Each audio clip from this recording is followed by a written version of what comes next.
catching up with quite a lot of people on disability, and still the impact of the book being felt, and people talking about what a statement it was, and so that's really good. I was just having a chat with Pete Spears now.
Good afternoon, Synod.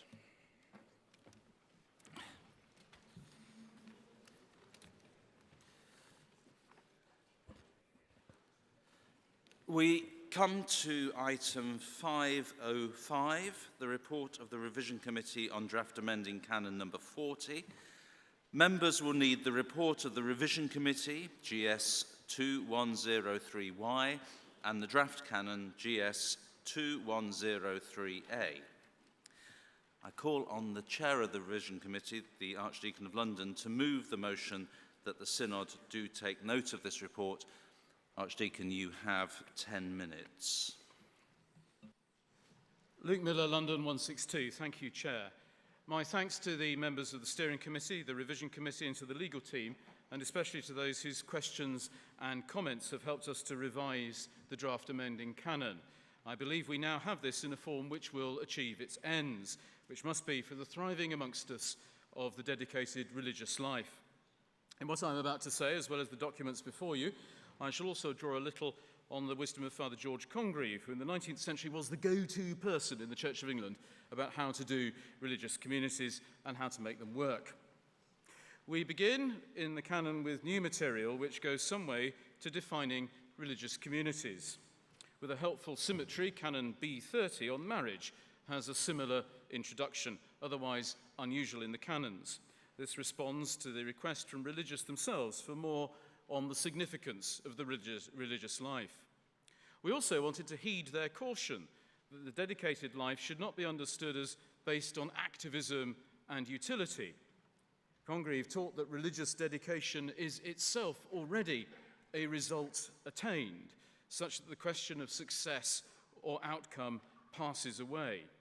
A religious house, he said, is the family, the home of Jesus Christ, not a boarding house for church workers. The descriptions of recognized and acknowledged communities from the Handbook on Religious Life, a handy document which you can buy from the church house, are given at paragraph 13 of the report. While not repeating the descriptions, the canon highlights the radical commitment shaped by the evangelical councils, marked by consecrated celibacy, poverty, and obedience of the recognized communities, ensuring that this is not lost, while we also seek to provide for the varying patterns of consecrated life offered in acknowledged communities. The canon looks to regulations to be based on the handbook and overseen by the Advisory Council of the Religious Life, which is now constituted as a committee of the House of Bishops, with the majority of religious as members. This means that the canon itself remains at a high level, setting out the areas that the regulations will deal with in detail. It also means that religious themselves will continue to have great input into the evolution of the regulations. The balance between episcopal oversight and religious independence was neatly illustrated in the debate on vows between Father Benson of Cowley and Bishop Wilberforce of Oxford at the outset of the work of the Society of St. John the Evangelist. Wilberforce cautioned that to make a vow is to open a potential for sin which would otherwise not be there. I will in a moment, I was going to try and be brave enough to do this from here, but I'm going to post it afterwards, post online an account for those who are interested of that debate. Benson, of course, won. The canon enables regulations to specify conditions relating to governance, and so the role of the visitor is not defined in the canon. It is necessary for communities to have cognizance also of other areas of law, especially of charity law, and we have had a care not to duplicate provisions from other branches of canon law here, which brings me to BMOs. As the Archbishop has noted, historically, renewal in the Church as a whole has been profoundly associated with renewal in the religious life. It is well known that the monastic revival of the 10th century led to a spate of church planting, such that the Cistercians can be described as the HTB of their age. If you're interested in those parallels, again, I shall, after this, through a tweet, post them online. The committee considered whether a community could be both a religious community and a BMO. We can see times when a community might be asked to run a BMO, as sometimes they do parishes, when a church set up under a BMO might be on the way to becoming an acknowledged community, or even possibly a recognized one. We concluded that flexibility should be maintained, but we agree with Mr. Scowen that a community should not normally be subject to two regimes. And the House of Bishops' guidance should say that this should be the case, that they should not normally be under two regimes, but we felt that it overcomplicates the face of the canon to provide too much detail on the front of the canon itself. Long experience has shown that there is a need for a community to have a certain size to be sustainable. While this lies behind the desire to set a minimum size for a new community, the committee certainly does not wish existing communities to be put under any threat by unintended consequences, of which we have heard so much already today. The regulations will be the tool to ensure this, and the reasoning is set out in detail in paragraph 26 of our report. Large communities working in more than one country face an issue that this canon will regulate the means by which the constitution can be changed. As paragraph 33 of the report sets out, communities working in the Church of England must abide by English canon law, and we must avoid a situation in which a community can be declared a religious community in the Church of England and then, with no further oversight, make significant changes to its constitution. The committee concluded that the Business Committee of the General Synod is the right body to determine synodical procedure with regard to obtaining approval of regulations under the canon, to which all members of communities will be required to have regard. There is, indeed, no explicit requirement to consult all communities on those regulations, but in practice, the Advisory Council, with its majority of members being religious, will produce the regulations and the guidance. The voice of religious will thus be large and clear in the process, and the committee recommends that the terms of reference of the Advisory Committee should be amended to make explicit the need for appropriate levels of consultation. Finally, paragraphs 5 and 6 of the canon allow the House of Bishops to designate the religious communities which form the most relevant electoral constituency for the purposes of electing representatives to synod, bringing the wordings of the canon in line with the new amending canon and ensuring that the canon and the church representation rules, about which we have already spoken so much today, are in line with one another. This legislation provides a canonical framework for religious profession, which is, as Father Congreve said, an act which brings new results. It brings us, as every act of faith does, into closer relation to Christ. And it is for that reason, amongst the others that I have given you, that, Chair, I beg to move that Synod do take note of this report.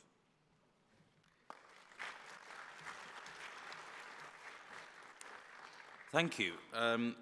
The motion is now open for debate. I remind members that under Standing Order 57.6, it is not in order to debate a matter which is the subject of an amendment on the order paper. So I hope that you've had a look at the order paper.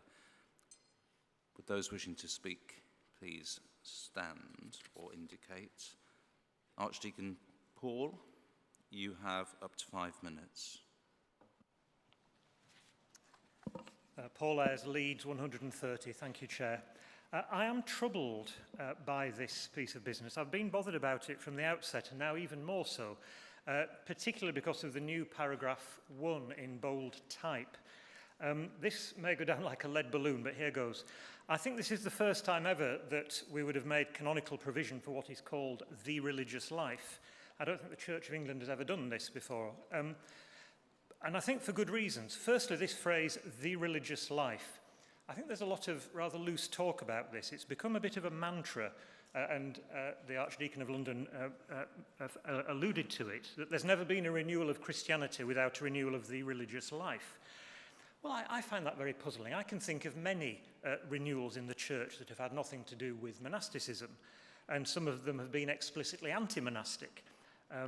For instance, the 20th century Pentecostal movement around the globe, the modern missionary movement, the early days of the Oxford movement, the evangelical revival, Methodism, the Great Awakening, the Reformation, possibly the first 200 or 300 years of the church, and if you go back far enough, the New Testament.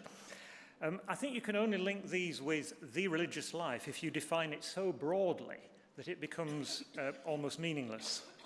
But the second problem is that this section doesn't define it so broadly. It defines it quite clearly by the so-called evangelical counsels. Now, what does this mean? Evangelical means it's in the gospel.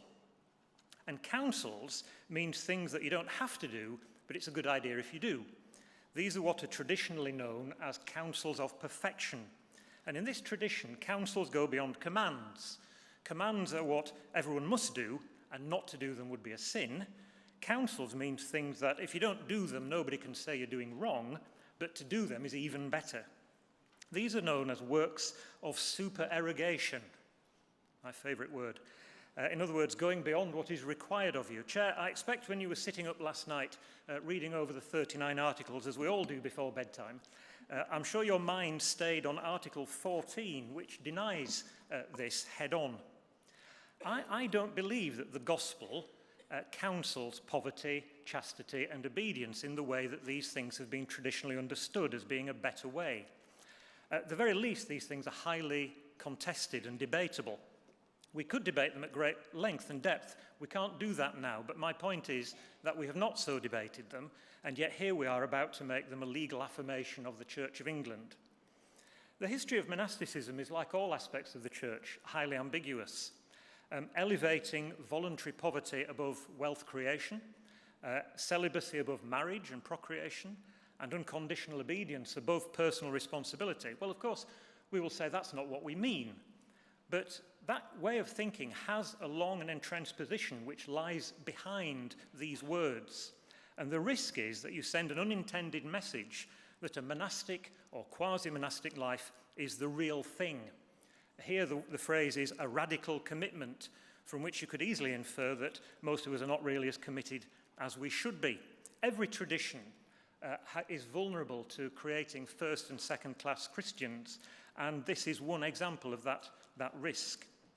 If I look at some of the most radically committed Christians I know, as well as people who are engaged in the religious life, I would also include a busy midwife, a frantically busy school teacher who is also a parent and has a special needs child, a senior bank executive, a professional rugby player, and so on.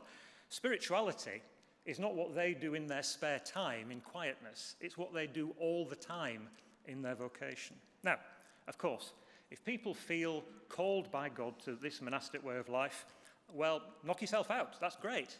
This is not about devaluing anyone's vocation, but it is about this specific text and what it says.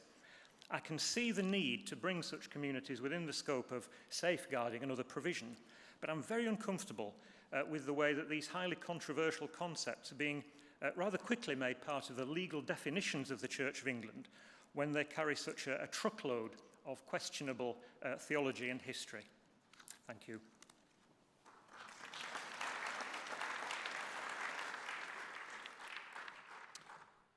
Andrew Dochin.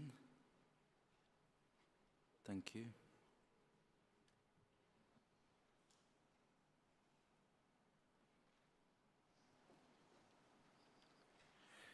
Thank you, Chair. Andrew Dochin, 208 St Edmundsbury in Ipswich.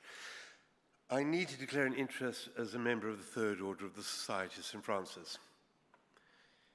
The Canon is very carefully framed. It talks about radical poverty, chastity, and obedience as a way of expression of the evangelical counsels, ones to which we all subscribed at our baptism, which is our commitment to fight against sin, the world, the flesh, and the devil.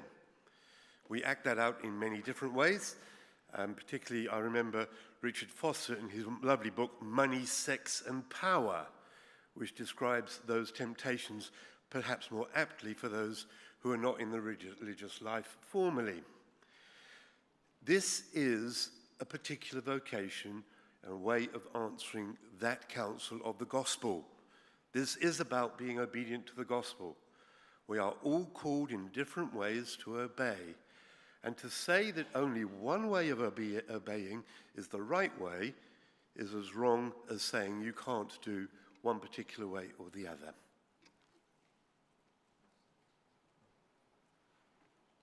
I see no one standing.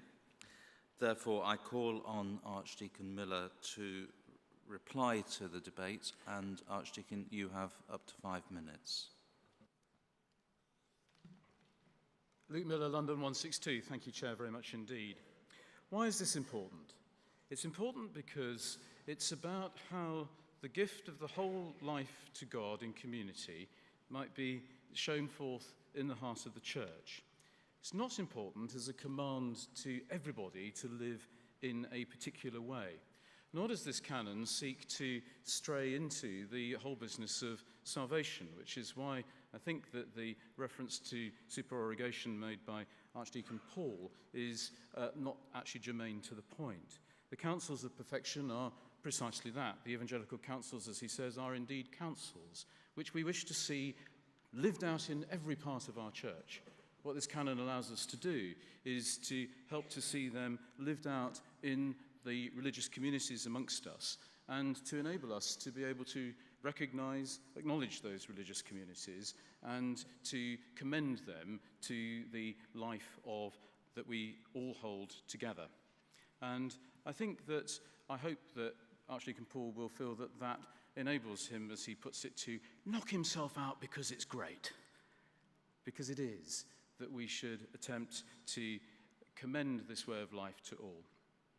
I think Andrew Dochin has put that similarly, that there are all kinds of different ways in which we may see the life that is enjoined on us to live in poverty, chastity, obedience, and by the other counsels of the gospel in the life of the church, and that together we may attempt to work in our common life for the growth that we seek. The canon, as I have said, does not seek too much definition. If you would like a little bit more, there is some in the handbook. But how this works out develops and changes in different eras and in different places, from the desert to the monastery, from the monastery to the mendicant and teaching orders, to the new ways of life that we have amongst us today. And what this canon allows us to do is to recognize, without defining too much on the face of it, what we choose to say is a licit and proper way to do that amongst us. And so I hope very much that we will take note of the report that lies before you, and I beg Chair to, if I've not done so already, move the report. Thank you. Therefore, Synod, I put item 505 to the vote, that the Synod do take note of this report. All those in favour, please indicate. Thank you. Those against? Thank you. That's clearly carried. We come now to the revision stage for the draft amending canon. Amendments and other motions appear on the order paper. Where no notice has been given of any amendments and no members have indicated that they wish to speak against any particular paragraphs, I give my permission under Standing Order 58.4 to their being taken en bloc. As this is the revision stage, and you need to listen closely to all of this because I'm only going to read it once, we will need to use the 40-member procedure under Standing Order 59. Where an amendment is moved by someone other than a member of the steering committee and is not simply consequential on an amendment that has already been passed, the mover has not more than 5 minutes to speak to it. I will then call a member of the steering committee to speak for not more than 5 minutes in reply. If the steering committee does not support the amendment will lapse unless 40 members stand in their places or, if unable to do so, indicate by some other means that they wish the debate to continue or a vote to be taken. Have you got that? We begin with paragraph 1 of the draft canon. I invite Mr. Clive Scowen to move his First Amendment item 512. Clive, you may speak for not more than 5 minutes. Thank you, Chair. Clive Scowen, London 358. I hope I shan't need 5 minutes. This very welcome new canon makes provision for regulations to specify the conditions under which a religious community has to satisfy in order to be declared to be a religious community of the Church of England. And those conditions can relate to governance, financial affairs, safeguarding, making of vows or promises, and the minimum number of members of the community in order to be declared under paragraph 2. What is not currently clear on the face of the canon is whether those conditions have to be the same for everyone, one size fits all, or can be different for different types of community. And the amendment that I'm moving makes it clear that different provision can be made for different types of community, particularly provisions applicable to new communities may be different. It may be right for them to be different for those applying to existing communities. And a particular thing I'm concerned about is that, as we know, sadly, a number of recognized communities have been in decline in recent years and no longer have the number of members which might be considered necessary for a new community to be declared as a religious community of the Church of England. I suggest it would be dreadful, Synod, if the faithful men and women who have sustained the Church by their prayers for decades were disqualified from being recognized because they were now so few in number. And this is a simple provision which just enables the regulations to be sensitive to that reality and to enable those established communities to continue their invaluable ministry of prayer, even though they are only 2 or 3 in number. The point being that when 2 or 3 are gathered, the Lord is with them. Thank you. I call on a member of the steering committee, who I believe is Bishop of Manchester, yes it is, to speak to that amendment for not more than 5 minutes. Thank you, Chair. David Walker, Manchester, number 27, and in the spirit of today, declaring interest, I too am a member of the Third Order of the Society of St. Francis from the very soles of my feet upwards. I'm minded to be favourable of the steering committee as to Mr. Scowen's amendment. We didn't think it was necessary. It's not the intention, and it's helpful to get that on record, it's not the intention that we would be wanting to say to an existing community that may have served for many years, that has tipped below that number of members that we normally consider the minimum quorum for starting a new community. We wouldn't normally expect to deregister, cease to recognise or acknowledge a community that had slipped below that number. Nevertheless, Mr. Scowen's amendment makes it explicit. It doesn't add too many words to the canon. It doesn't take us into too much detail. On that basis, we're happy to accept it. While I'm on my feet, Mr. Chairman, it may save us a few moments later on if I say that should Mr. Scowen wished to move his second amendment, I would be resisting that. I think that does complicate things, but we have agreed, and I think Mr. Scown's accepted, it's not the intention, as the Archdeacon said on behalf of the Revision Committee, it's not the intention that we can double regulation. There may be something that begins as a BMO that then becomes religious community, but BMOs and religious communities are very different things. We're not going to create kind of double jeopardy for such organisations, and so I can assure Mr. Scowen that we're not going to attempt to create the thing that his Second Amendment seeks to avoid, and therefore I would hope that it's not necessary to pass his or to consider his Second Amendment. Thank you. Thank you. Item 512 is now therefore open to debate. I see no one standing. I therefore put the amendment to the vote. All those in favour? Thank you. All those against? That is clearly carried. We now come to the amendment at item 513. I invite Mr. Scowen to move the amendment. He may speak for not more than 5 minutes. Scowen, London 358. I certainly won't need 5 minutes on this occasion. Chair, in the light of what the Bishop of Manchester has said, which has put on the record of the Synod the clear intention that missional communities established under bishops' mission orders will not be normally regulated under this canon, I am content not to move the Second Amendment. I'll content myself with taking the First Amendment. Thank you. Therefore, we move to item 514, and I invite a member of the steering committee to move item 514, that paragraph 1 as amended stand part of the canon. Thank you. I do so move. This is now open for debate. I see no one standing. Therefore, I put item 514 as amended to the vote. All those in favour, please. Thank you. All those against? Thank you. That is clearly carried. I now call a member of the steering committee to move en bloc item 515, that paragraphs 2 to 6 stand part of the canon. I do so move. This item is now open for debate. I see no one standing. Therefore, I put item 515 to the vote. All those in favour?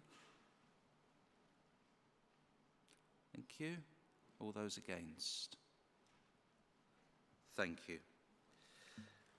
That completes the revision stage for draft amending canon number 40, which now stands committed to the steering committee in respect of its final drafting, and we will move to the next item of business.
Good afternoon, everyone. Thank you.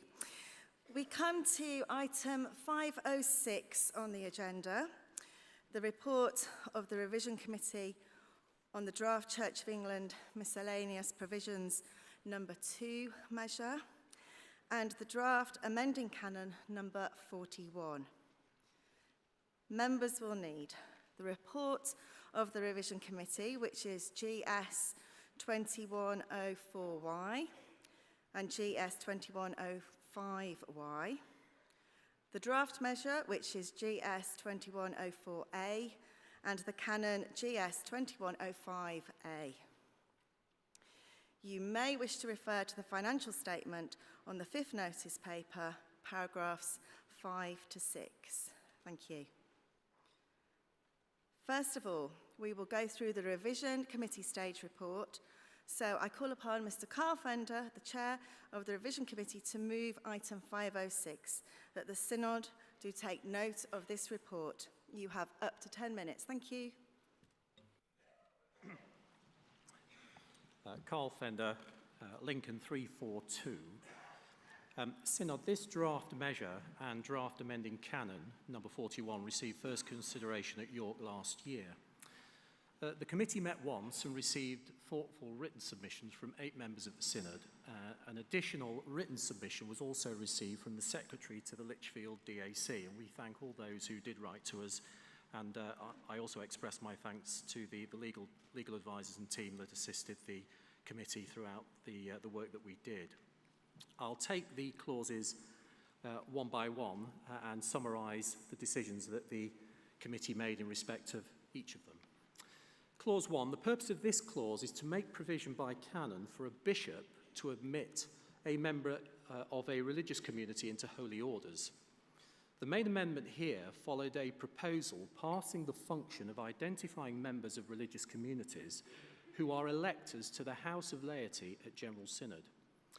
That function is currently with a body known as the Advisory Council for Relations between Bishops and Religious Communities, which is now a committee of the House of Bishops. The amendment reflects that transition.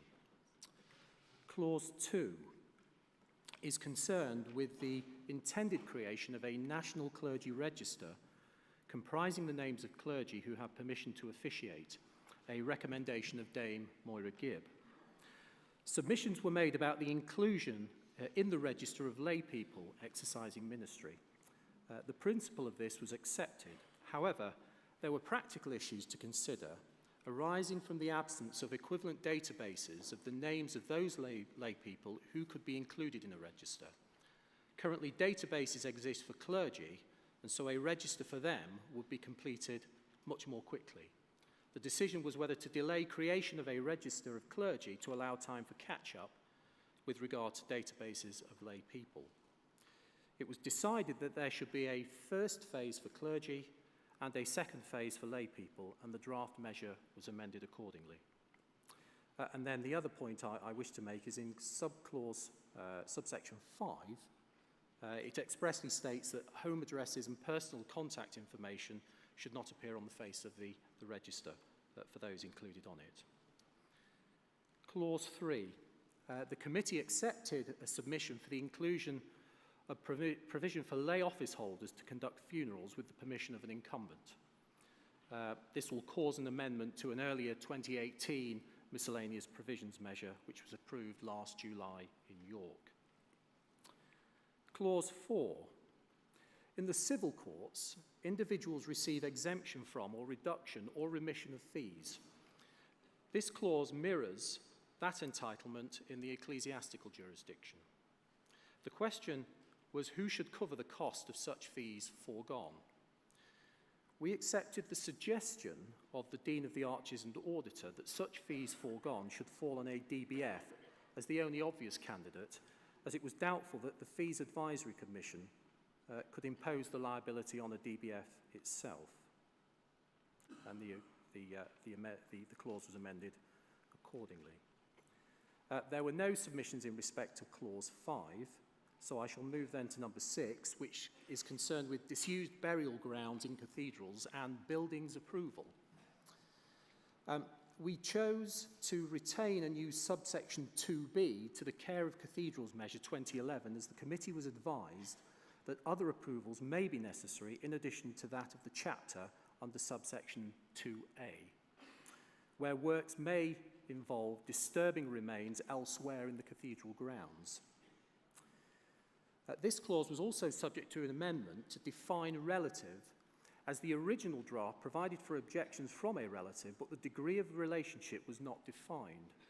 A mirror provision for non-Church of England burial grounds was adopted, and accordingly this draft measure and other measures will adopt the same definition to ensure that objections can only be considered from relatives within a sufficient degree of relationship to the deceased person. Clause 7. This clause intends to amend the Ecclesiastical Jurisdiction and Care of Churches Measure 2018 to allow for PCCs to make their own appointment for quinquennial inspection and reporting on its churches. The committee respectfully rejected a submission that inadequate time for consultation had been allowed.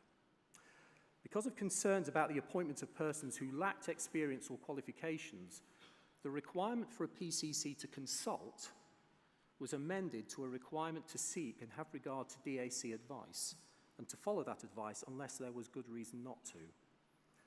The Lichfield DAC secretary submitted that an inspector should be a registered architect or building surveyor, but the Church Buildings Council had advised that a wider range of professional qualifications could equip a person to carry out quinquennial inspections, and the Church Buildings Council's statutory guidance provides for this. So the Secretary's submission was rejected. Clause 8. This intends to enact amendments to the Parochial Records and Registers Act 1978 so that its provisions are consistent with Canon F12 by the amending Canon number 41 for the electronic form of registers. The clause amends Section 25 of the 1978 measures so that compliance with its provisions depends on whether someone is using hard copy or an electronic format. So the context makes the compliance specific in that regard. The committee accepted submissions from the National Church Institution's Head of Research with regard to third-party access to electronic forms of register for the purposes of research, for example. And so the measure introduces new subsections into the 1978 measure for access to the records subject to consent and consultation. Clause 9, parochial records. The amendments here brought greater clarity to the definition of records, and I'll leave members to read into that. Clause 10, I can move on to quickly. This was on an issue of delegation of powers, and it avoided legislation where the power already existed in a 1947 measure. Clause 11 is concerned with DAC membership and limits on successive terms. The issue here was dealing with a talent vacuum and striking a balance with introducing new personnel to a DAC and retaining talent and experience when needed.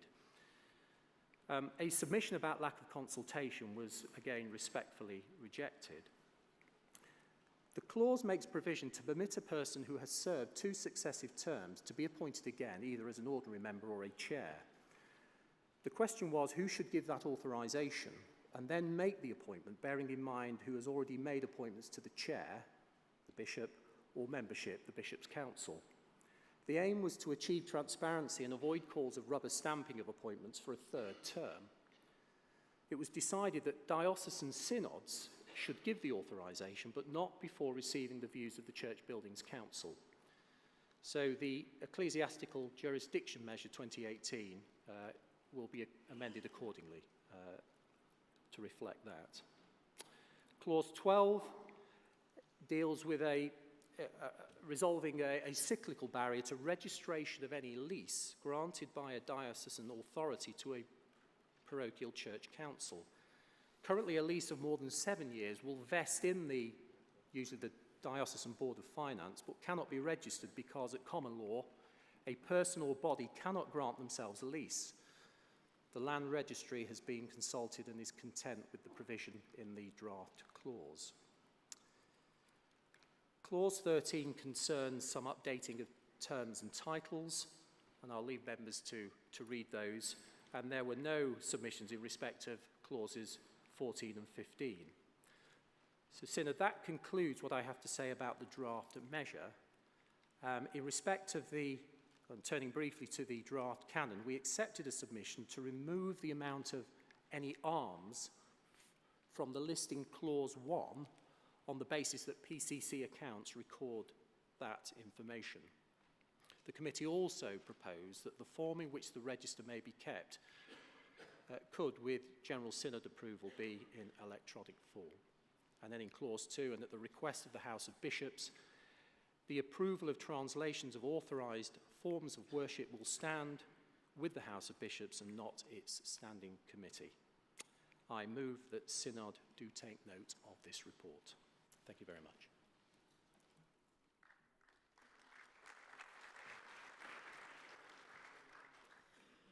The motion is now open for debate. I remind members that under Standing Order 57.6, it is not in order to debate a matter which is the subject of an amendment on the order paper. The speech limit is 5 minutes at this stage. Yes, Simon Butler, followed by you, sir. Thank you.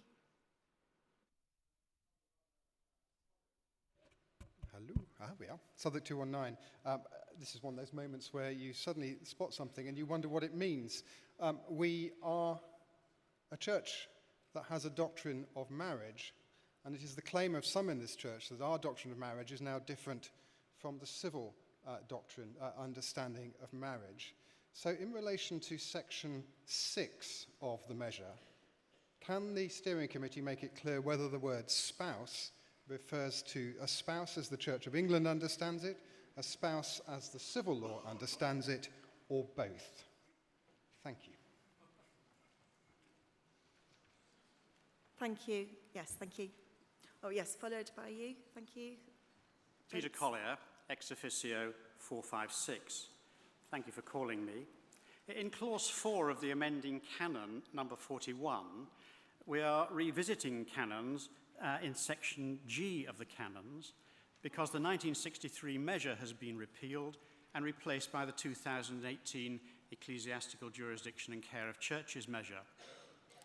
When I saw that this amending canon referred to chancellors of the diocese, and I have to declare an interest being one of that species, I saw that this included in paragraph 4 the phrase updated statutory references.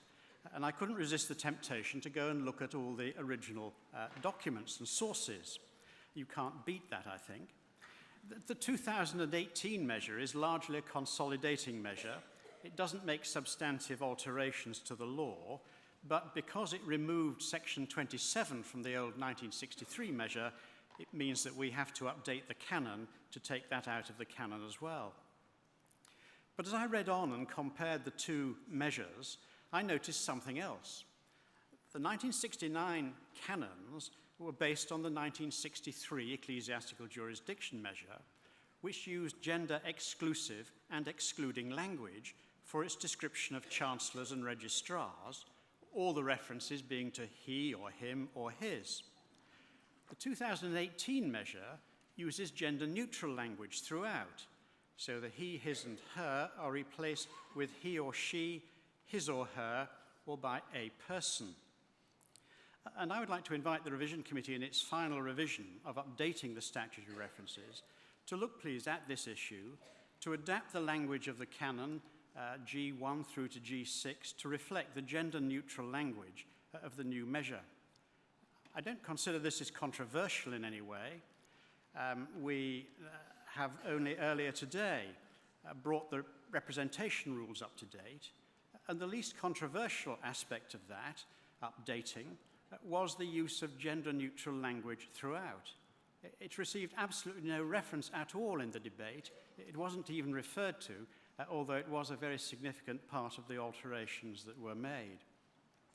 It has, however, attracted the attention of the Daily Mail, so that probably means it's a good thing. I appreciate that this might raise other questions about other aspects of the canons, but those are perhaps questions for another day. This can be seen perhaps just as an isolated piece of work, a pilot in relation to these particular canons, G1 through to 6, but please could we update the canons so that its language reflects that of the underlying measure. Thank you. Thanks, Peter Collier. Thank you. John Mason, Chester 281. Just a couple of very trivial clarifications, potentially. In in the miscellaneous provisions measure the newly introduced definitions of a relative.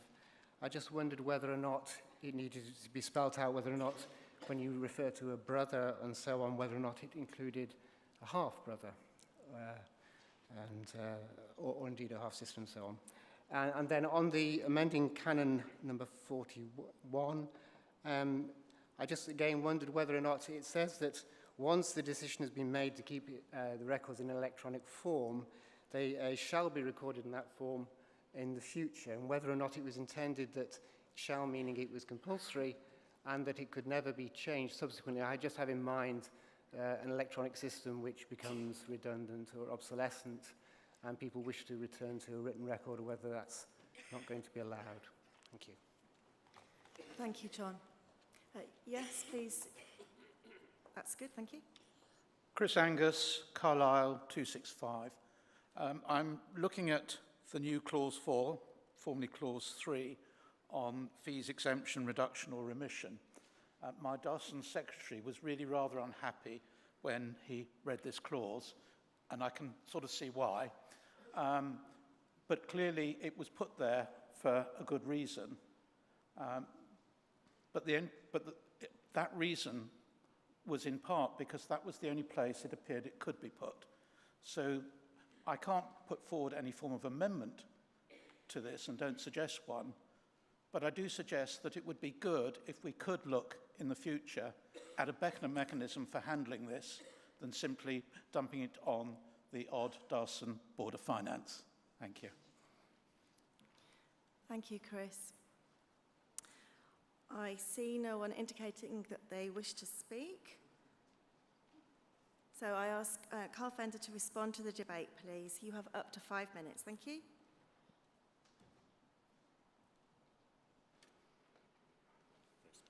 Thank you very much. If I take them in the order in which the speakers delivered their observations. First of all, Simon Butler, thank you. I'm advised that the definition of relative in ecclesiastical legislation retains the traditional view. So the Marriage Same-Sex Couples Act does not apply in the ecclesiastical jurisdiction, and therefore the definitions that we have does not include same-sex couples, only opposite-sex couples. That's what I'm advised. The Vicar General, thank you very much.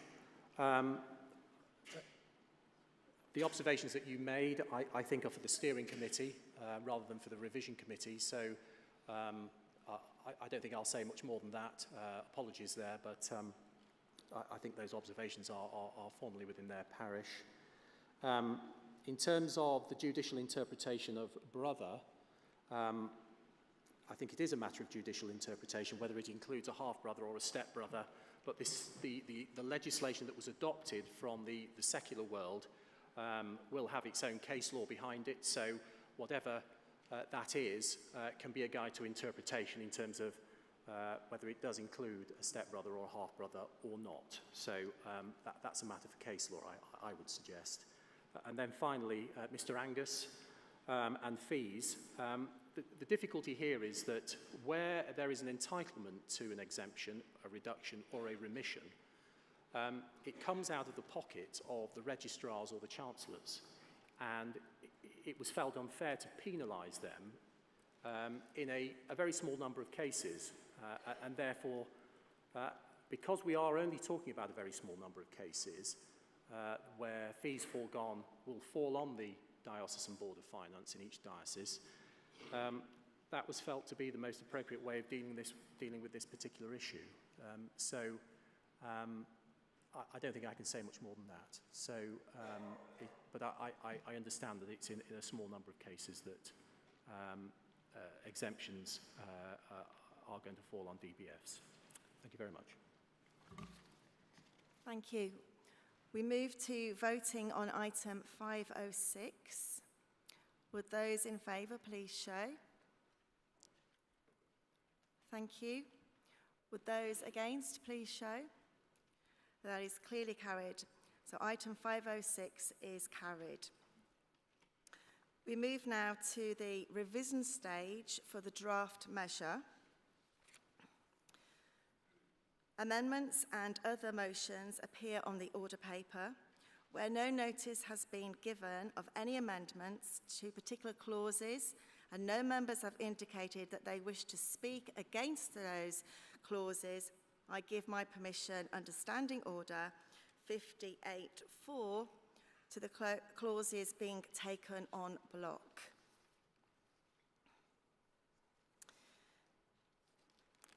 So, as this is the revision stage, we will need to use the 40-member procedure under Standing Order 59. Where an amendment is moved by someone other than a member of the steering committee, and it is not simply consequential on an amendment that has already been passed, the mover has not more than 5 minutes to speak to it. I will then call a member of the steering committee to speak for not more than 5 minutes in reply. If the steering committee does not support the amendment will lapse unless 40 members stand in their places, or if unable to do so, indicate by some other means that they wish the debate to continue or a vote to be taken. Right, let's begin then with Clause 1 of the draft measure. No notice has been given of an amendment to this clause. So I call a member of the steering committee to move item 516, that clause 1 stand part of the measure. Pete Spears, Liverpool, 156. I do so move. Thank you, Pete.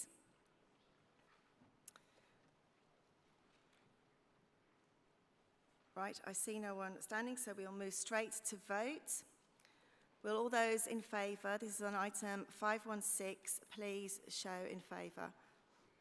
Those in favour, thank you. Those against, please show. Thank you. Item 516 is clearly carried. Clause 1 is part of the measure. Similarly, we move now on to Clause 2, and I invite the Bishop of Willesden to move his first amendment to that clause, item 517. You have up to 5 minutes. Thank you.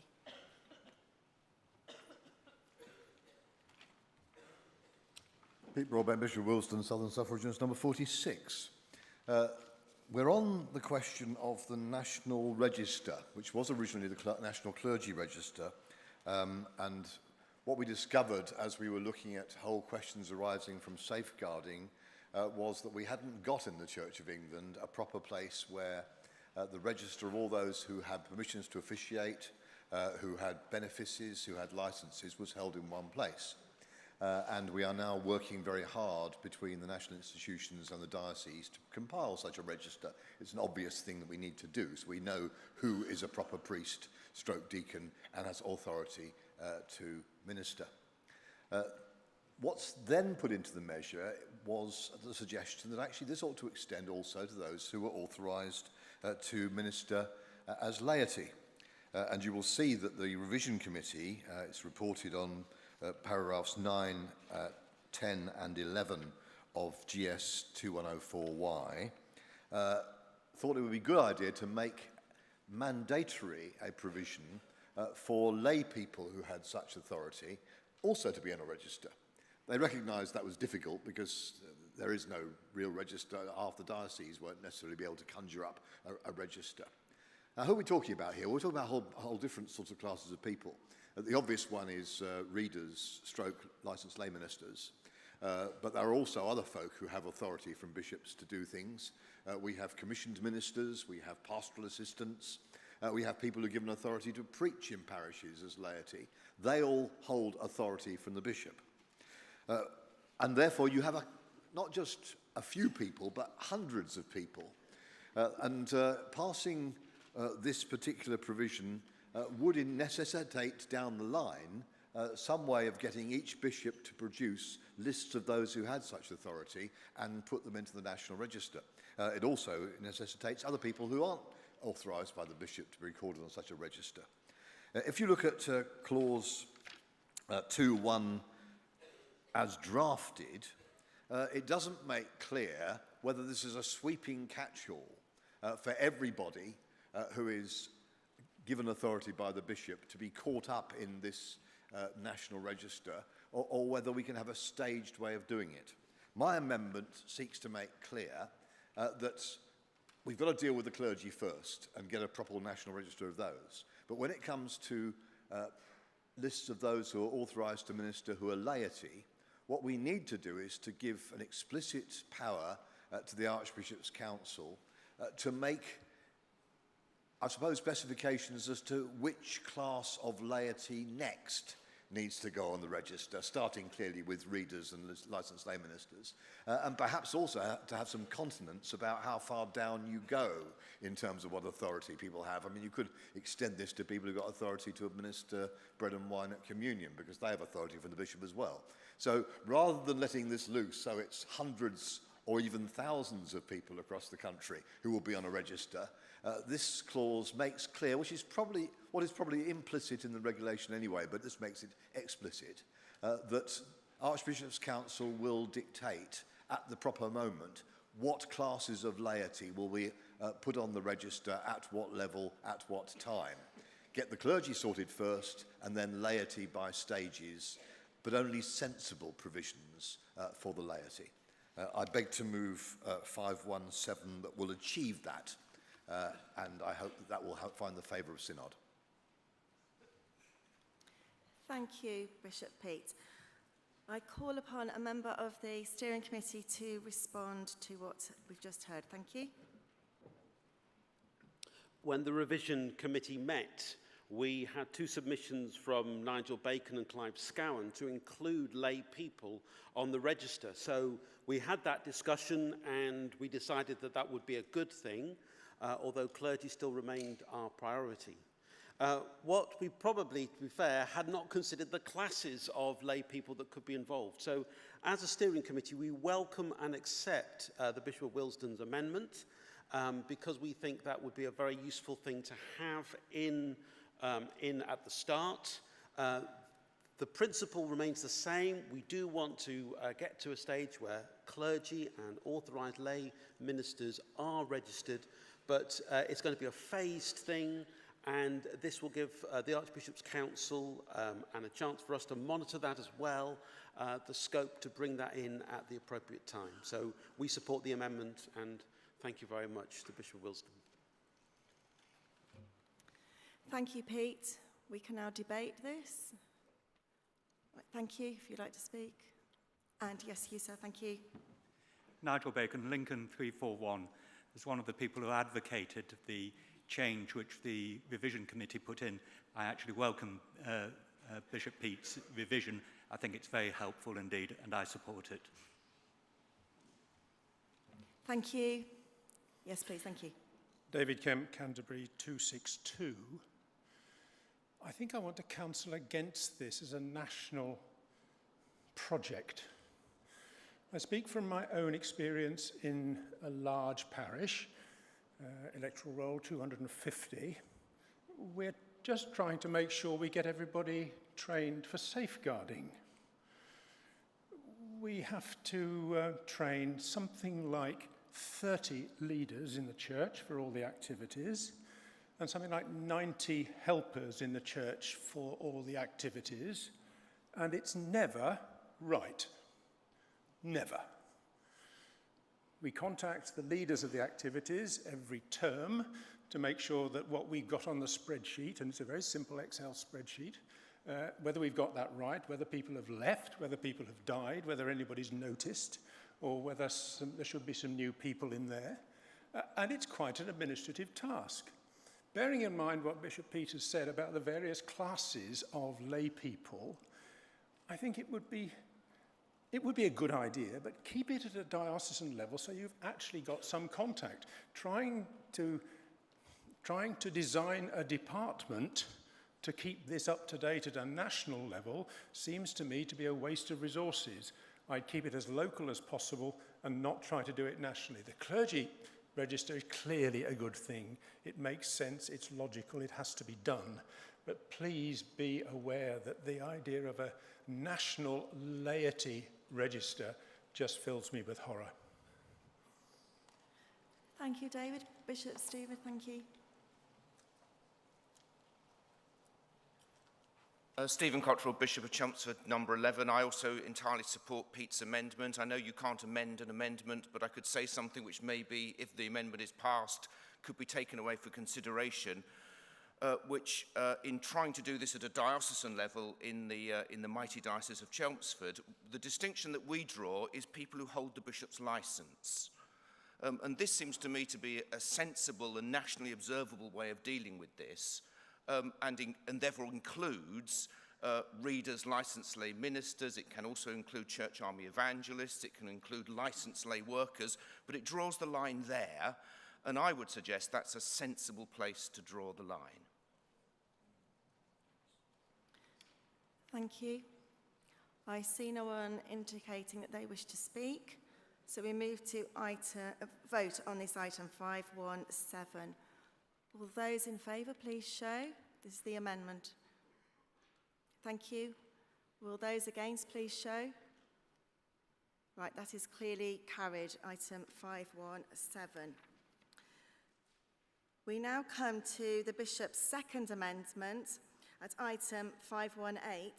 As the amendment is consequential on item 517, the 40-member rule does not apply. Please ignore the word not, the rogue not, on the order paper at this point. It's on the top of page 7. Therefore, I call Bishop Pete, the Bishop of Willesden, to move item 518. Thank you. Great, thank you. Item 518 is open for debate. I see no one indicating that they wish to speak. Let's move straight to vote on item 518. Those in favour, please show. Thank you. Those against, please show. Thank you. Item 518 is clearly passed. It's clearly carried. Thank you. Right, let's now move on to item 519. Would a member of the steering committee like to comment, please? Thank you. I do so move.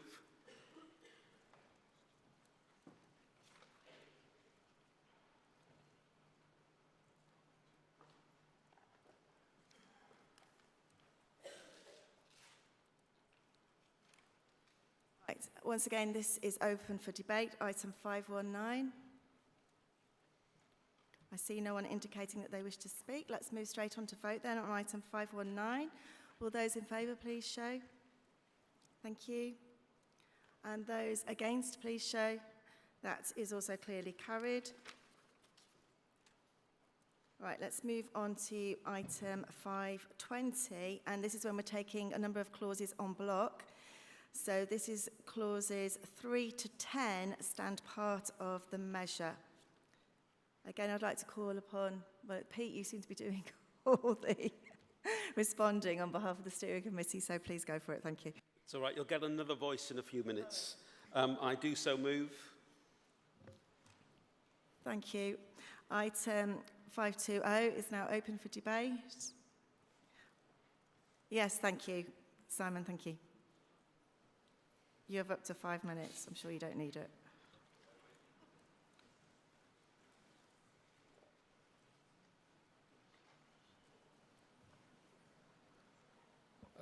Cordell, Hereford, 127. Chair, I'm sure I am not the only person who heard the exchange in the debate on the Revision Committee report between the Prolocutor and Carl Fender chairing, when it was stated that the word spouse related to the ecclesiastical understanding. Now, we've been talking quite a lot about the law of unintended consequences, and in Clause 6 of this measure, the outworking of that answer could have really awful consequences and really bad reputational damage for the Church in years to come, probably quite a lot of years to come. So this is one of those sort of long-tail bombs that we need to be aware of.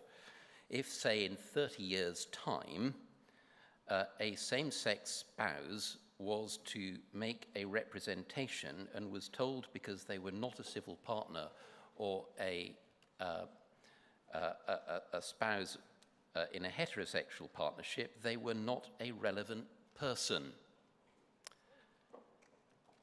Can I therefore ask the steering committee to have a very long and hard look at this and to see if some way can be made to specifically define spouse for the purposes of this measure as including that in the Same-Sex Marriage Act?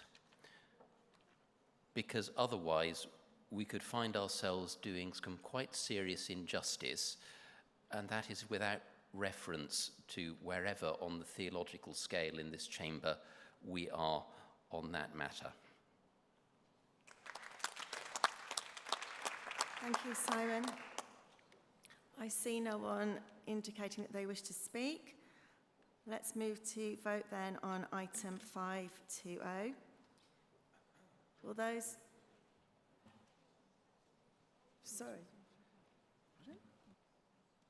Sorry, would you like to reply first, Carl? Thank you. I was trying to keep us whizzing through. It's all right, sorry. Thank you very much, Prebendary Cordell.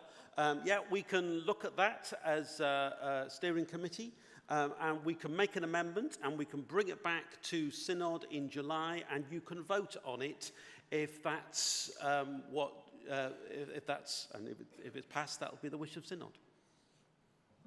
Thanks, Pete. Thank you. Right, well, let's move to vote then on item 520. Will those in favour please show? Thank you. Will those against please show? That is also clearly carried, item 520. We now move on to item 521. That's clause 11, still stands part of the measure. Keith Cordran has indicated that... Oh, no. I do so move. Sorry, Pete. Keith Cordran has indicated that he wishes to speak, so please go for it. Thank you. Thank you. Keith Cordran, Liverpool 345. I want to invite the Synod to vote against this clause. I do so on the grounds that I believe it is introducing a procedure which is unnecessary, bureaucratic, contrary to simplification, and that will not achieve what is sought. Under this procedure, where it is suggested that a DAC chair or members of the DAC wish to serve for more than 2 terms of office, if they need to serve longer, this must go to the Diocesan Synod, and the Diocesan Synod may only consider it if they have obtained advice from the Church Buildings Council. Now, when I read this clause, it rang some bells. I was on this Synod 20 years ago, and one of the accusations against the Synod in those days is that it believed rather too excessively that we could secure righteousness by detailed legislative provision covering the minutiae of appointments, how they were made, and of consultation. And indeed, that was part of why we ended up having a simplification working party. And it seems to me that the proposal we have in this clause is reverting rather to how we used to do things in those days. Let's just look at the 2 components. The Diocesan Synod is not required to appoint the DAC chair or any member of the DAC. This only comes to them in this one instance. I really seriously wonder what we expect a DAC to make of the fact that it's only time for looking at the membership of what the Diocesan Synod will do when it's only time for looking at membership of the DAC is in this specific, very limited set of circumstances. The other element is the Church Buildings Council. The Church Buildings Council is already, as I'll explain in a moment, required to be consulted by the bishop on appointing the DAC chair. That is already in place. But we probably have, I would guess, 500 members of DACs around the country. And I really suspect that it will be very hard for the Church Buildings Council actually to have anything realistic to say to diocesan synods about DAC people of whom, quite understandably, they know nothing. I suggest that this procedure will produce delay, a certain amount of paperwork, but will not actually achieve anything. members will still be able to be reappointed for more than 2 terms. All that we've done is put a rather pointless obstacle course in the way of achieving that. And of course there are members of DACs who have permanent membership. They're called archdeacons. So what would happen if we remove the clause? If you look at the report of the revision committee, paragraph 57, it suggests that the chair of the DAC is appointed by the bishop. Other members are appointed by the bishop's council. Well, yes and no. This is not a proper description of the way things work at the moment. When the bishop appoints the chair of the DAC, the bishop is required every time to consult the bishop's council, the council for the church buildings council, so that is already in place, and the diocesan chancellor, who appears to have disappeared when we come to the possibility of renewal in this way. My advice from the legal department is that a renewal in office for a DAC chair or member is a new appointment. So after 5 or 6 years, if the bishop wishes to reappoint a DAC chair, even after 1 term, the bishop must go through that consultation procedure again. What about the wider DAC? Again, there are additional clauses and safeguards in place.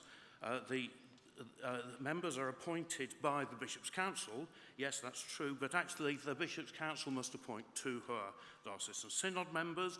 There is consultation required with local authorities, amenity societies, others, over the appointment of particular members.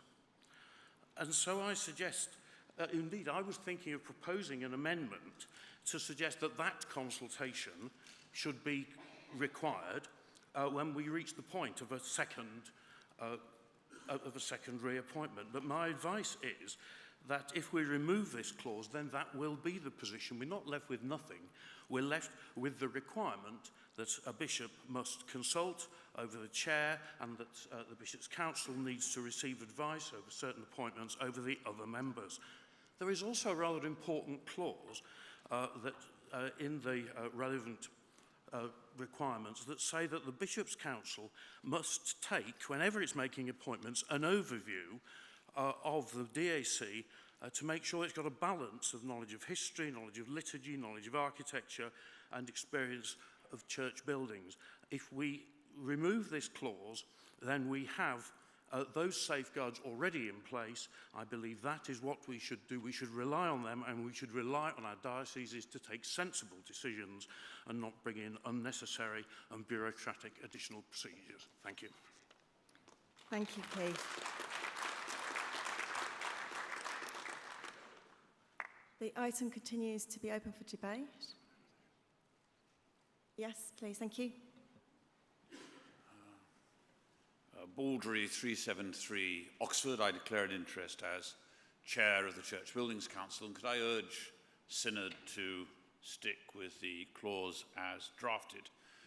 Diocesan advisory committees are statutory bodies. We benefit from the ecclesiastical exemption. There are many, including a number of the amenity societies, who would wish the ecclesiastical exemption to go. And I think one has to find a balance between ensuring good experience on DACs, but that DACs don't become self-perpetuating secret gardens. I was, in a more exciting part of my life, for 4 years, a planning minister. And when one went round looking at planning committees, they looked like planning committees. When I became chair of the Church Buildings Council, I went round and visited a number of DACs. And if I hadn't known that they were DACs, many of them looked very, very different. And I suspect one of the reasons for that was that their membership had stayed broadly the same for a very, very long time, and that each of them had kind of developed their own working method.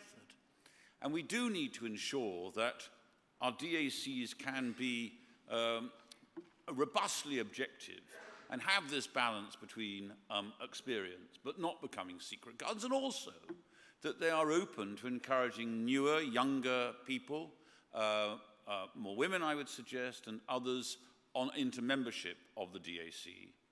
And lastly, none of this change is going to be radical speedy in the fact that the earliest this particular proposal will come in would be 2032. So I would urge General Synod, if we want to keep the ecclesiastical exemption, if we want to remain objective, please stick with this clause. Thank you. Thank you. Yes, please. Yes, you have up to 5 minutes to speak. Thank you.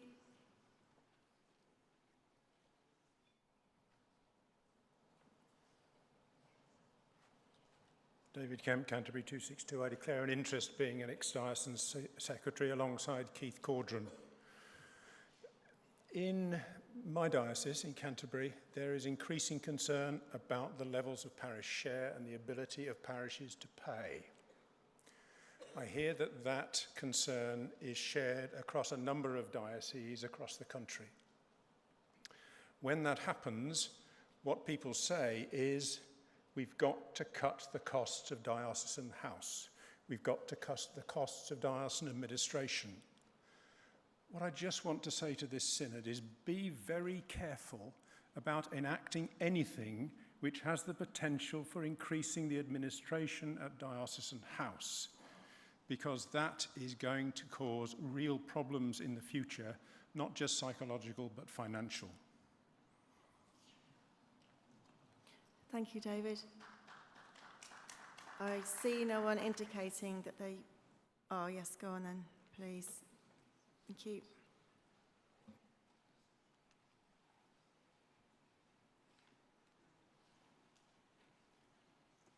Thank you, David. Lamming. David Lamming, 399 St Edmunds in Ipswich. I wasn't minded to speak in relation to this matter, but having heard Keith Caudron, I thought I would just share what seems to me to be the probable experience of other diocesan synod members, and that is that I very much doubt whether my synod would be particularly interested in the detail of a report coming to them to approve the appointment of DAC members for a third term. I suspect if the report were presented, it would probably be rubber stamped unless there was a particular individual who took an interest in that appointment. So I wonder whether the right course isn't to refuse to approve this particular clause, but to send it back to the steering committee, because it could still be for the steering committee to consider whether to have a limit of the number of terms a DAC member should serve, but not require it to come to the Diocesan Synod to make that approval. Thank you. Thank you, David. Yes, please. Oh, yes. Followed by the Archbishop of York. Thank you.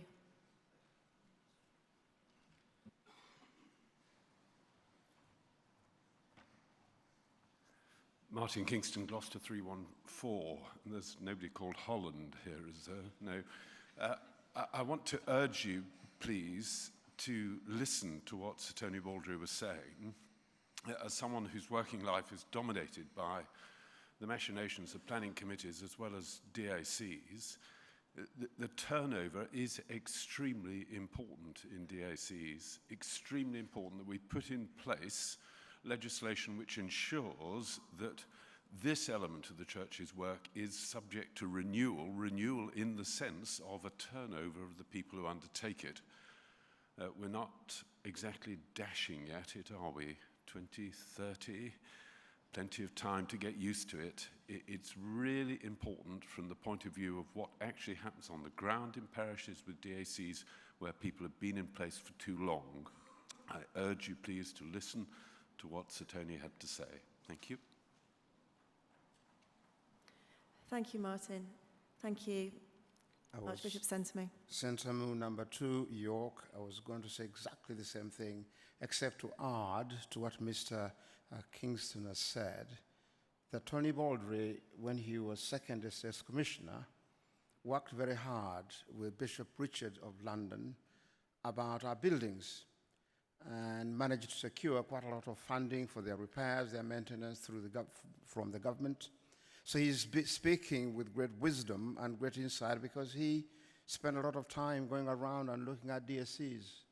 Friends, nobody is suggesting that experience should be taken out of the DSCs, but that we need to be, as a church, work on our succession planning, which we had earlier on, that if anybody gets on the DSC to advise, they should also try and train their successors. Otherwise, what you tend to get, people create a culture which becomes impenetrable, and in some parishes, they could complain that whenever they go there. I'm very grateful and I'm very glad that I've got a wonderful Vicar General and Chancellor who often has challenged when decisions. We face the whole problem of Hull Minster, whether pews could be taken out, whether everything could be done. And of course, the ancient societies were projecting. Was the DSC really giving the advice we were looking for? I doubt. His judgment is still on the website. So friends, if you really want our churches, buildings to be looked after very well, my view is that you need great insight. They are not museums, they're places of worship. And some fresh blood could actually help in the planning, the execution. And I'm also sure that members of the Diocesan Synod will not be interested in actually, if the DSC work was constantly being reported, the terms of office of some people have been there for 2 terms, and that we found someone who would come in and do a different job. So please, the thing as drafted, please do not go for the amendment. Stick with whatever is being suggested, because again, Tony Baldry, I think, has spoken for many in relationship to the way we need to renew our DSCs. Thank you, Archbishop Sentimi. Yes, please, thank you.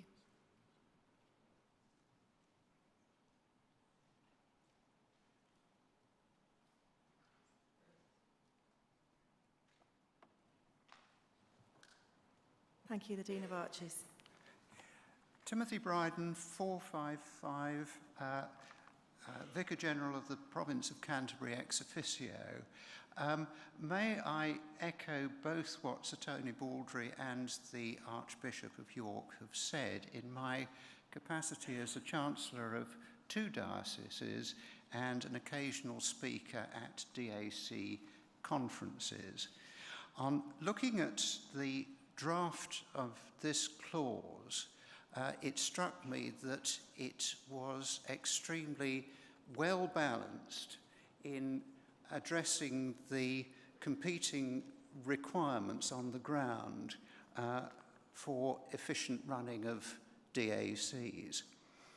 On the one hand, it is undoubtedly the case that there are DAC members who, because of their experience and expertise, are cherished members who need to be there for a longer term than the average. That may be because of their erudition. It may be because of their special skill in particular fields such as archaeology, horology, and the like. So that's one side of the equation. The other side is that we are living in an age of many changes, and it is essential that DAC should be well equipped with the sort of changes which church buildings are facing these days and will continue to face in the future. As Chancellor, I'm involved fairly regularly with the installation of telecommunication equipment in church towers, and I'm also involved increasingly with alternative uses of churches when, for example, local facilities such as post offices are run down, and it gives an opportunity for a church to be used for such social purposes. And it is essential, really, that there should be representation in the DAC of people who are at the forefront of these developments and who are able to give good advice to parishes on matters of this nature. So, as I say, in my view, the clause is well crafted in addressing both those situations. I would urge Synod to support it, and I would also urge Synod to keep the framework of the clause as it is at the moment, because it addresses the spectrum of the problems with which we're concerned. Thank you. Thank you, Timothy. I see no one indicating that they wish to speak, so I call a member of the steering committee to reply. Please, thank you.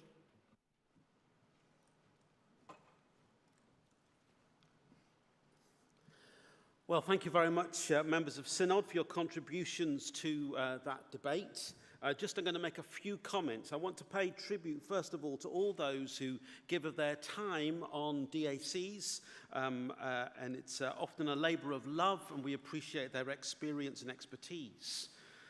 David Knight, the officer of the Church Buildings Division, has recently visited all the DACs in the country. And the Revision Committee were indebted to him for the evidence that he gave us. And he basically confirmed what we've already heard from Toby Baldry and from Timothy Bryden, that it's always good to have some churn in DACs and to have some fresh blood, which is where the suggestion for limiting terms of office comes from. And we also received evidence that it doesn't look good to people outside the church if it looks like a closed shop, and that there are people that the CBC are in contact with who would like to be involved in DACs, but for whatever reason are unable to get there. And so we supported the idea of limiting terms of office. And then how do you do that? Well, we've already heard from Keith Caudron that at the moment the bishop has to do some consultation, and that includes with the Bishop's Council and with the Church Buildings Council. So we thought that would be a sensible situation if a bishop wanted to extend a term of office. It doesn't seem to me to be much more than that. And yes, it would occupy a 5 or 10 minute space on the diocesan synod agenda, but maybe dioceses could do a bit more of it and make something of that agenda item and affirm the work of DACs. Because I don't know about you, but these are one of the things that parishes often talk about. They want to be able to change their buildings and sometimes get frustrated with DAC processes. And so it would be good to have some more ownership at that level. I want to correct something that David Lamming said. If you decide that this should not stand part of the measure, it could not come back after further consideration to Synod at final approval stage. We've already heard that church buildings are an asset, and so we need DACs who are going to help parishes bring out the full benefits of these buildings and, where necessary, make appropriate changes so that they are fit for mission in the 21st century. And finally, archdeacons are not permanent. I don't expect to still be on the DAC in Liverpool by 2032. There will be, because I'll have retired, but there will be changes all the way along the line. So I think it's good to have fresh blood, and I would urge you, Synod, to make this clause stand part of the measure. Thank you, Pete. We come now to vote on item 521. Will those in favour please show? Thank you. Will those against please show? Thank you. Item 521 is passed, is carried, so it will stand part of the measure. We move on to item 522. And again, we've got a number of clauses en bloc, that clauses 12 to 15 stand part of the measure. I call upon a member of the steering committee to make a comment, please. Thank you. Mike Todd, Truro 423. I so move. Thank you. This item is open for debate. I see no one indicating that they wish to debate this. Thank you. We'll move straight on to voting on this then, please. Item 522. Will those in favour please show? Thank you. Those against please show. Thank you. Item 522 is carried. We'll move on then to item 523, that the schedule stand part of the measure. I call upon a member of the steering committee to move this, please. Thank you. I so move. A different voice. Thank you. This is now open for debate. Item 523. Oh, I changed my mind there. All right, thank you. I see no one indicating that they wish to speak. Let's move on to vote then on item 523. Those in favour, please show. Thank you. Those against, please show. Thank you. Item 523 is carried. Thank you. We move on to item 524, that the long title stand part of the measure. I call upon a member of the steering committee to move this. Thank you. I so move. Thank you. This item is open for debate. I see no one indicating that they wish to speak. So again, let's move on to vote straight away then on item 524. Will those in favour please show? Thank you. Those against, please show. Thank you. Item 524 is carried. That completes the revision stage for the draft Church of England Miscellaneous Provisions number 2 measure, which now stands committed to the steering committee in respect of its final drafting. Right, let's move on to the last stage of this whole section this afternoon, and that is the revision stage for the draft amending canon. We now take the revision stage for draft amending canon number 41. No notice has been given of any amendments, and no members have indicated that they wish to speak against particular paragraphs. I therefore give my permission that under Standing Order 58.4 to the paragraphs being taken on block. I invite a member of the steering committee then to move item 525.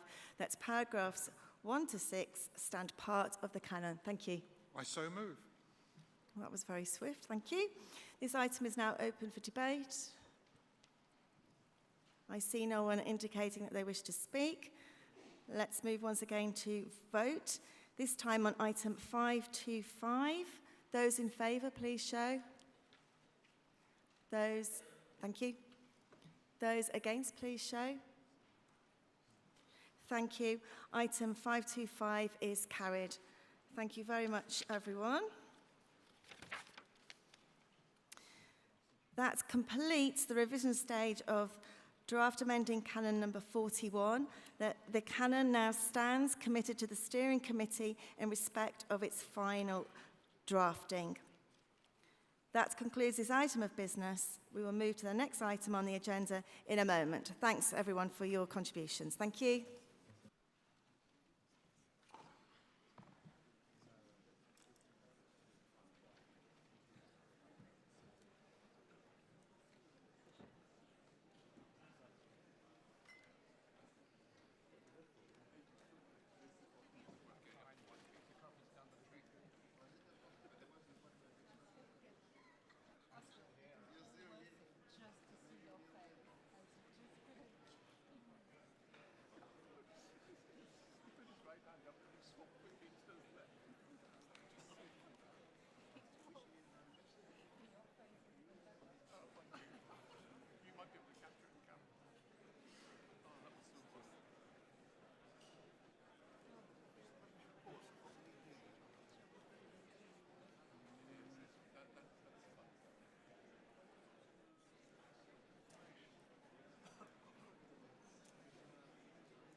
On we move, Synod. We've now reached the draft parochial fees and scheduled matters amending order 2019.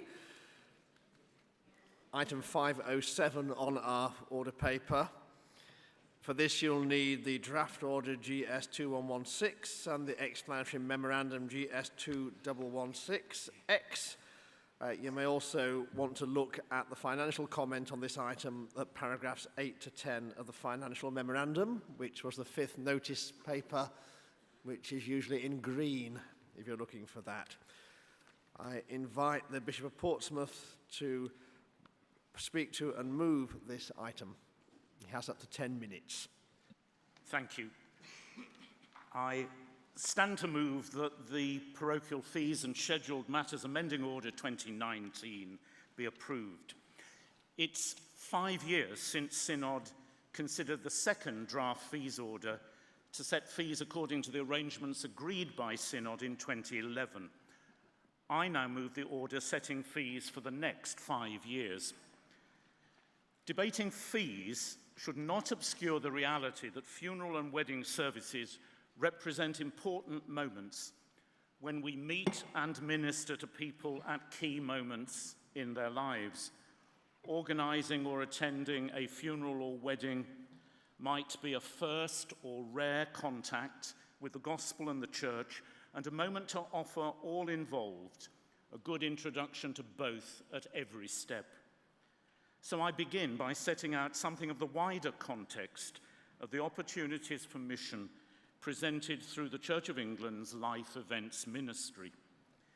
In 2017, there were over 38,000 weddings in the Church of England.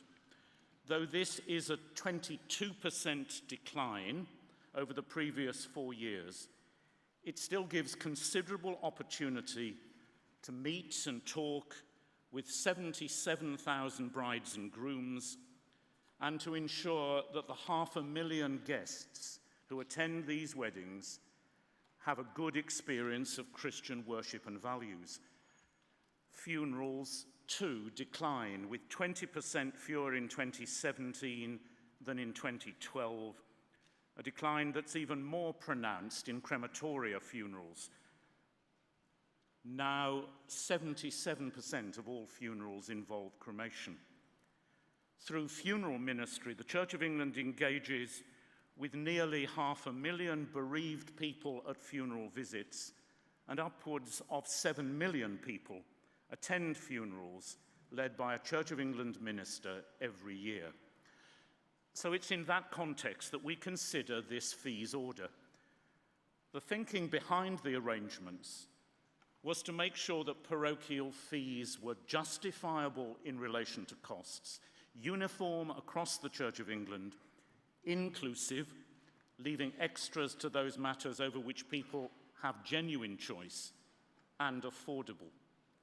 In setting fees, a balance must be struck between not inhibiting the significant mission opportunities afforded and covering costs. The 2014 order prescribed fees for 2015 to 2019 and set fees according to a formula as allowed for under the measure as amended. This proposed 2019 order prescribes fees for a further 5 years from 2020 to 2024. This avoids the need for an annual fees order, but if it's felt that fees are out of step and require reconsideration, it will always be possible to consider an amending order during that 5-year period. So turning to the formula, the order is to cover 5 years, so we must ensure that an annual fees review is built into the order. The measure provides that the increase may be prescribed by specifying, and I quote, a formula related to a published index of price or earnings increases, which is of a general application. For the 2014 order, we chose the retail prices index and specifically the September change in each year before the fees came into effect. For the 2019 order, The Archbishop's Council now considers that it would be more appropriate to use the Consumer Prices Index for the purpose of calculating increases. CPI is now considered a more robust and effective measure of inflation and is increasingly widely used.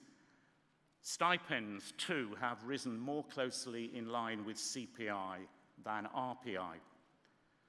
Further, it's proposed that for the new order, the August CPI figure will be used rather than the September figure. This will enable an updated parochial fees table to be made available earlier in the year. For this first year, the uplift is to be applied to the base figures in the order and in subsequent years to the level of fees in the year before. If there's a negative change in the CPI, there would be a nil increase. So how are the base figures calculated?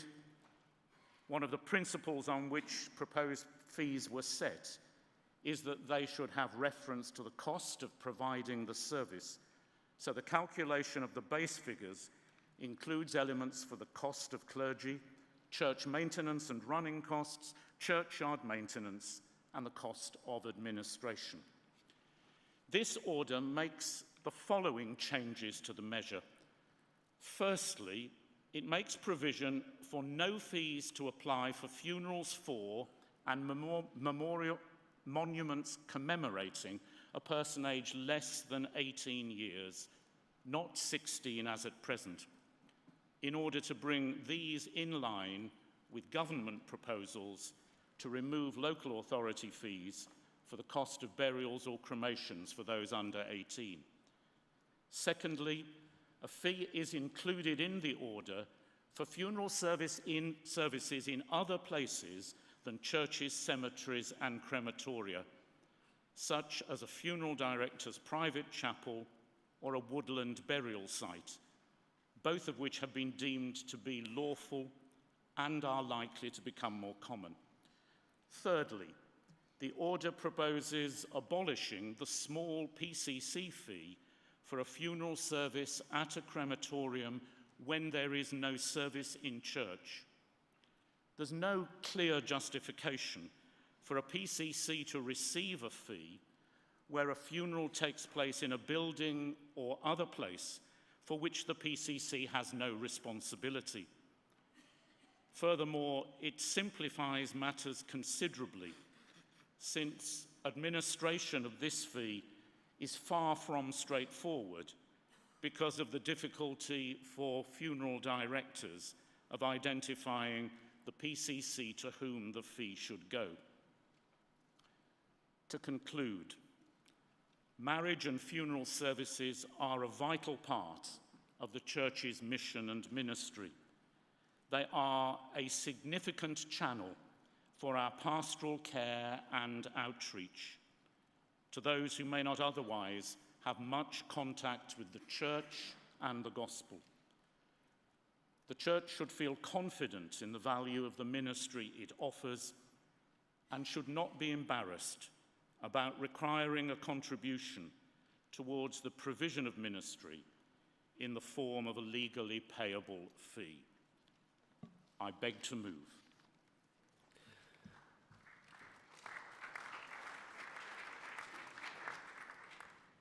Thank you, Bishop. Unusually for us today, we have no amendments on this. It's a nice, straightforward debate, and then we come to a decision and a vote at the end. I will take the Bishop of Burnley first, and then the gentleman over there second, please. 5 minutes at the moment. We may reduce that as we move on. Philip North, Northern Suffragans, 50. I probably ought to declare an interest because I'm mortal and thus will one day require a funeral. It will, though, be a wonderfully splendid funeral. You'll all be very welcome because we'll be celebrating because in Jesus, for those alive in Jesus Christ, death has lost its sting. And that really brings me to the heart of what I want to say because fewer and fewer people are hearing that message of good news. I think it'd be remiss if we passed on from today without noticing the impact that the decision made in 2014 has had on our ministry as a national church. Since that year, in the Diocese of Blackburn, the fees collected have gone down and down and down. And behind that figure is the reality that fewer and fewer people are able to afford the pastoral and sacramental ministry that we want to offer them. Fewer weddings, fewer funerals, fewer opportunities to proclaim that in Christ death has lost its sting, fewer opportunities to reach out evangelistically to our communities and to celebrate our identity as a national church. And it's quite clear that the impact of that has been shown most in poorest areas. Anecdotal evidence suggests that clergy working in areas of poverty, the funerals have almost dried up completely and the weddings altogether. And that's because of decisions that we have made. It's something we brought on ourselves because of a false premise that lies at the heart of this fees table, which is that the amount that people pay in fees should be proportionate to the hours that a priest works. That undermines the nature of priesthood, which should be offered to communities as gift. And what's more, it's not a principle that we apply to any other area of ministry. When I was a parish priest, I did not invoice our Kayla when I popped in to pray with the Cubs. So why apply it in this particular case?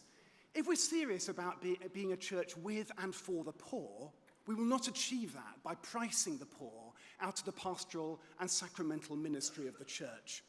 And no doubt the answer to that will be that we can always waive fees, but you know, I'm absolutely sick and tired of hard-working people who are struggling to make ends meet because of a bust and broken economic model, having to beg for charity. And the Church of England should not be colluding with that. It should be speaking against it prophetically. So I'm going to launch a one-person rebellion against this fees order. I did that in 2014. 2 of us voted against the fees order then. My co-conspirator sadly left the synod, so no doubt I should be voting alone, but that's not going to stop me.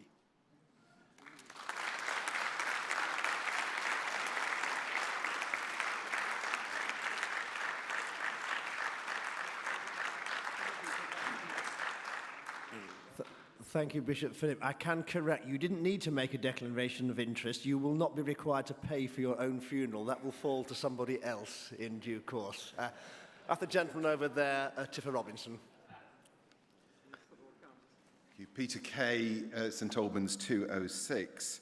I'd like to thank the committee for their work, but I'd also like to register my concern with the reduction to 0 of the PCC element of cremation funerals.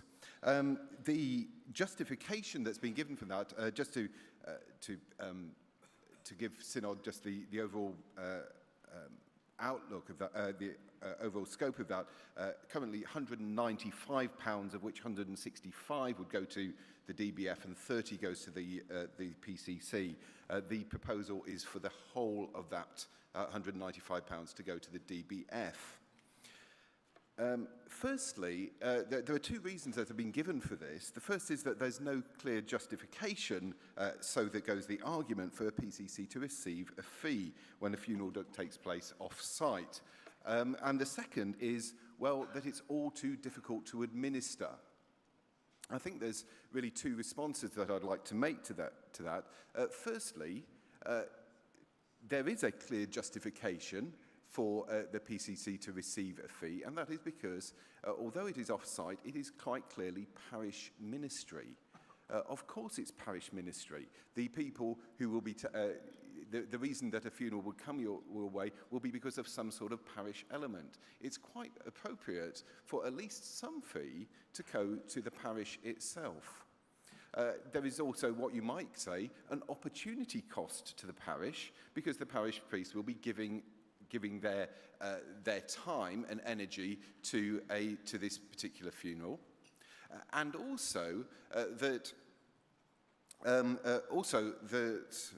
sorry, better just check my notes here.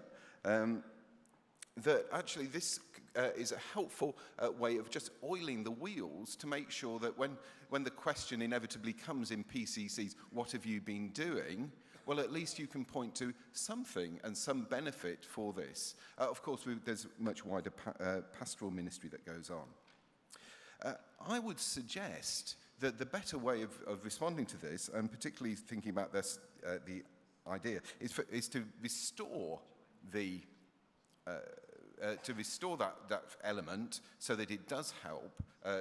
Some of the money does go to the PCC, but also just simply to simplify the rules that actually go around to where the actual fee goes to, which parish, who's a resident, all the electoral rolls, so that actually it's much clearer and works better. Thank you. Thank you. As we do have quite a few people standing, I think, and we have quite a number of items this afternoon, I'm going to make the speech limit 3 minutes from now on, including Mr. Robinson, after whom we will have Deborah McIsaac. Tiffany Robinson, 209 Edmondsbury and Ipswich. I am a parish priest. Some have accused me of not liking change, which is a fair comment. But one exception was the 2013 fees measure, which, coming so soon after I became an incumbent, excited me greatly. One of the key changes for clergy and administrators was there was to be a PCC fee element for cremations. This is now being changed back, as we've heard, because it's been deemed too complex to determine which PCC should get the fee. I want to mourn the loss of this token £30. My first reason is that, despite it existing for nearly 7 years, many clergy have only just got their heads around it. It's really not that hard to work out which PCC the fee goes to. It's the parish in which they were resident when they died, which unless they are also on electoral roll, which in the vast majority of cases is not relevant. It does complicate matters, I concede, but I think there's a good reason for it. Quite often, the minister taking the cremation is not the local parish priest of the deceased. And technically, whoever does take that cremation is supposed to obtain the permission of her or him. This does not always happen, and that is quite an understatement.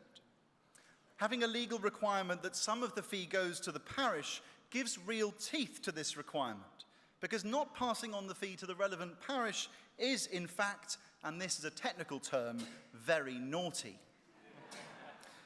This isn't just about petty parochialism, it's about enabling proper pastoral links between local ministry teams and the next of kin if they still reside in the parish, where appropriate. How can a church offer pastoral care or invite to a remembering service if they haven't been told that a parishioner has died and an Anglican cremation service has taken place? The obligation to gain the permission of the local parish priest still exists, but ensuring this fee continues to go to the right place makes this more likely, as people are understandably more nervous about being in trouble for misdirecting funds, albeit small, than being discourteous to fellow clergy. Making things simpler is a good thing, but I feel the reason given, that it's hard to work out where the fee goes, is not a good enough reason to have made this change. Thank you. Thank you. After Deborah McIsaac, Father Christopher Smith. Deborah McIsaac, Salisbury, 405. In 2014, we decided, as acting on behalf of a group of 6 parishes and 10 churches, to continue to employ an administrator. We had employed the administrator on the basis of a precept based on our fair share. When the new fees order came into effect in 2014, we decided that each of the PCCs would pay into the, what was a team, but I guess I now need to call it the parishes, for the purpose of paying the administrator a proportion of those fees. So we retain about 40% that would otherwise go to the individual parishes. The reason for that is it makes it very fair to employ an administrator, partly based on all being in it together, but also partly based on the amount of work that is done. Released from mission, you'll recall, for the rural church, urged the employment of professional administrators, and that's what we've gone to do. Any decrease in the amount that is retained, of course, undercuts our ability to continue with the paid administrators. It's an important part of the income flow, so please don't do this. Thank you. After Father Smith, the Bishop of Chester. Father Christopher Smith, London 168. Following up on the Bishop of Burnley's point, I wonder whether the Bishop of Portsmouth could tell us whether the committee asked itself if the market is telling us something, and whether they considered the possibility of putting the fees down. Thank you. Bishop Chester, then Rosie. Peter Forster, Bishop of Chester, number 12. I have some sympathy with that, as will become clear. I was surprised when this item was introduced that there was no discussion of the fact that the fees are falling so significantly in all our dioceses, and some analysis of the reasons. Is it the secularization of our society? Is it that other premises are available? Is it that there's more and more skillful and experienced funeral celebrants offering their ministry? Or is it in fact down to the increasing costs, which we significantly raised 5 years ago? I would have expected some analysis of these matters at this point. The second thing I'd want to say is that one of my jobs is to relate to the Church of Scotland, and they have a principle that ministers aren't allowed to charge any fees for their services.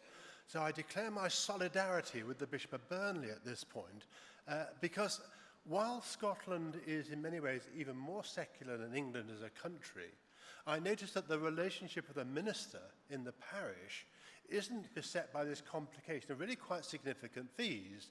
And for families that are not particularly well off, £200 for a funeral. And we're proposing to charge £200 for a funeral even in the chapel of the funeral director.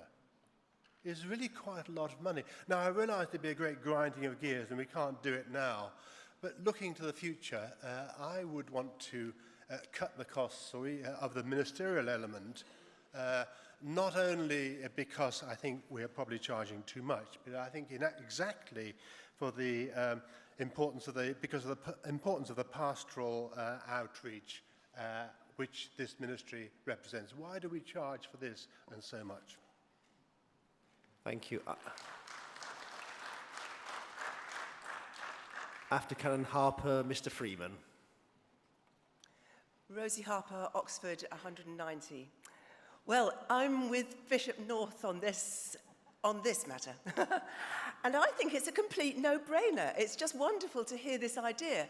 We're putting all this money into renewal and reform and into evangelism. Just imagine the scenario. A family comes in to organise a funeral, and the funeral director says, well, you can have the humanist person, or you can have this person, or you could even have a Christian minister. And the family says, well, what's it going to cost? And they go, well, the humanist will cost this much. But of course, the Christian minister, it will be free. And everyone jumps up with glee and says, yeah, we'll have a Christian funeral. And at one stroke, you've got a whole load of people wanting to come back into church for their funerals because we're giving them a gift.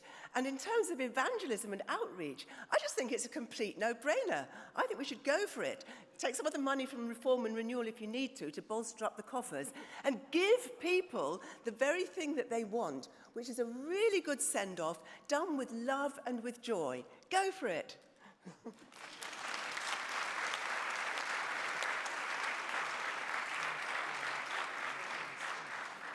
As a fees order ever provokes such passion in this room, after Mr. Freeman, Father Cartwright.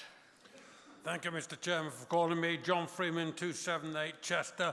I will declare an interest. I am a PCC treasurer. Between this synod and the end of this month, we have 2 weddings in the parish.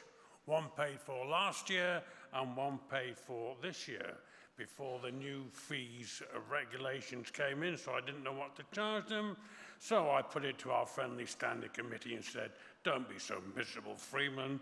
They can have it for what they did, but I've still got to pay the DBF who want their corn, the organist and the virgin, the bell ringers, etc. So the PCC took the hit.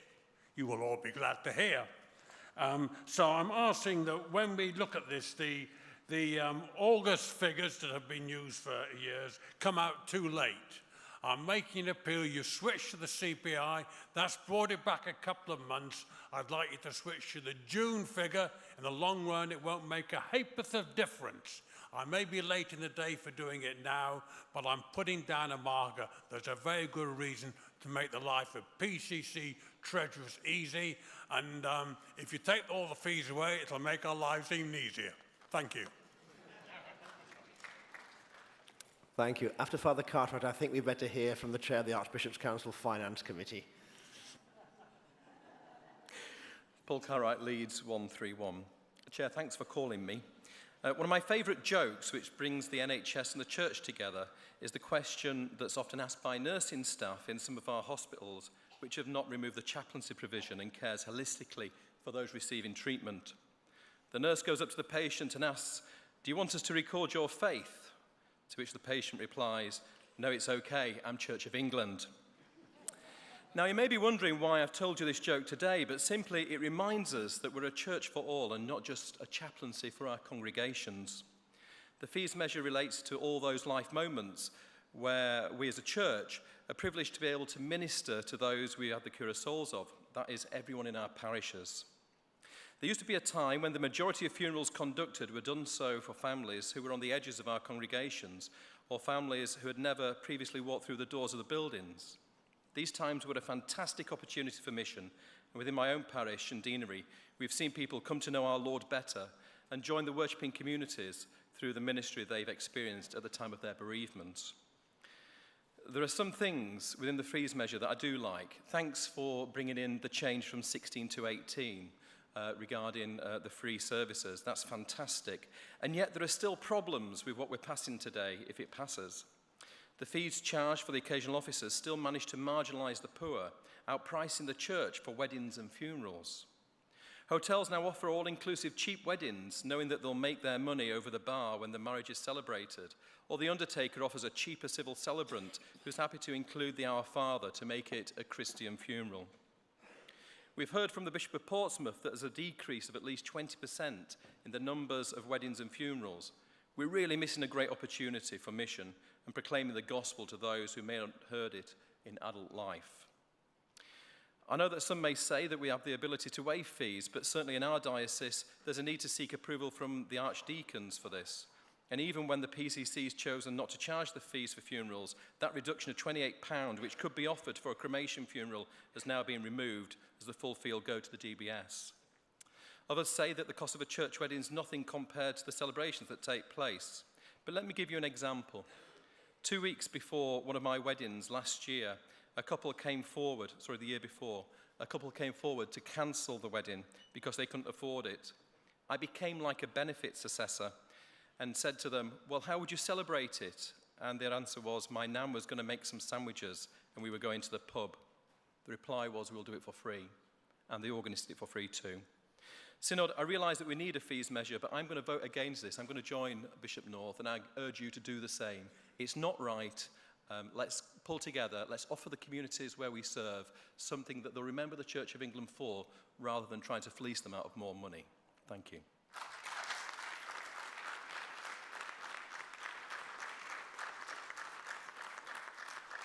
Canon Spence, a point of order. Sir.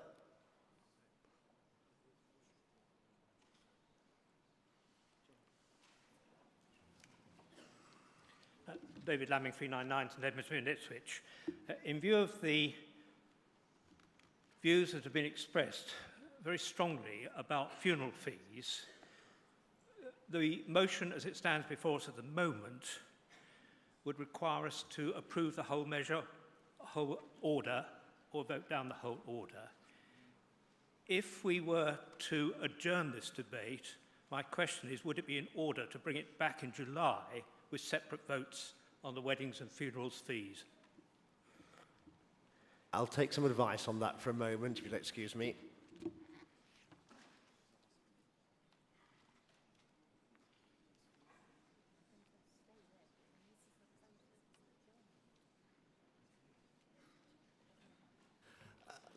The lawyers tell me the difficulty is that it's too late to put down amendments, so we'd simply be in the same place in July as we are at the moment. So sadly, that's not possible. Canon Spence. John Spence, 467 Archbishop's Council. If I could deal with a couple of the points first, as I answered yesterday to Mr. Freeman, were these charges to remain intact after today, we would be amenable should diocese indicate to us that we would put forward an amending order next year in order to bring the date forward to June. We have no problem with that. In terms of the £30 going to the PCCs, it isn't just the complexity of working out which PC it is. There is actually a cost involved in doing that, which erodes quite a lot of the £30, and that's the piece. So then we come to the Bishop of Burnley, and I may be your finance chairman second, but I'm a passionate Christian first. I think we need to ask you, please, to pass this amending order today in order that we have a fee structure in place. I have not been able to take legal advice, but I believe it would be quite possible to come back to this item at a later date without committing yourself to the full 5 years, if research proved to you that there was a better way forward than these fees. If I could just extrapolate something. If by taking away these fees, we were to achieve an explosion in the use of our premises and our priests for weddings and funerals, and with new contactless card technology which we are introducing now, I could well make the argument that the church might not just have a wonderful missional opportunity through these weddings and funerals, but might actually be financially better off as well. And actually, the PCCs would get all of that income, the DBFs wouldn't get any. So I believe that legally I need to ask you to pass this, and I believe it will then be possible for research to be undertaken as to what is really driving the changes of pattern of usage.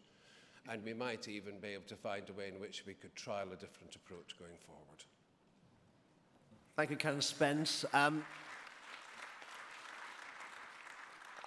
As nothing if not a megalomaniac, I'm minded to use that new power the chair now has to put to you a motion for closure without having to wait for Mr. Friedman or another friend to help me in that. If you don't like the chair doing that, you know what to do. But I think we've had a useful debate. So I put to you the motion for closure on item 507.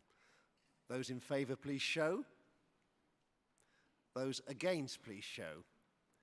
That is clearly carried. I therefore invite the Bishop of Portsmouth to reply to the debate. He has up to 5 minutes.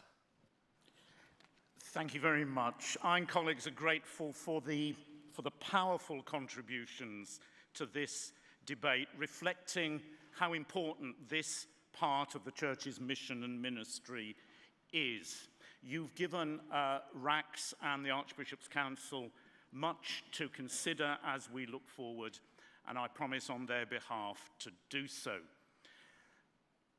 Bishop of Burnley, funerals are indeed expensive. The average cost of an essential funeral these days is about £4,300, and our fees represent about 8% of that, closer to 5% for crematoria funerals.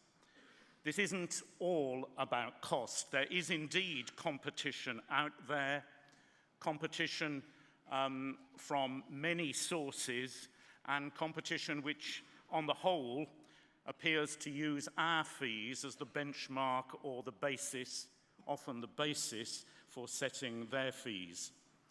Peter Kay, recent legislation allowed any member of the clergy to officiate at a funeral at the request of the family. And Tiffer, permission of the local parish priest following the recent decision of this synod is no longer required. The link to a specific parish isn't always clear and makes life, in that sense, more difficult for funeral directors. Deborah McIsaac, Christopher Smith, the Bishop of Chester, Rosie Harper. We are continuing to engage in research and learning about our ministry and our mission in these areas. In the past 3 years, around 2,500 clergy and lay members of the Church of England have learnt about that research and been supported in it in 35 of our dioceses. To those who are pressing for an immediate and radical solution, an immediate and radical change, an amendment, of course, would directly have tested the opinion of this synod. Without that, I invite you this afternoon, following Canon Spence, to support this fee order for now, with all its elements, including the raising of the age at which fees are automatically waived to 18, and give us opportunity to consider how best to reflect on the points you've made and return in due course with further proposals within the 5-year term of this order. We hear, for instance, the wish of John Freeman and perhaps others for the fees to be settled even earlier than the improvement we're offering in this order. So thank you very much for all the contributions you've made. We hope you'll be able to support this order today and for us to engage in further research, to listen to you, and to consider how best to continue to serve the people of our nation through this important ministry. I invite you to pass this fees order. Thank you. Thank you. I therefore put item 507 to the vote. Ooh, points of order. Where have we got a point of order? Somewhere over here on my left. Sir, would you go to a microphone and make your point?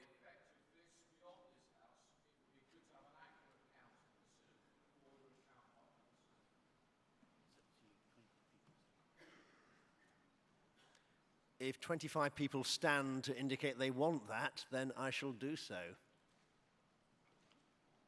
Oh, I think we've made 25, so we shall have a count of the whole synod.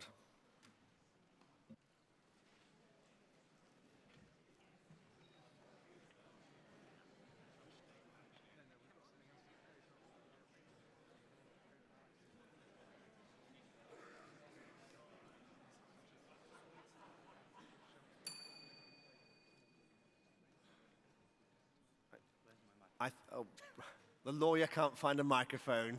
I've never seen a lawyer lost for words before. A microphone has arrived. Ah, okay. Registrar.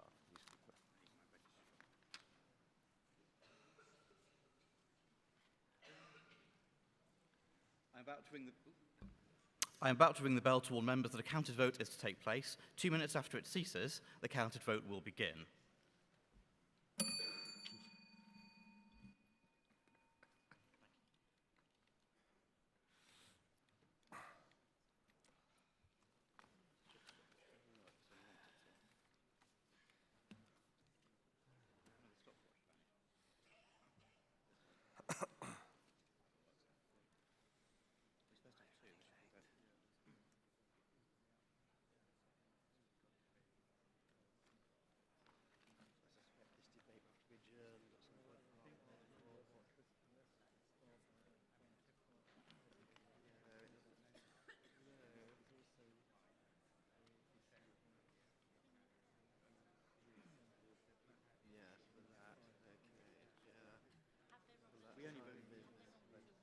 I didn't feel, given the number who were standing, that the vibrancy and energy in the debate, we could not curtail it. Yeah. Oh, forgive me, you're quite right. I thought that was early. Yes, We could sorry, I will do it. And it gave time for, I think, the bishop to take back some Sorry, work. I need to ring the big bell, I'm sorry. Right, okay. Do you mean that wasn't valid, your last one? No, I'm going to have to start again. I'm very sorry with my 2 minutes.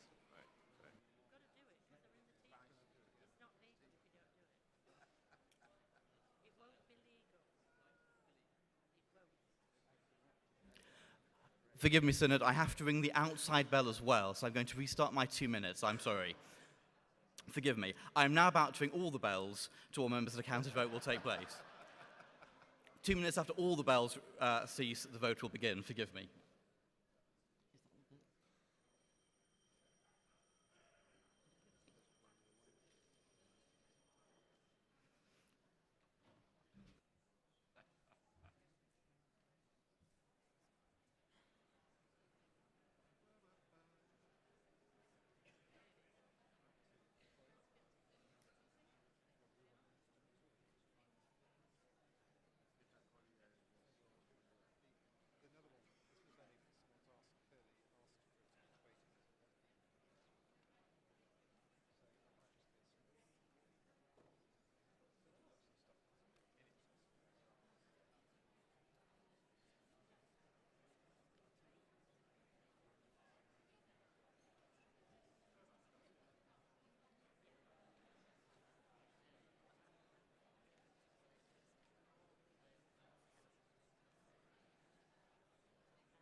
Synod. The motion is, as at number 507, that the draft parochial fees and scheduled matters amending Order 2019 be approved.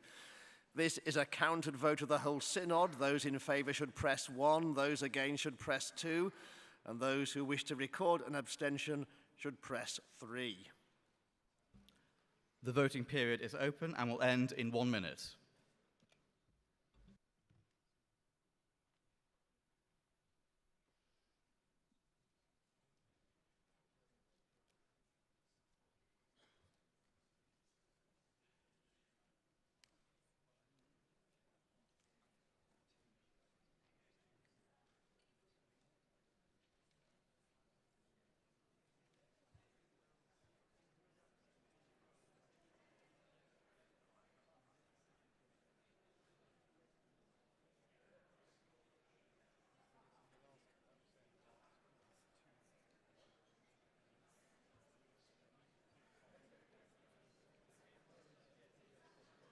The voting period will end in 15 seconds.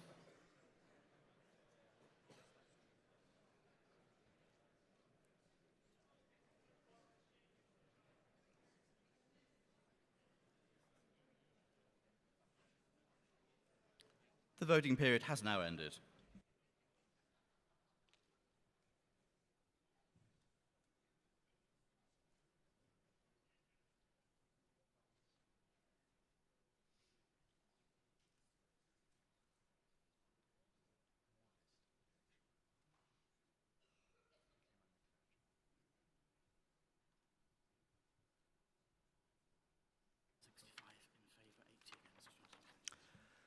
Thank you. This was a counted vote of the whole Synod.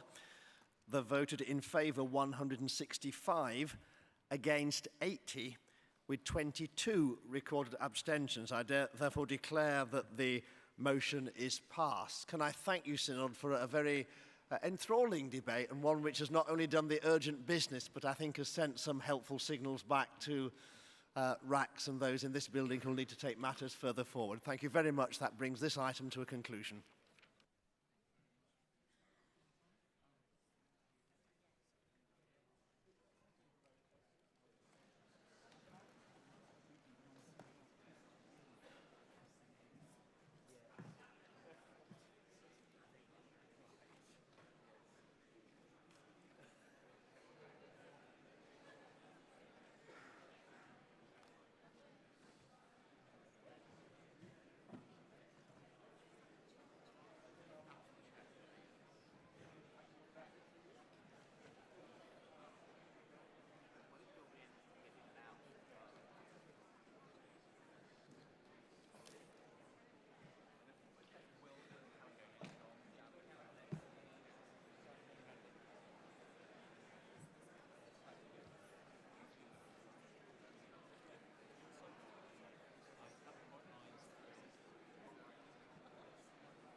Synod, we now come to item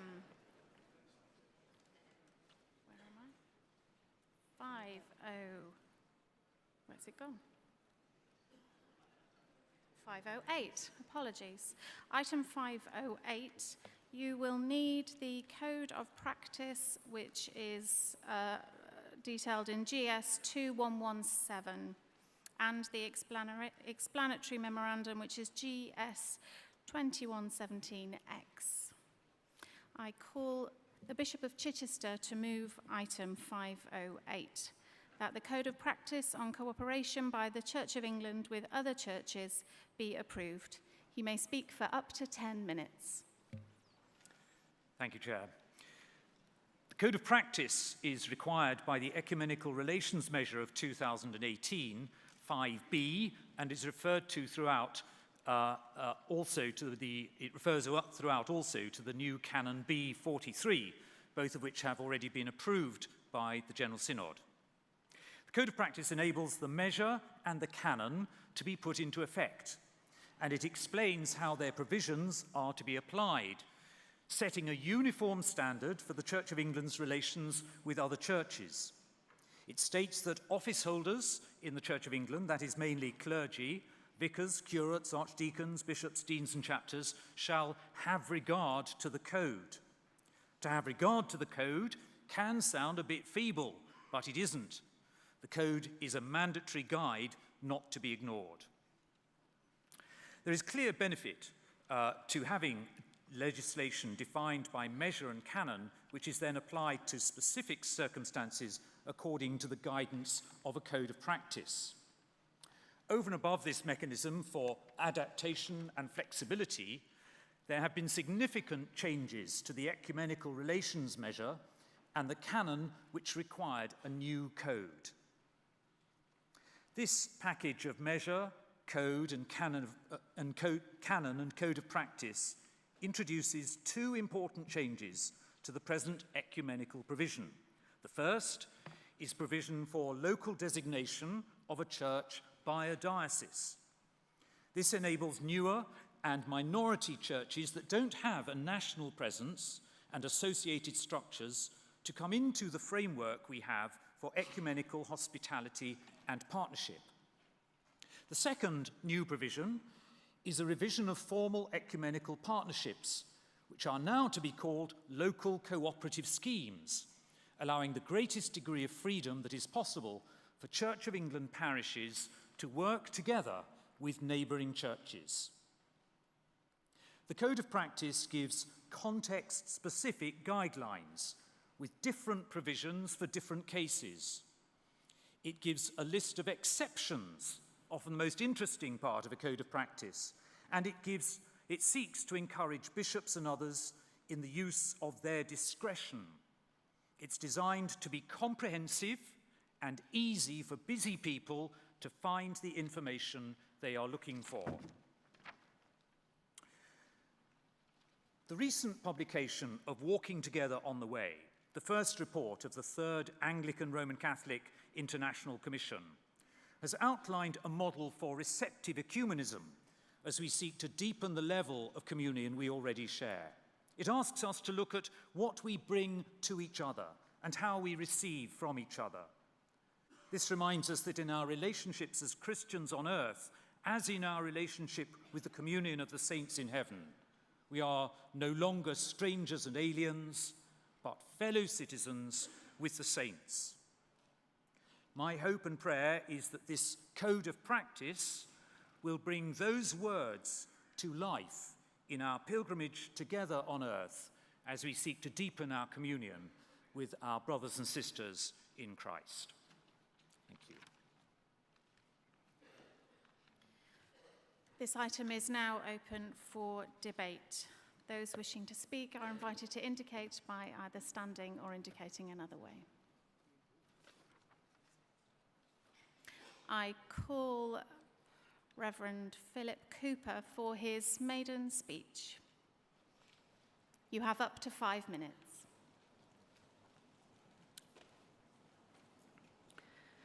Philip Cooper, Moravian Church Ecumenical Representative, number 477.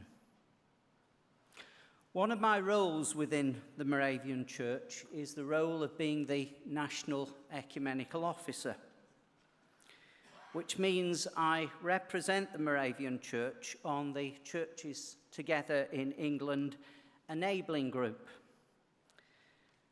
And this enabling group has played a large part in producing the new ecumenical framework, a new framework for local unity in mission.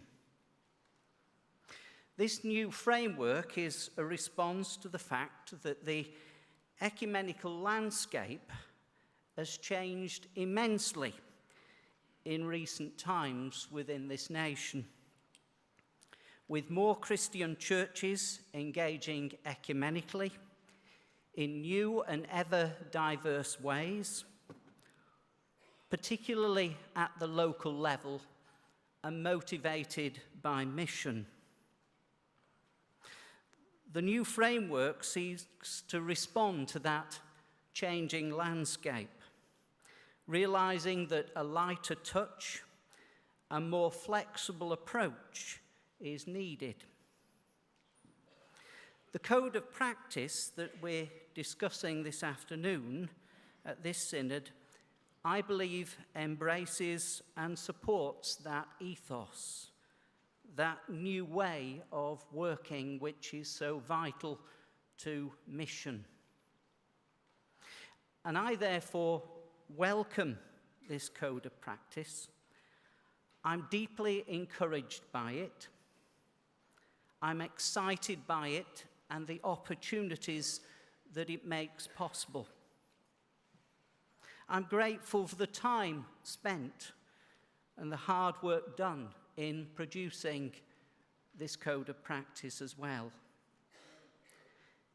And I feel sure that this code of practice will be widely welcomed within ecumenical circles as an extremely helpful code of practice and a very positive development in our ecumenical life together. Thank you.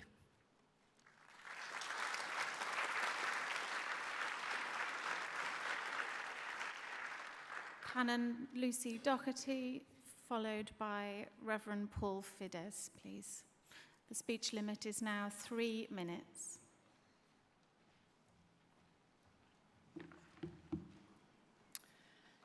Thank you for calling me to speak. Lucy Doherty, Portsmouth 385. I also declare an interest in that I too sit on the Churches Together in England's enabling group. In para 2 of this code of practice is a clue to what this document is all about. I quote, "It is a response to the substantial shifts in the Christian and ecumenical landscape in England and beyond, as well as new patterns of ecumenical mission emerging at local level.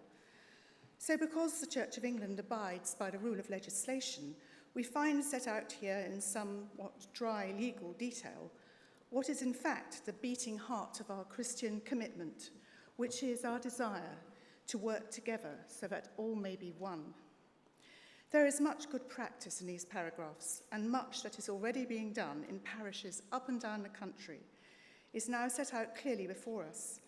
I hope also that it will provide a timely reminder to all of us of how many practices that have been available for some time, such as the common baptismal certificate mentioned in para 92, and I hope that if this is not already being offered routinely when appropriate, it now will be. For me personally, the common baptismal certificate allowed all my 4 children to belong symbolically to both the Roman Catholic Church and the Church of England through their baptism. It is an acknowledgement of how we are all members of the one universal Church of Christ, and was for me a very precious and rare example of my husband's church and mine working together to help interchurch families like ours. My children were all baptized in the Catholic Church and then welcomed into our Anglican church family the following week and presented with their common baptismal certificates. Paragraph 161 is another good example of really good practice that in my case has enabled my Roman Catholic husband to play a full part in the worship and life of our Anglican church. The ecumenical landscape of this country has changed enormously in the last 10 years. Anyone who was present at the Churches Together in England Triennial Forum last September can witness to this. In 2019, we have a very lively, energetic, and beating ecumenical heart pumping a new lifeblood into the body of Christ in this country. And we have often had speeches in the Synod which attest to the lively and committed work of local churches together in their communities. And a good example will be the way so many churches together groups already work well to tackle homelessness in their communities, something we'll be discussing very soon. Our own particularly Anglican contribution to ecumenical cooperation in this code of practice may seem somewhat dry, but as the title says, it provides a framework for cooperation with other churches, which should be a real enabler of ecumenical good practice. And I commend it to the Synod and ask you to pass it. Thank you.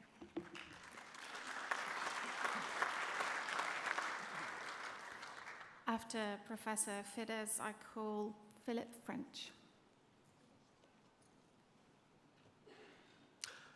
Paul Fides, 475, Ecumenical Representative for the Baptist Union of Great Britain. Chair and members of Synod, thank you for calling me, perhaps to answer the plea in questions yesterday for a response to this document from an ecumenical representative. Like two buses coming along at the same time after a long wait, you're getting two such responses today, the chair graciously permitting.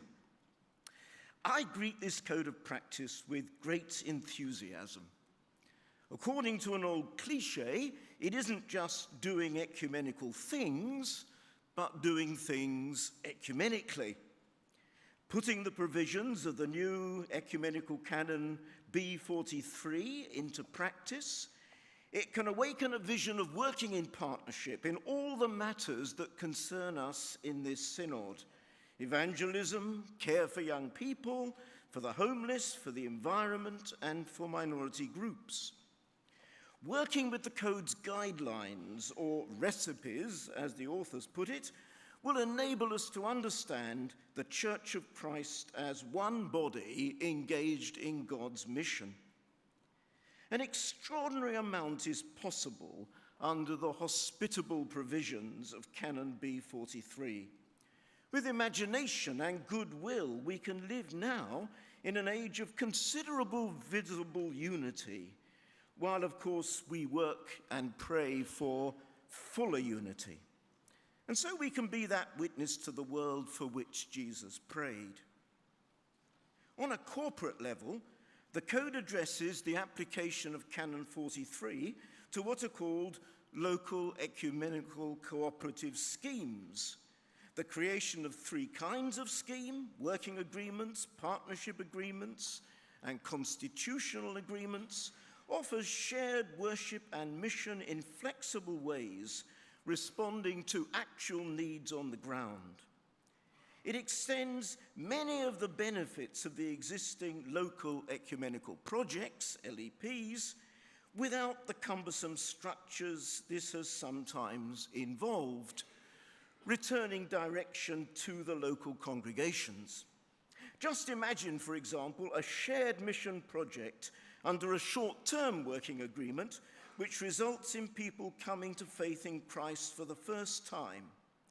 They could be baptized and then received into a local congregation in the context of several churches, that is, the Church of Christ, gathered together to welcome them and celebrate their entry onto a new life. In the ecclesial tradition of covenants, Christ is the covenant mediator.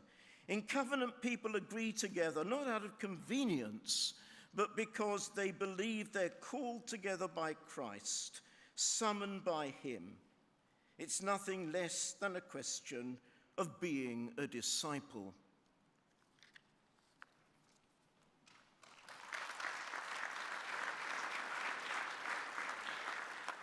After Mr. French, I'd be minded if anybody wanted to put a motion for closure. Philip French, Rochester 388. To declare an interest, or at least a context, I've worshipped for the past 20 years in a local ecumenical partnership of the United Reformed Church with the Church of England, where I serve as both elder and church warden. Hands up, I'm the member who gave notice under Standing Order 71-2 to require a debate on this item. I did so because we've got something here to celebrate, and as a courtesy to our guests from other denominations from whom we've just heard. No doubt this was scheduled as deemed business, as it is thought uncontentious in principle and to save time. Yes, but it's important, both to us and to our ecumenical partners, and for our witness to the nation. Taking unity seriously is a gospel imperative. It's not a peripheral concern. Jesus prayed for the unity of his disciples, John 17:11. Non-Christians look at divisions between and indeed within denominations with bemusement, and it damages our witness to them. There is so much more that unites us than divides us. Our belief in God as Father, Son, and Holy Spirit, as Creator, Redeemer, and Sustainer. If this is really the Synod of Evangelism, surely we must rejoice in the opportunities we have already taken and those we have yet to grasp, to work with our partners in the gospel, to be enriched by their faith and insights as they are in turn enriched by ours. So let's turn to the code. Much of the code deals with simplifying ecumenical cooperation, all of which is welcome. Part 2, Section 5 deals with longer-lasting relationships. I've mentioned that my parish is part of a formal LEP, as it is now. In the new language, this would be a Type C agreement for a local ecumenical cooperative scheme. As an aside, that doesn't so much trip off the tongue as trip it up. Thinking about our local circumstances, 4 points occur to me. Firstly, the code concentrates on entering into new lex. There's an equal need for both clarity and sensitivity in honouring existing arrangements. For partner churches who have in good faith entered into what were understood to be permanent covenants, there could be a worrying shift from leps to lex in the notion that covenant relationships can be broken unilaterally. Secondly, it's encouraging to see at paragraph 112 there is no upper limit for those arrangements. Thirdly, paragraph 159 indicates that partner churches would be expected to have some influence on Church of England ministerial appointments. That's welcome, but it's also toothless. It's written as a commentary on a measure which does not require that consultation. There's at least one known painful example where it didn't happen, and there's no apparent remedy or right of appeal. Would the House of Bishops give further consideration to this? For example, whether an amendment to the patronage benefices measure of 1986 might help. Ecumenism involves taking risk and permitting innovation. Like light, we let the Holy Spirit in through the chinks in the walls. The Bishop of Chichester noticed there's room for discretion. Hurrah. So thank you to the House of Bishops for preparing this. Please join with me in welcoming it wholeheartedly.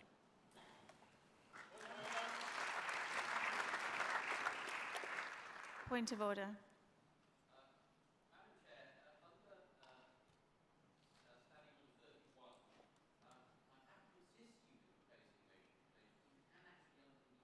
I know I can, yeah.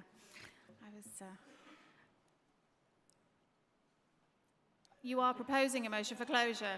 Mr. Freeman, do the honours.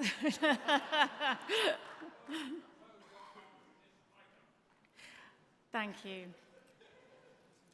That has my consent. Does it have the consent of Synod? It does. I now invite the Bishop of Chichester to respond to the debate. Thank you, Chair. Can I first of all say thank you to two of our ecumenical representatives, Philip Cooper and Paul Fiddis, for their very helpful and detailed response to the Code of Practice and for the huge encouragement and enthusiasm with which they've received it. And can I also underline our thanks to all those who are in ecumenical partnership with us who've helped form this Code of Practice. Can I also say thank you to Lucy Docherty and to Philip French, who've identified the ways in which it might land within our own life, in our parishes, in our families, and invite Philip French, if you'd like, to write to the House of Bishops to ask for clarification on the question that he put. We hope that this will be, as has already been noted, a sign of encouragement and enthusiasm which will lead to the renewal and deepening of our life together and our witness to Jesus Christ. And it's on that basis that I move that the draft Code of Practice under Section 5B of the Church of England Ecumenical Relations Measure 1988 be approved. We now put item 508 to the vote. Point of order.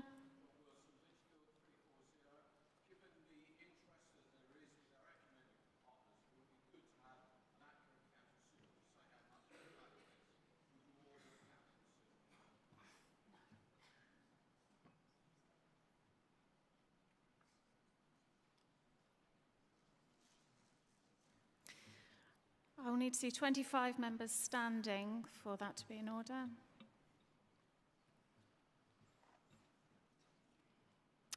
I do not.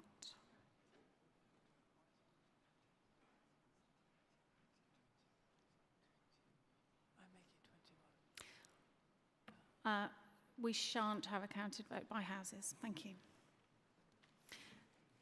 So we now put item 508 to the vote. All those in favour, please indicate. All those against? All those abstention? Oh no. That is carried. That concludes item 508. I now, Synod, need to invite the chair of the Business Committee to come and address Synod.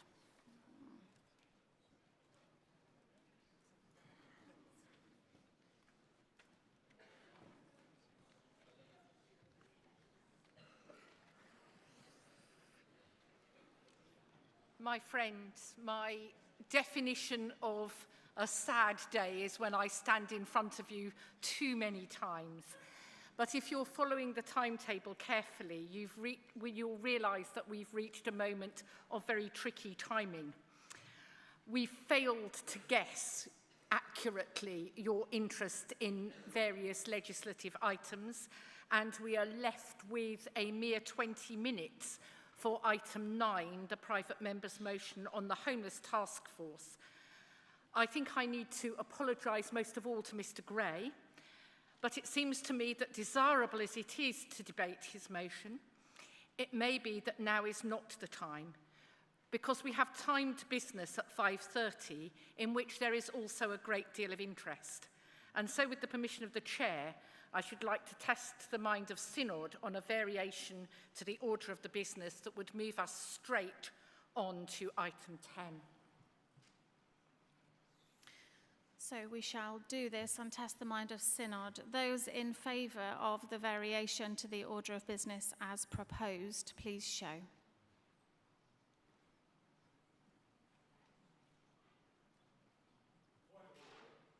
Point of order.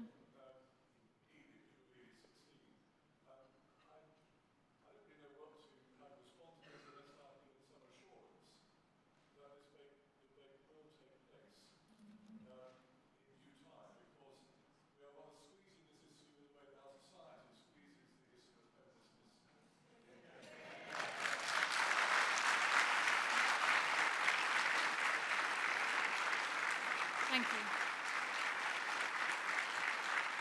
I invite the chair of the Business Committee to respond. I would be applauding with you, friends. I am extremely unhappy about this. I've apologised to Mr. Gray, both privately and publicly. But I don't think that we can do his motion justice in 20 minutes. We do have timed business. I have explained to Mr. Gray and will explain to you that I cannot promise that we will be able to take his motion in this group of sessions, but we will make absolutely certain that nothing prevents its being moved in July. And that is the...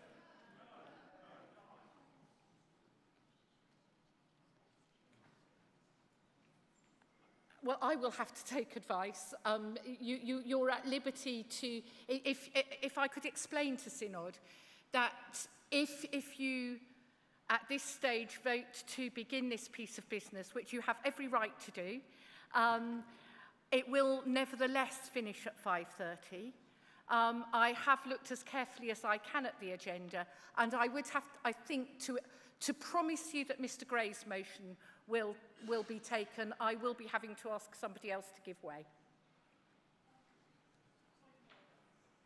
Point of order. Sorry, I should know this, but I don't. Why can't we cut the time for the 5:30 to 7 debate, presentation?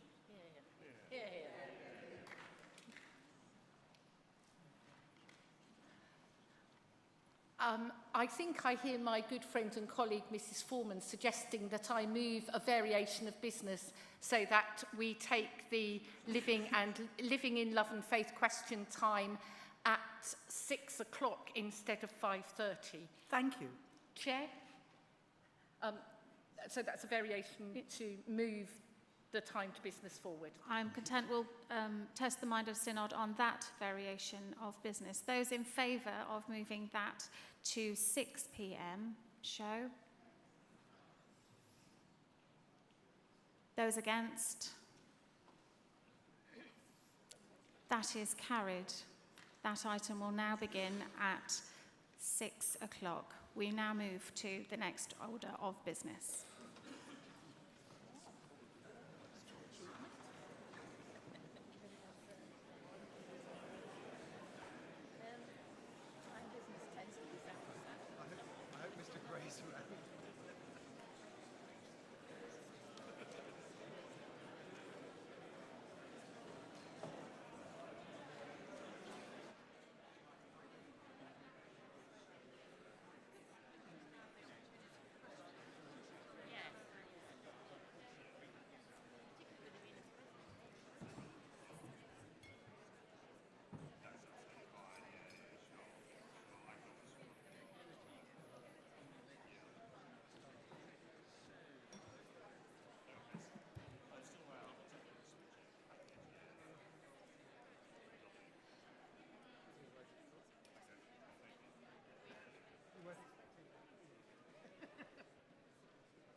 Good afternoon again, everyone.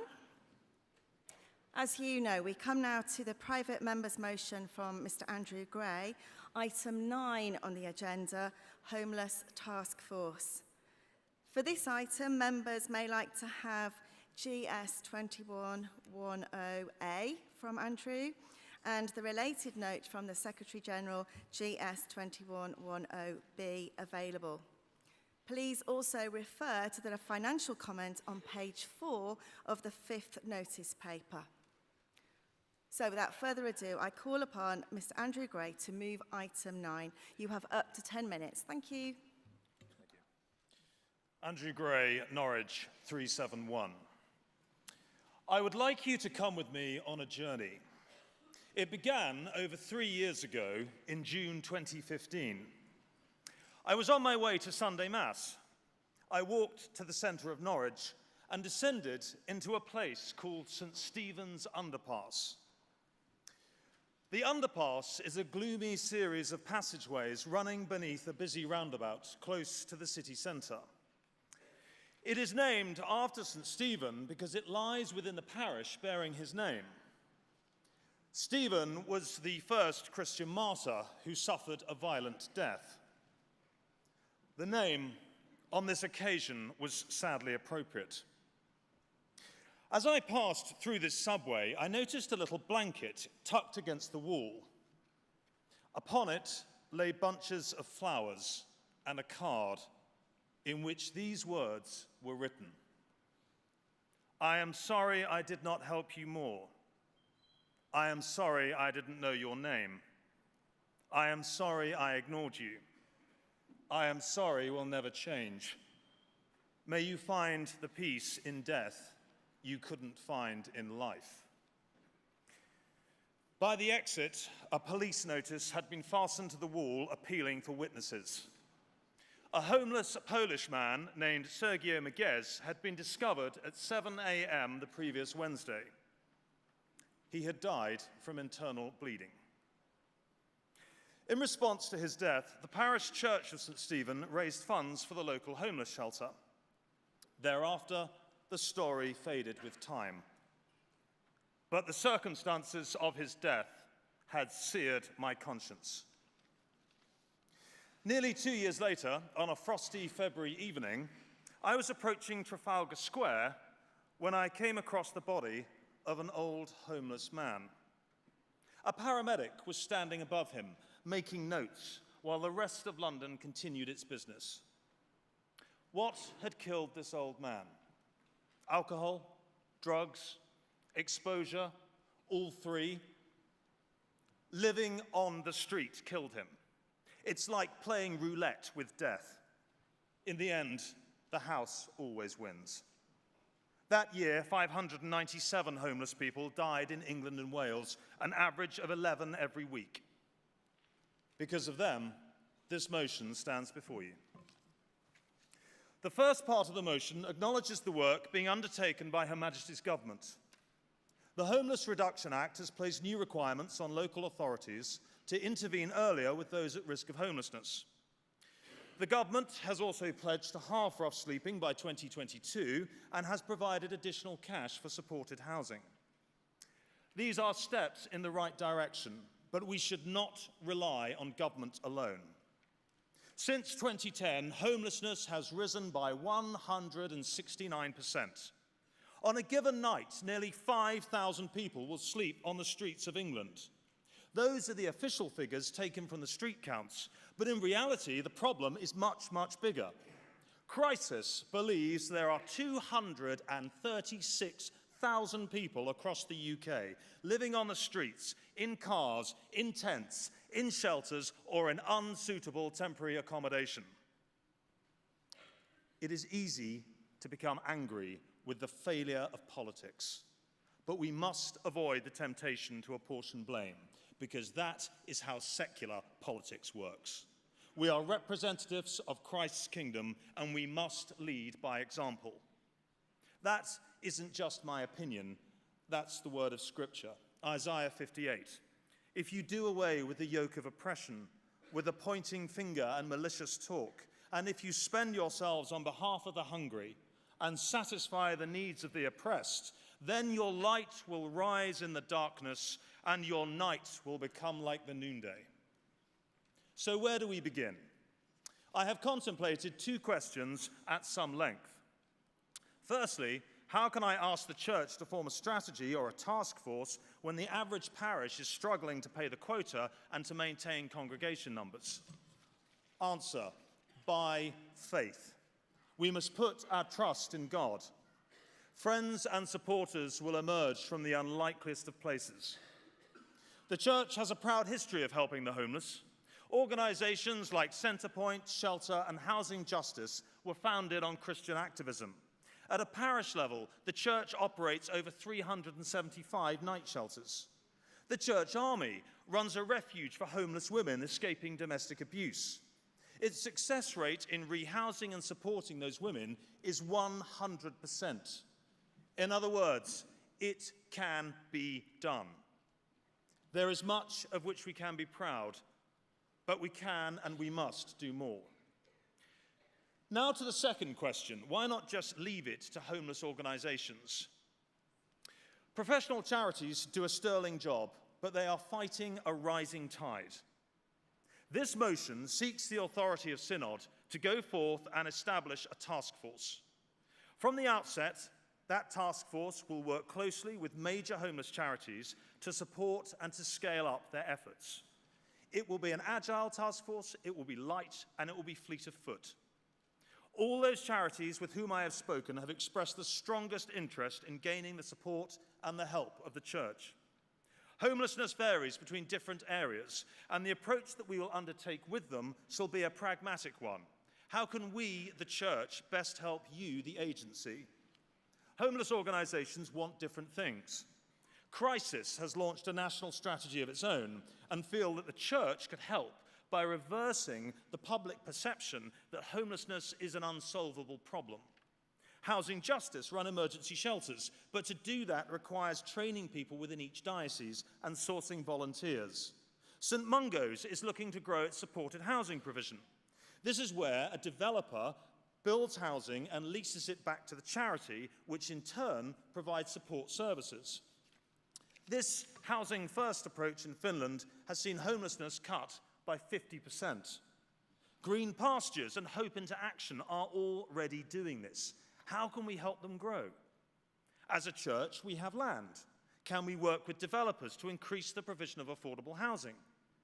Some 79,000 families live in temporary accommodation. The mother and the 3 children who are crammed in a one-room bedsit are not rough sleepers on the pavement, but they are still homeless. Our forebears managed to provide almshousing. I do not believe it is beyond our capacity to do so again. It is essential that we partner with professional charities. Otherwise, there are multiple ways that intervention can actually make the problem worse, however noble the intentions.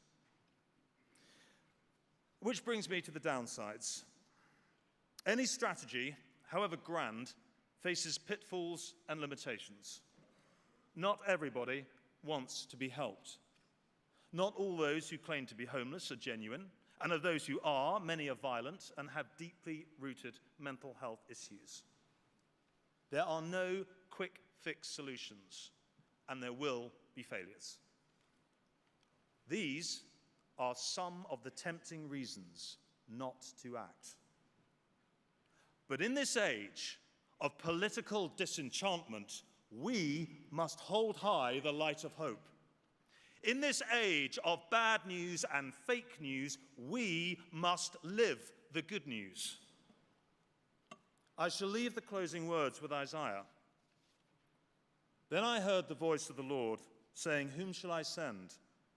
And who will go for us?" And I said, "Here am I, send me." Let that be our answer this day. I commend the motion standing in my name. Thank you. Okay, Synod, please.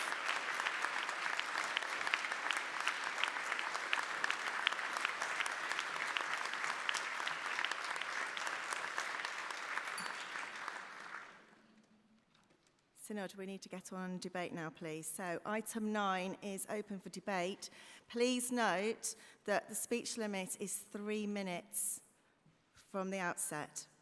I first call Millie Cork, followed by the Bishop of Ely, Stephen Conway. Thank you.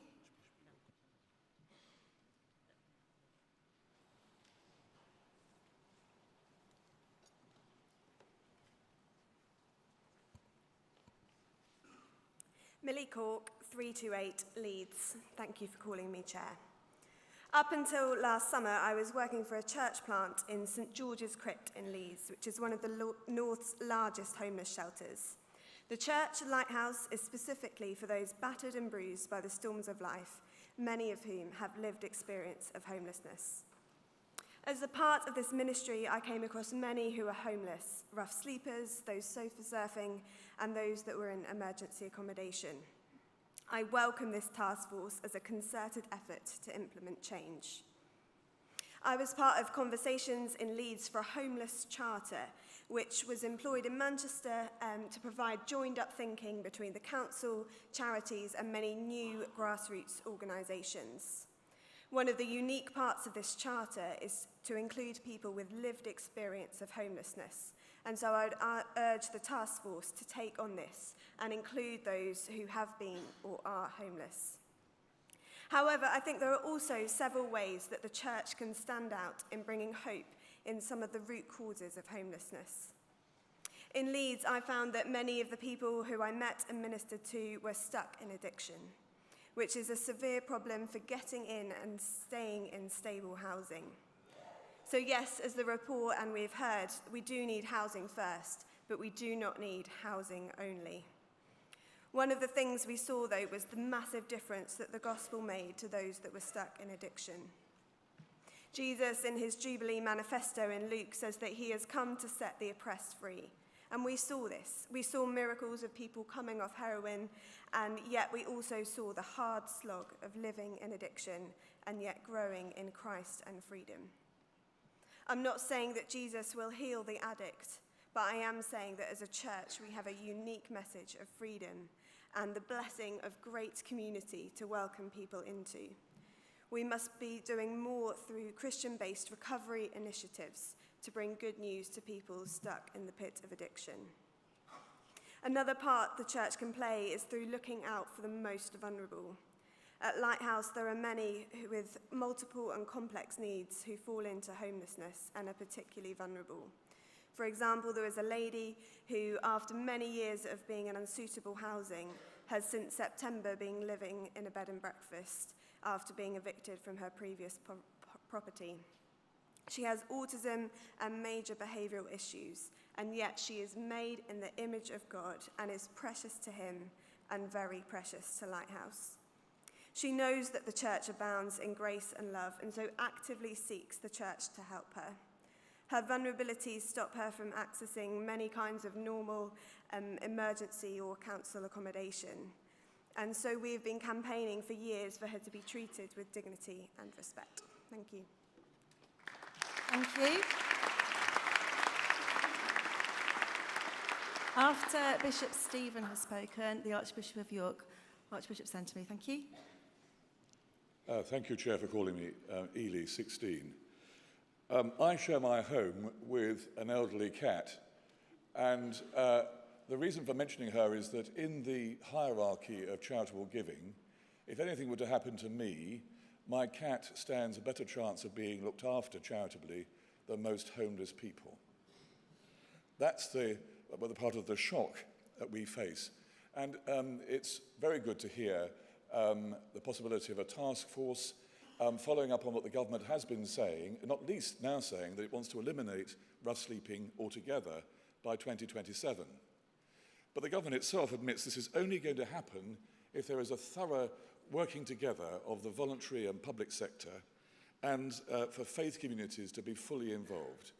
And the opportunity is for us, I think, as the churches, to provide disruptive leadership in this whole area, to be those who are saying that against the odds, where homelessness is increasingly seen as a despairing norm, that we, among others, can provide the glue in pulling people together to be ambitious about working with those who are completely dispossessed.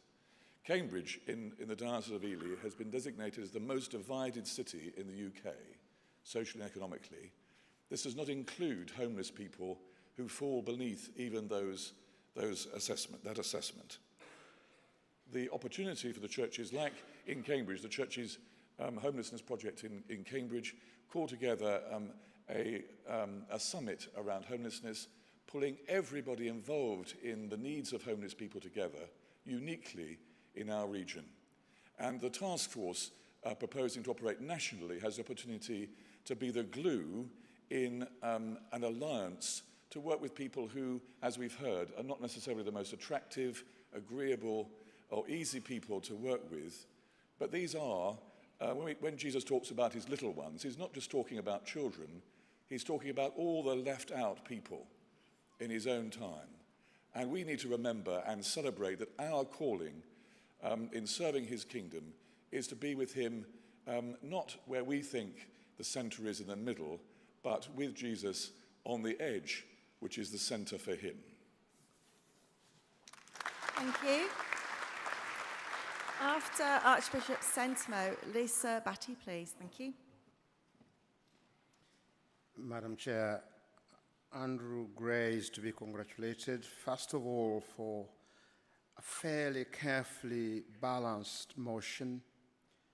He knows the dangers in some directions, so he's drafted it with such great care.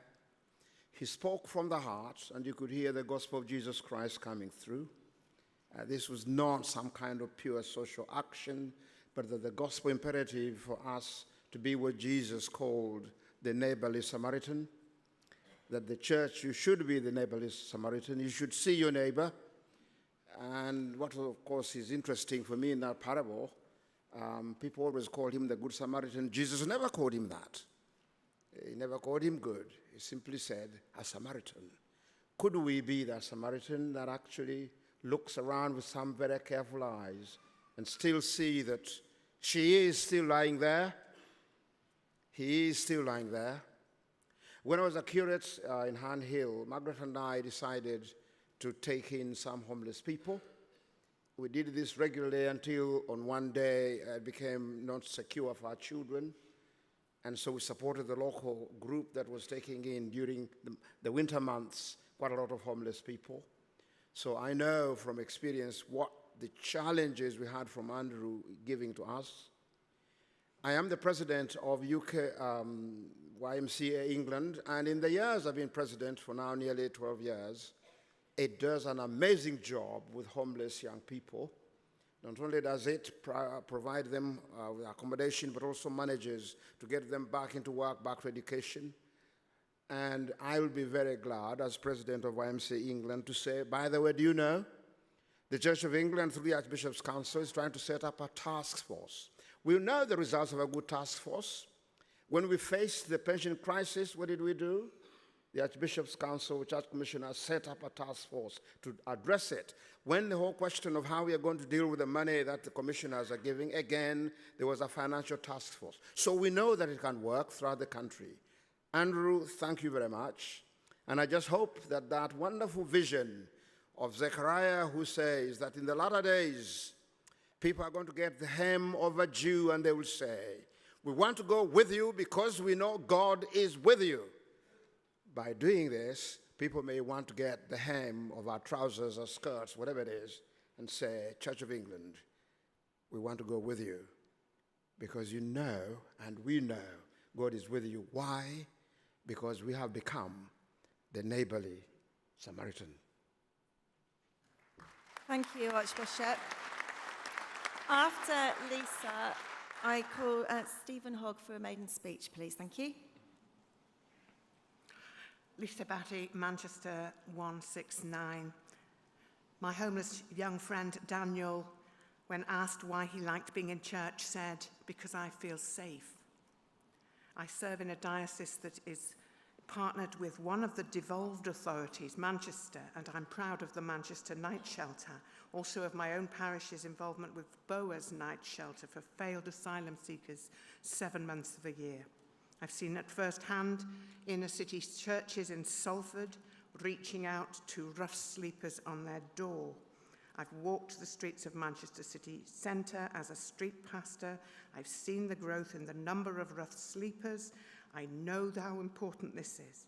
I've also slept out overnight with hundreds of Christians in the rain, raising funds for the Booth Centre, which has a fabulous record of serving homeless people for years. And recently, I've even visited Finland on an exchange visit and learned there the extent to which the social care that the churches provide is funded by the state. And in all these things, I have seen a good practice working best, I think, when it is conceived, planned, delivered, and partnered locally, not nationally. Our church is good at devolving decision-making about caring for people in need to local church leadership through our dioceses. I think there is a danger, if we do adopt this motion, to, quote, scale up and coordinate the church's efforts to help in this current crisis of homelessness, that it will become disempowering of the effective work on the ground that is already happening and works best when it comes from local initiative. I also think it may send a signal that we want to reassume the role of social care provider in our nation without state support for it. So I ask that if we do create a central base for work to alleviate homelessness, that it would be using a light touch, working with what we already have rather than trying to direct the works from a centre, and that its focus be on influencing national policies in the direction of caring for all citizens rather than on coordinating the Church's efforts to help. Thank you. After Stephen, Rachel Wilson, please. Thank you. Stephen Hogg, Leeds 327. I wish to highlight two things. One is what homelessness isn't, and the other about what we could do. And it's more than just setting up a task force to talk. It's about what that task force can do. Homelessness is not just people on the street. We need to address the entire process surrounding those with no safe home. Sure, it's about finding a place indoors for rough sleepers, but it's also about helping them cope with living indoors again, and it's ongoing help for the vulnerable and damaged. My cousin David died as a result of homelessness. Family breakdown found him on the street at 16. 14 years later, he was found a place to live, but his years of drug abuse and the inappropriate flat he was found didn't make things better. In the end, he had to have his leg amputated through years of heroin abuse. After surgery, he was taken back to his upstairs flat, and sadly, after a few weeks, his body was found. Suicide, overdose, we will never know. He was 32. Early intervention and support could have saved his life. He was in unsuitable housing, an upstairs flat, with no furniture, no help, and mentally and physically disabled. Chair, I'm sure we all have sad stories, and many will have great stories of efforts by charity and church, and Glassdoor in London and St George's in Leeds are great examples of real results, but we lack coordinated, consistent efforts. The church is seen by some as inward-looking and obsessed with certain issues. Homelessness is a serious, real, and current problem. Let's do something serious, real, and now. And let's have it coordinated by a task force. We have influence, we have assets, we have people. We could enable the building of social housing on appropriate church land. We could free up surplus buildings. Dare I say, we could sell off some of the family's silver and invest in shared homelessness programs, partnering with providers, dioceses, charity, and government. Chair, we can do something. For God's sake, let's do something. Thank you. After Rachel has spoken, I invite Mark Shear to speak, please. Thank you.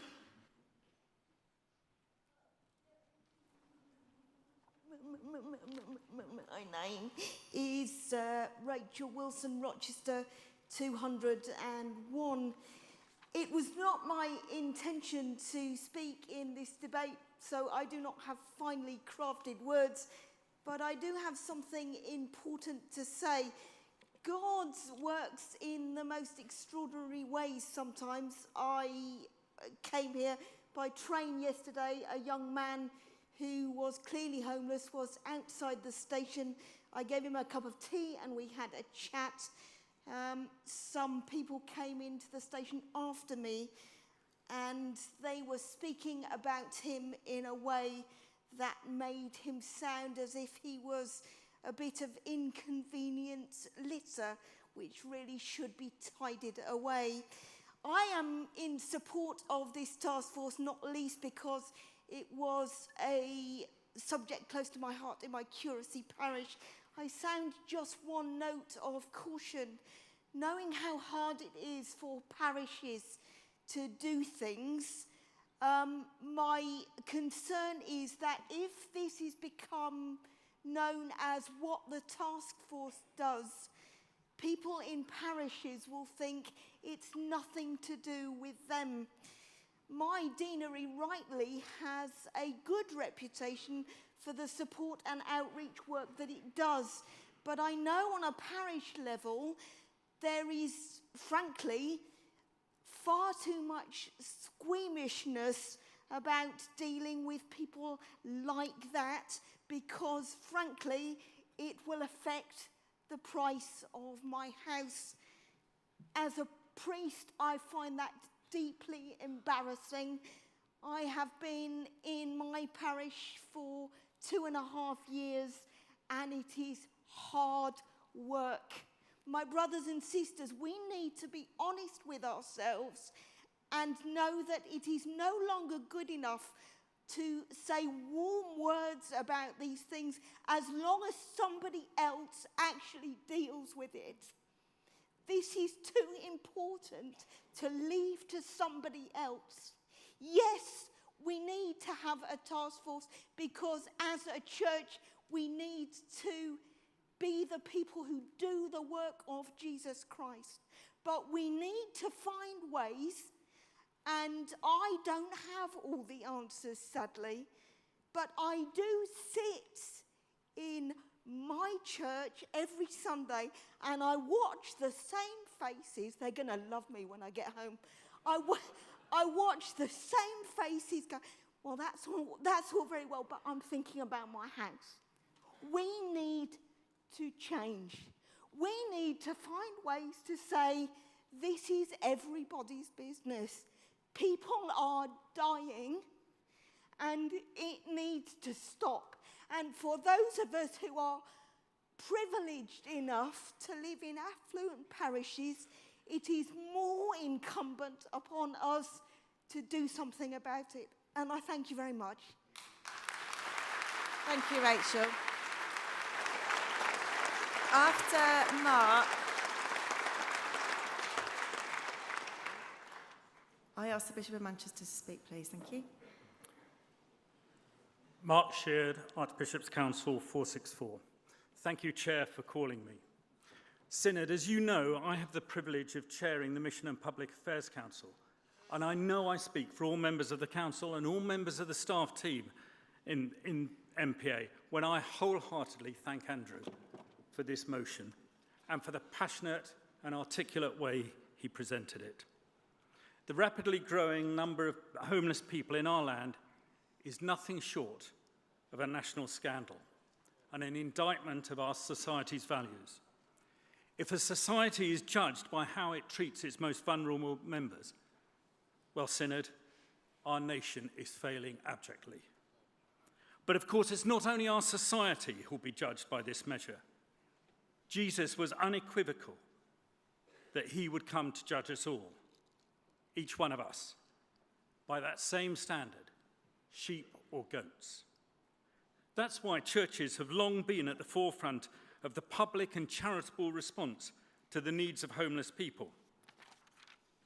Many members here are very close to some of the excellent work going on in over 70% of our parishes, as Church in Action survey records. And we've heard some of their wonderful testimony. Of course, there is need for that excellent work to be expanded and deepened. So, Synod, I support this motion with all my heart. I want to make it quite clear, in the expectation that you will pass it, that we will implement it effectively, and we will do it by asking you to interpret the call for a national task force with flexibility and imagination, because that's what the urgency of this issue requires. The evidence from successful projects in parishes is that local context is all important. One size does not fit all. The motion that calls for a task force could include bishops, clergy, laity, and immediately you conjure up an image of something cumbersome and inflexible. We can't do that. We need something agile, something that's going to make a difference now, something that's going to improve the lot of the most vulnerable this coming winter. We can't wait for big reports when all is said and done, and so much more is said and nothing is done. So I urge you to support this motion on the understanding that we will put together a task force, not like the old task forces of old, not of the great and the good, but one that is energy rich, agile, and will deliver effective and rapid solutions to rid this land of the scourge of homelessness, not in a few years' time when we may be in a position to afford more resources, but now. Thank you. Thank you, Mark. There will now be a 2-minute speech limit. So thank you, David Walker, the Bishop of Manchester. And after David, Simon Friend, please, to also make a maiden speech. Thank you. Thank you for calling me Chair. David Walker, Manchester, number 27. I really want to endorse much of what Mark Sheard's just said. I chair the Manchester Homelessness Partnership Board on behalf of the City Council and all its partners across the universities, public sector, business sector, charities and faith organisations. And we found what really matters there, as Canon Lisa Batty said earlier, is the local knowledge, the local passion about our community, our city, our people, homeless people we know on our streets. The other lesson I've learned from that work is about co-production. Everything we do, every meeting we hold, whether it's a task group or a board, we make sure there's enough people who've got the actual experience of being homeless in the room, in voice, in strength, in that meeting. If they're not there, it's no good the rest of us pontificating about solutions that will work for them. So if we're going to make this work, let's do what Mark Sheard has said. Keep the task force notion very flexible. Let it be the glue that holds things together, not the glue that gums up the works, to build on Bishop Stephen's analogy from earlier on. I've been passionate about homelessness for 30-odd years. I'm so grateful we got this debate today. Let's get on with the work. Let's get on with it quickly and not be bogged down with bureaucracy in doing it. Thank you. Thank you, Bishop David. After Andrew, I invite Andrew Morton Mumby to make her speech, please. Thank you. 2 minutes, please, everyone. Simon Friend, Exeter 310. Chair, I'm pleased to use my maiden speech in support of this motion. I have the joy of being a property developer, a house builder. Often when I tell church people this, I can see in their eyes a polite but quizzical look, asking, is it possible to be a Christian and a property developer? Well, I'm pleased to report that I think it is. I love the work I do. I find it fulfilling and particularly enjoyable to be able to create spaces which people can call home.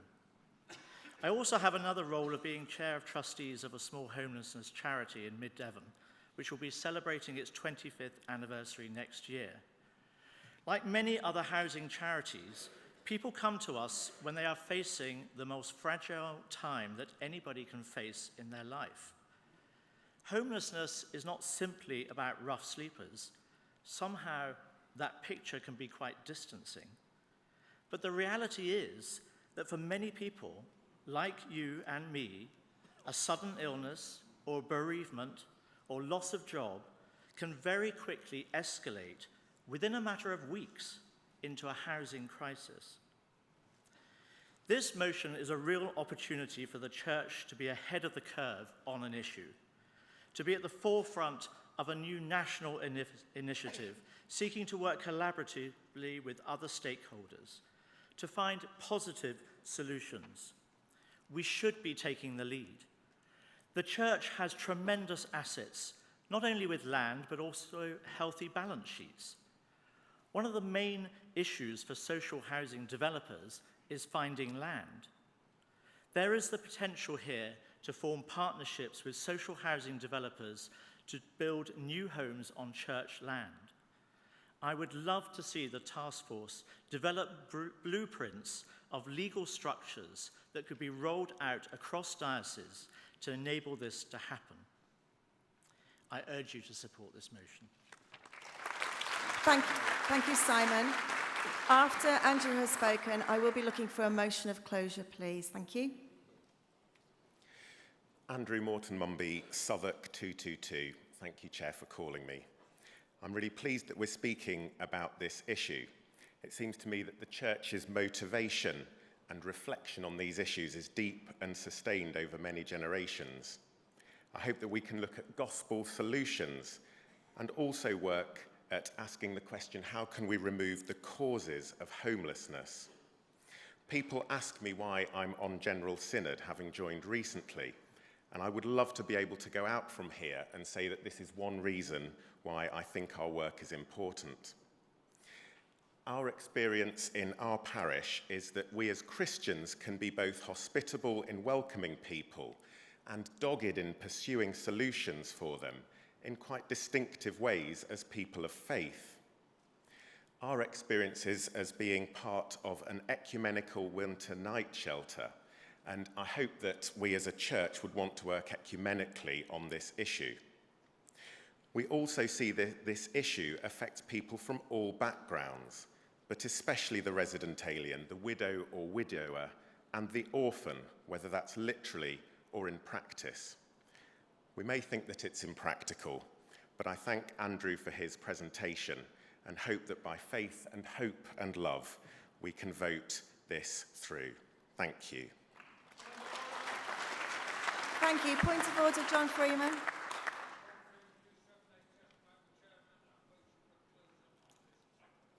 Thank you, John. That has my consent. Does that have the consent of Synod? Those in favour, please show. Thank you. Those against, please show. Thank you. That is carried. Thank you. I ask Andrew Gray to respond to the debate, please. You have up to 3 minutes. Thank you. Gray, Norwich 371. Obviously, in 3 minutes, it's going to be a bit tight to respond to everyone's points. So if anyone wants to talk to me afterwards, feel free to do so.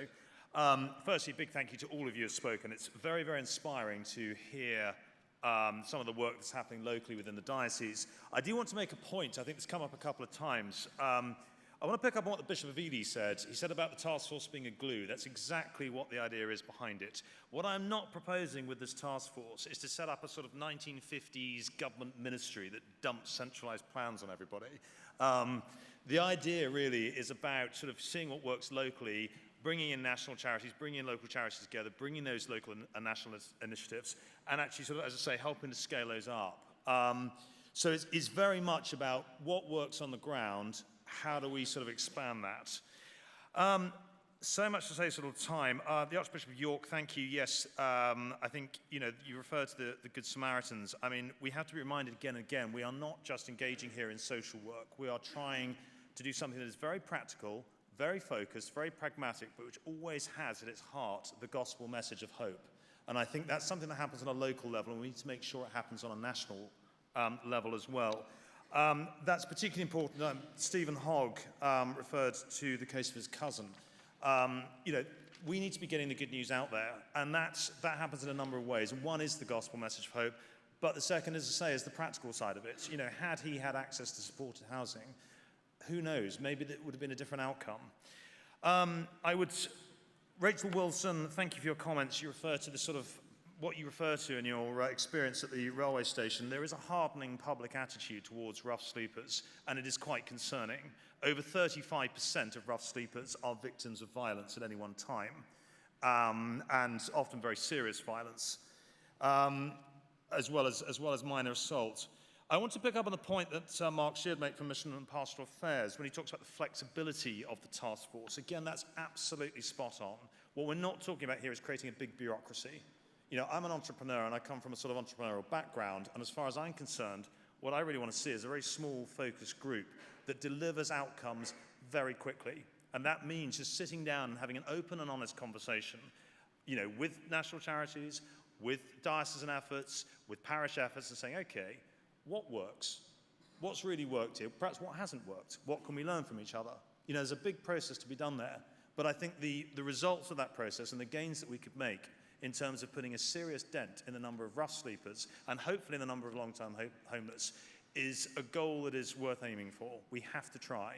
And I believe that we can do it. I believe if we go out there and send that message to the people of the United Kingdom in a time of serious political division, that we are bringing other people to work together with us to solve a problem, I think that's a serious message of hope. And I think it's something that, going to what Andrew Morton said, we can leave the synod saying, actually, as well as doing the legislation and the stuff that needs to be done, this is why we're on synod. So I would seriously hope that you give this motion your support. I'm sorry I'm out of time, but thank you for all your contributions.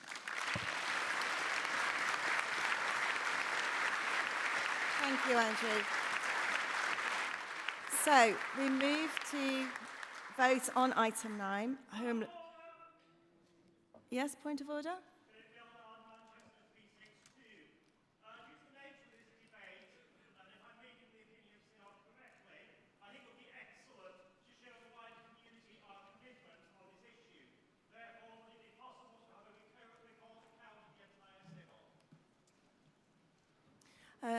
Okay, does that have 25 people in agreement? The unit will need to indicate, please. Thank you. Yes, it does. Thank you.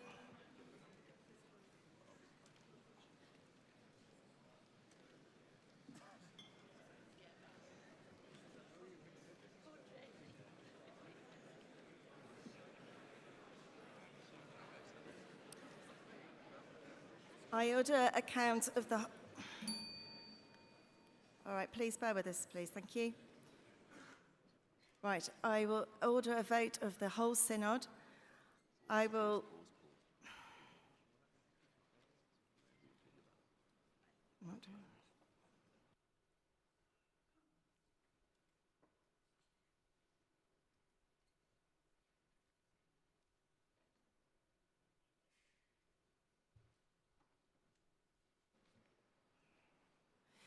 As I was saying, and this is a counted vote of the whole synod, those in favour should press 1, those against should press 2, those who wish to record an abstention should press 3.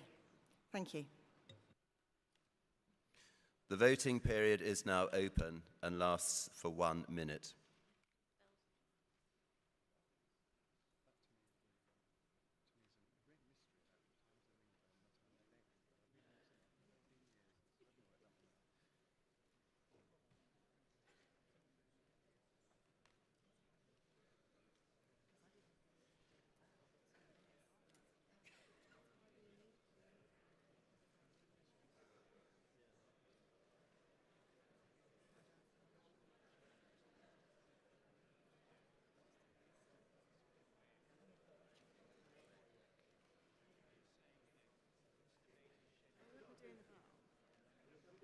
Waste of time, absolute waste of time.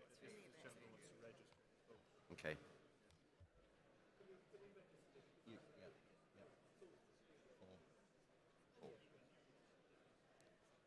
10 seconds left to the end of the voting period. Okay.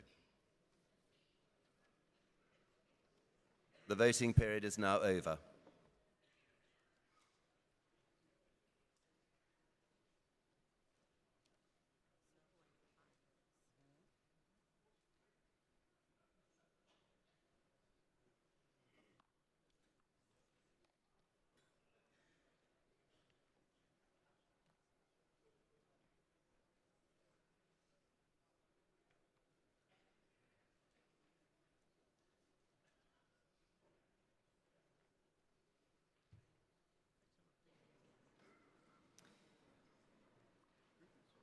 The results are as follows.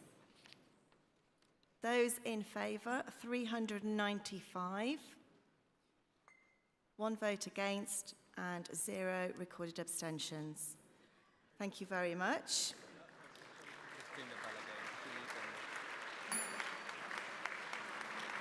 Sorry, folks, we're on a tight schedule here. As you know, then, that concludes this item of business. I have got a couple of points, though, that I do need to stress to everybody, so if I could have everyone's attention, that would be great. Thank you. Please remember, then, that the next item of business, item 10, will be filmed. So if you do not wish to be filmed, please may I encourage you to sit in the public gallery. And then, in order for us to prepare the platform for that item, item 10, there will now be a very short break. Thank you very much for your contributions, everyone. Thank you.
Jamie, are you a speaker? Sorry, this is Matt.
Hello, what's happening? Is this a chair?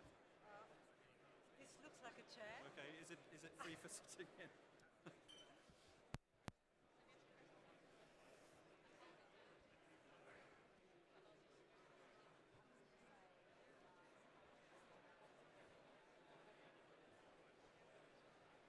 Can you just get your mic, just bring your microphones down to the level you need them? Because I think actually that one's probably for Isabel.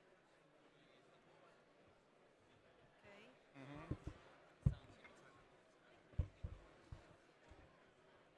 Not that I want a mic particularly. No. I think I'd rather not be here, frankly. People will be glad that you are. Hello. Would you like some water? Yeah. Jason.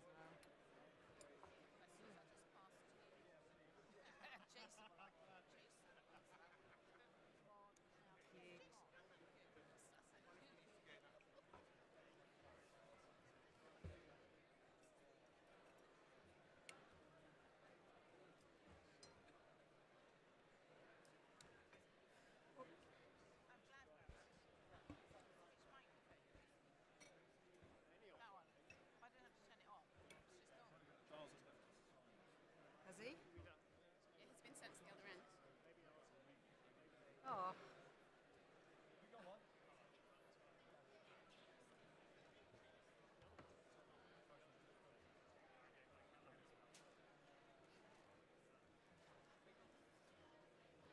Maybe archbishops don't have to tell their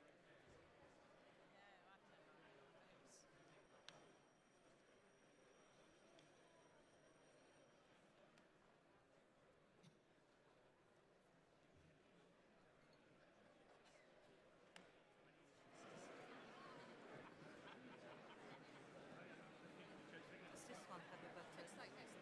This one doesn't look like it's got a button. Synod, we now come to item 10 on our agenda. And we shall begin with prayer. Let us pray. Loving God, bless us with the Spirit's grace and presence and keep us steadfast in faith and united in love through Christ, your Son, our Lord. Amen. Just by way of introduction, this will be an item with two presentations, one from the Pastoral Advisory Group and one from the Living and Love and Faith Group. And then there will be an opportunity for questions, which will be addressed to a varied panel, where you may get a number of responses to your questions. It is hoped that after our introductions that there will be enough time for our questions. I am aware that there's a slight frustration about the shortening of the time. I do intend to propose a slight extension a little bit nearer the time, should that be the Synod's mind. To begin with, I invite Bishop Christine to introduce the item. I'm going to ask those members who are here, the members of the Pastoral Advisory Group, those who are here tonight, to introduce themselves. My name's Ed Shaw, member of the House of Laity from Bristol, where I'm a licensed lay minister and pastor of a BMO. My name's Rosemary Mallet. I am from the Diocese of Southwark. I'm a parish priest in Brixton and the Director of Social Justice.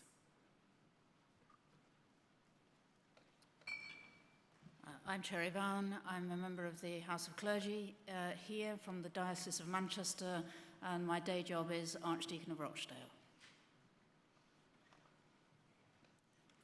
I'm Robert Atwell, the Bishop of Exeter, and as Chair of the Liturgical Commission, I'm on the PAG group to ensure that the left hand know what the right hand is doing and that we're coordinated.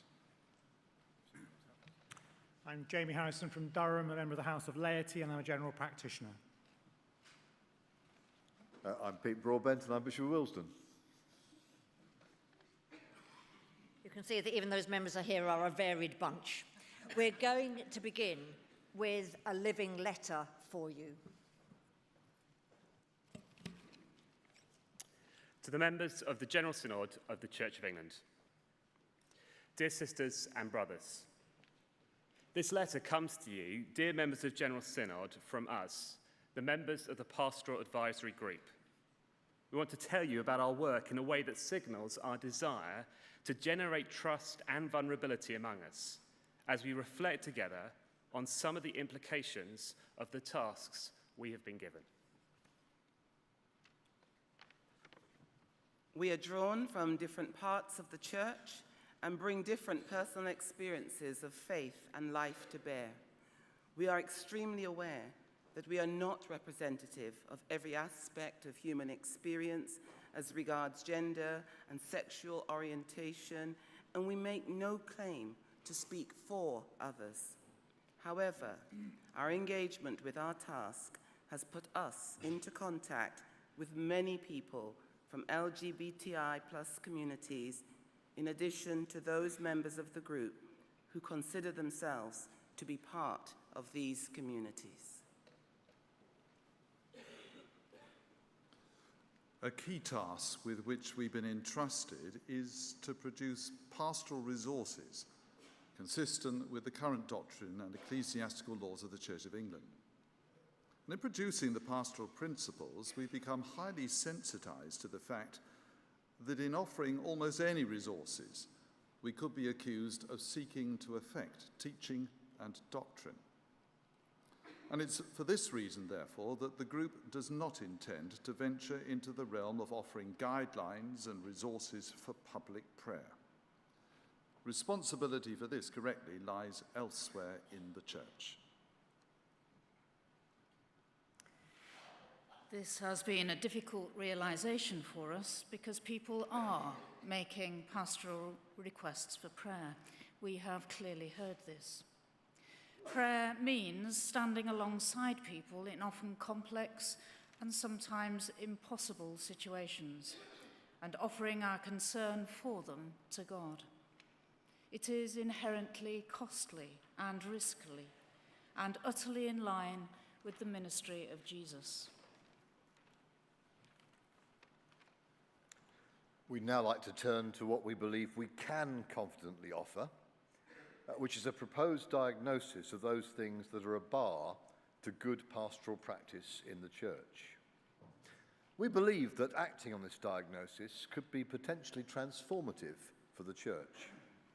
Our hope is that the pastoral principles will help shape the life of the church in such a way that when the time comes to discern a way forward, the church can do so together, unimpeded by defensive and adversarial impulses.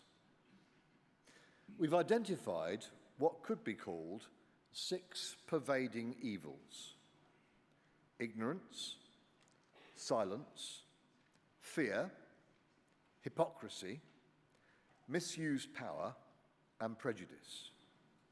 And we'd like to offer them to you now for discussion. Can it be right that some with pastoral responsibility in the church are so often ignorant of what it is like to be LGBTI+? The foundation of all good pastoral care is understanding and knowledge. Ignorance is unacceptable and can be addressed. Can it be right for our church communities to have a policy, whether conscious or subconscious, of silence about matters relating to sexuality and gender? As we have learned increasingly in the area of safeguarding, silence can shelter abuses of power.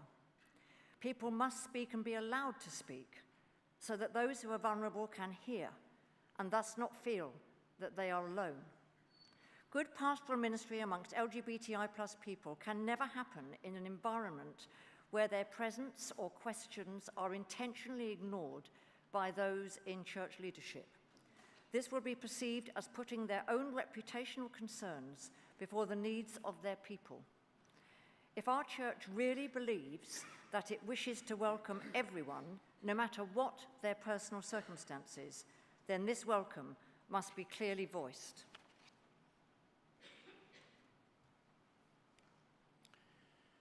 Can it be right that anyone lives in fear of one another in our churches? Our observation is that many are living in that kind of fear among us today. There is fear in the clergy of how they may be held to account as they attempt to care in the light of their theological convictions. There is fear that a bishop's known views on a matter will colour her or his engagement with their people.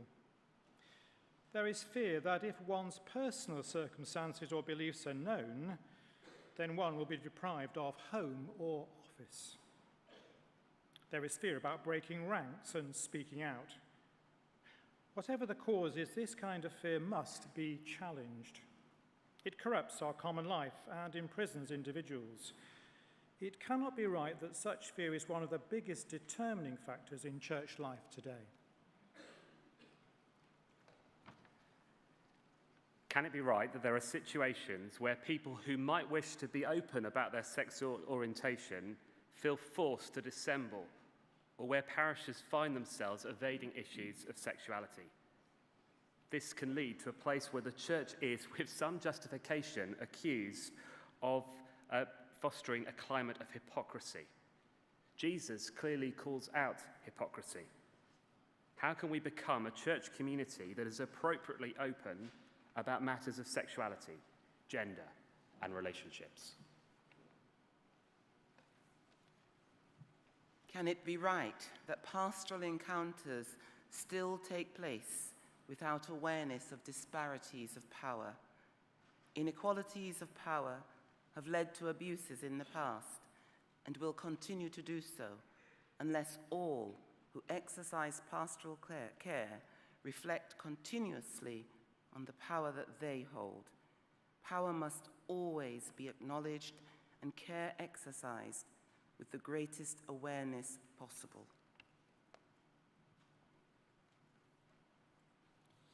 Can it be right that anyone fails to explore her or his own prejudices? No one is unconditioned by their experience of life, positively or negatively.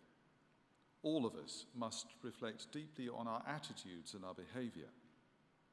All are loved children of God.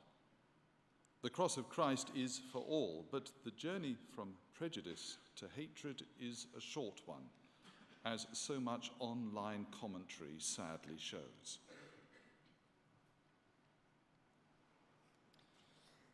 These are, we believe, 6 pervading evils that our reflection on the experience of LGBTI+ people has led us to explore. Indeed, the experience of LGBTI+ people has been a lens that has focused them for us, and as such is a gift, if a bittersweet one, from the LGBTI+ community to the Church as a whole. We believe that if we are able to receive this gift and to address these evils through principles that apply to the whole Church, as well as to LGBTI+ people, then we will be able to establish a transformative ethic around which people of different theological perspectives might cohere.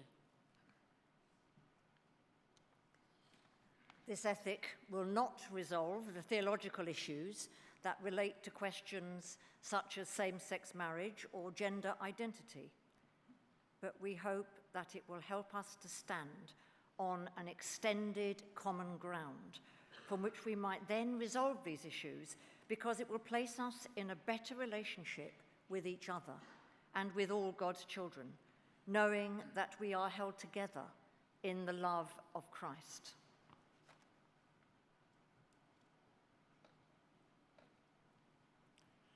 This letter comes with joy in the faith we share, and strengthened by our trust and hope in Christ. The members of the Pastoral Advisory Group, Bishop Christine Hardman, Bishop Pete Broadbent, Bishop Nicholas Chamberlain, Bishop Jan McFarlane, Bishop Robert Atwell, Helen Berry, Jamie Harrison, Rosemary Mallet, Ed Shaw, Cherry Van.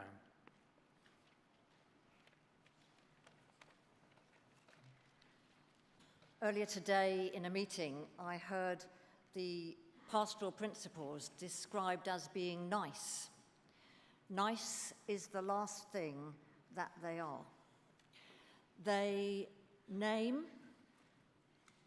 things which are corrosive of human flourishing and diminish our humanity: prejudice, silence, ignorance, fear, hypocrisy, misuse of power.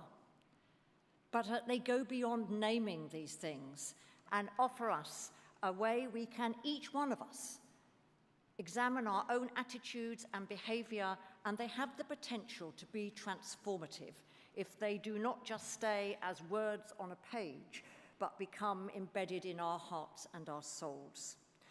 They are for all churches, the pastoral principles. They're not focused on one particular kind of church or churchmanship.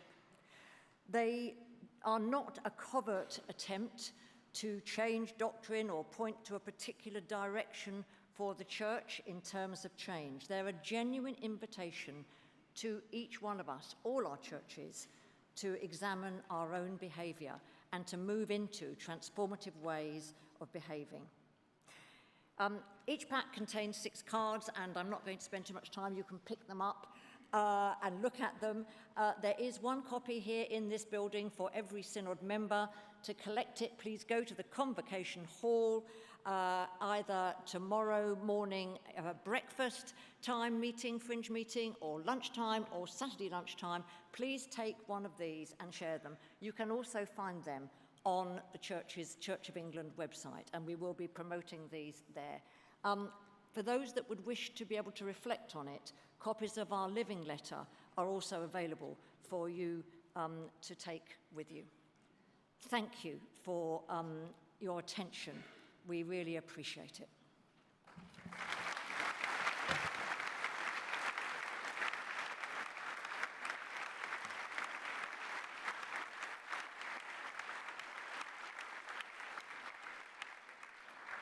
Now invite the Bishop of Coventry and Eva John from the Living in Love and Faith group.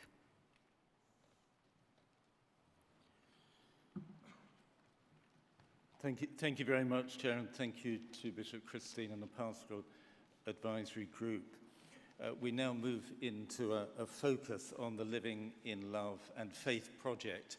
So thank you for that opportunity to bring you up to date with a few developments. And you'll see I'm joined by members of the project. They'll introduce themselves later. May I say right at the word go, thank you to them for being here today, for the level of engagement that they, with over 40 colleagues, have shown to this project.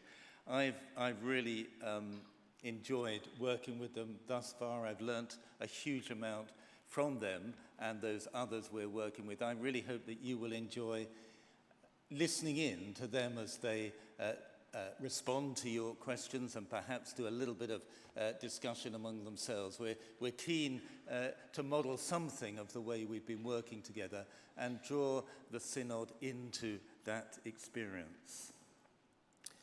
Before that, if we may, we're going to just bring you up to date with what we've been getting up to, and there's no better person to do that than Eva John. Thank you, Eva.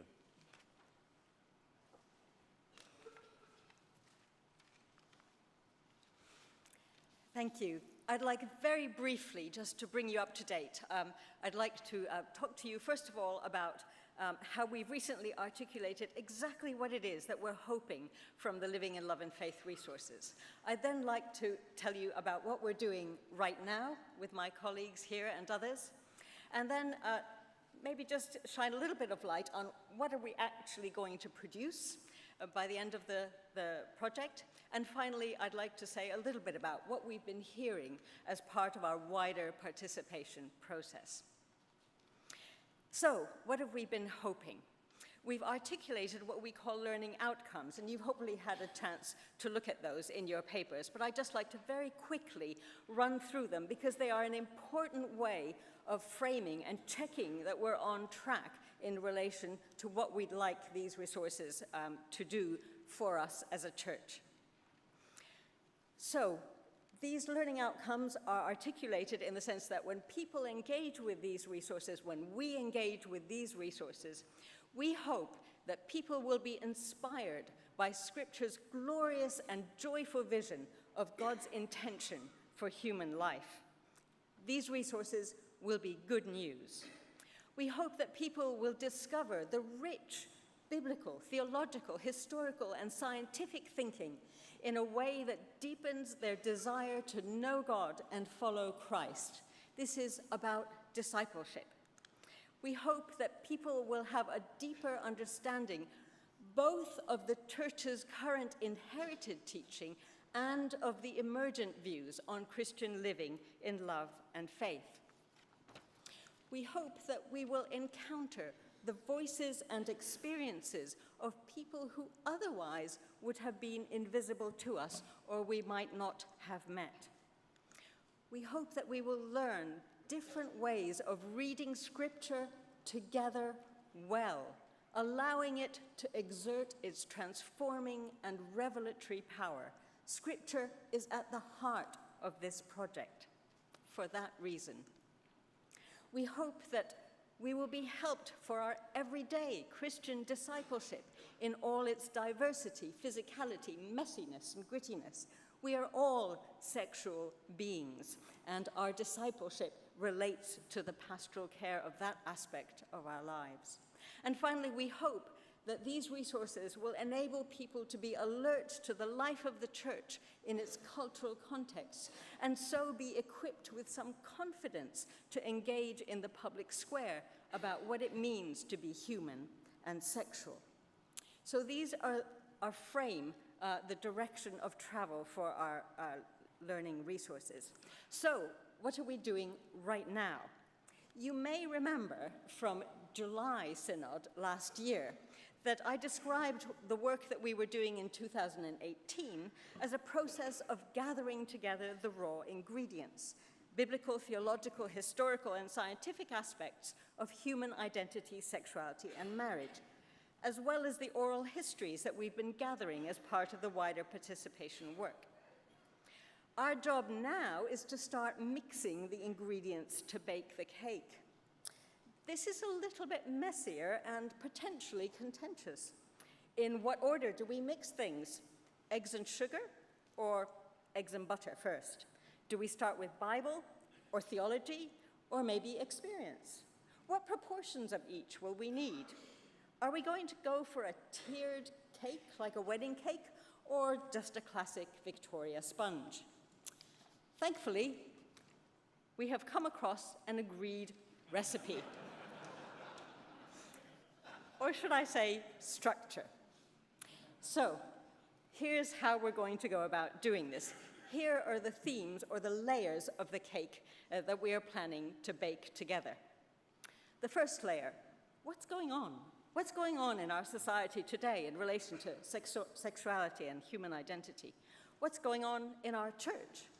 And what are the contexts in which we are considering these matters? How much might the church have absorbed aspects of culture without realizing it, for good or for ill? The next layer, how does God communicate?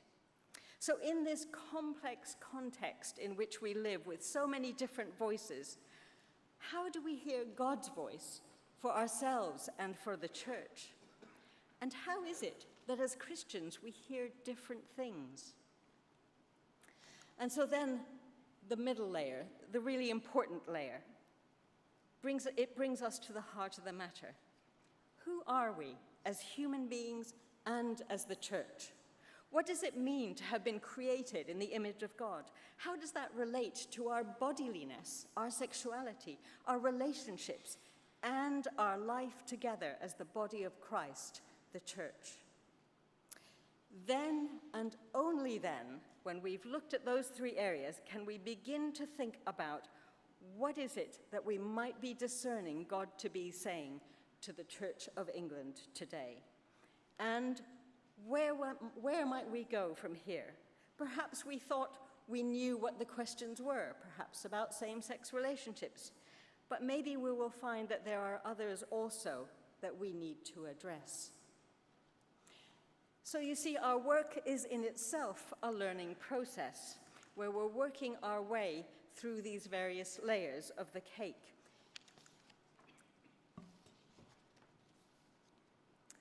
So, moving on from that, what is it that we're actually producing? What will these resources look like? Well, so far we've produced about 80 academic papers. We've gathered over 200 stories of lived experience, either orally or in written form, as well as material from other churches and faith communities. So we will need to creatively convert these into forms that are not only accessible, but enticing. So yes, a book, but also films, podcasts, and online learning materials. And these different forms of learning materials will need to enable people to engage with real-life stories. They'll need to engage with some of the tough topics and tough questions. Hopefully, they will entice people to go deeper and also maybe even engage in a guided study course. And all of these we will present in ways that enable people and encourage people to ask questions, to question one another, to question the subjects that they're looking at, so that this becomes a form of transformational learning, a means of being transformed into Christ's likeness. So finally, I would just like to say a little bit about what we've been hearing through our wider participation process. This has been the process of gathering stories from individuals and groups in churches. This is a vital aspect of our work. We must keep the human face of these matters constantly before us as we study and learn. It is good and important to do systematic surveys and research, but somehow they don't find their way into our hearts in quite the same way as stories do.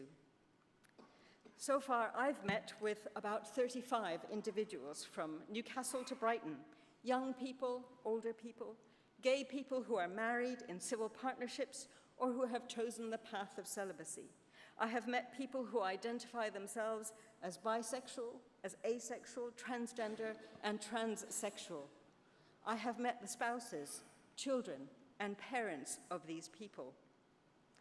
These stories will be woven into the work of the Living in Love and Faith team when they meet together with the members of the Pastoral Advisory Group in 1 month's time.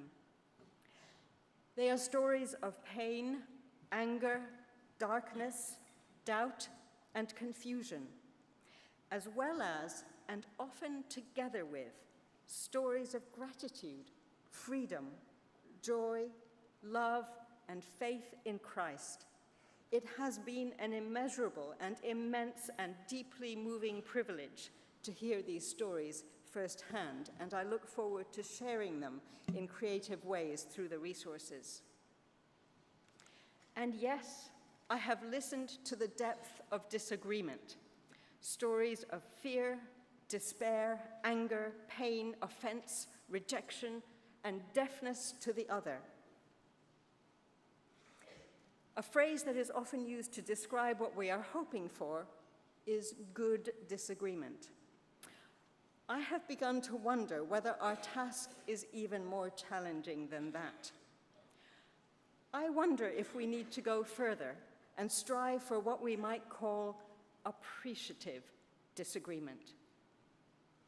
The resources are not asking anyone to agree with one view or another, but we are asking the people of God to engage deeply and charitably with the views, experiences, and perspectives of the other, those perspectives which we struggle to even countenance, perhaps, and to find there something worth listening to, something to learn. We are asking people to exercise a hermeneutic of generosity and love rather than a hermeneutic of suspicion or even of rejection. In the pastoral principles, we talk about difference as a gift. This is easily misunderstood as an exhortation to a postmodern libertarianism where anything and everything goes. Different views and behaviors don't really matter as long as we love each other. That is not what is meant here. What is meant is that the tensions that the differences between us cause are what God uses to form us, to hone us, and to shape us individually and as a church into Christ-likeness. They cause us to wrestle with God rather than with one another, to draw nearer to Him so that by grace we can draw nearer to each other and to the glorious truth of the gospel, of which we only see dimly and in part. That is what we mean by seeing our differences as a gift. Will this lead us to a decision? No, not yet. But it may put us, the people of God, in a better place to live and talk together in love and faith. Speaking of love and faith, of course, there's a missing word, and it's hope. Hope is the word that underpins the whole of the living in love and faith process. The word hope is the watermark that will be on every page of the resources. The Living in Love and Faith resources are about creating a space for us, the church, to exercise this discipline of hope in a church and a world that too easily resorts to cynicism, division, and polarization.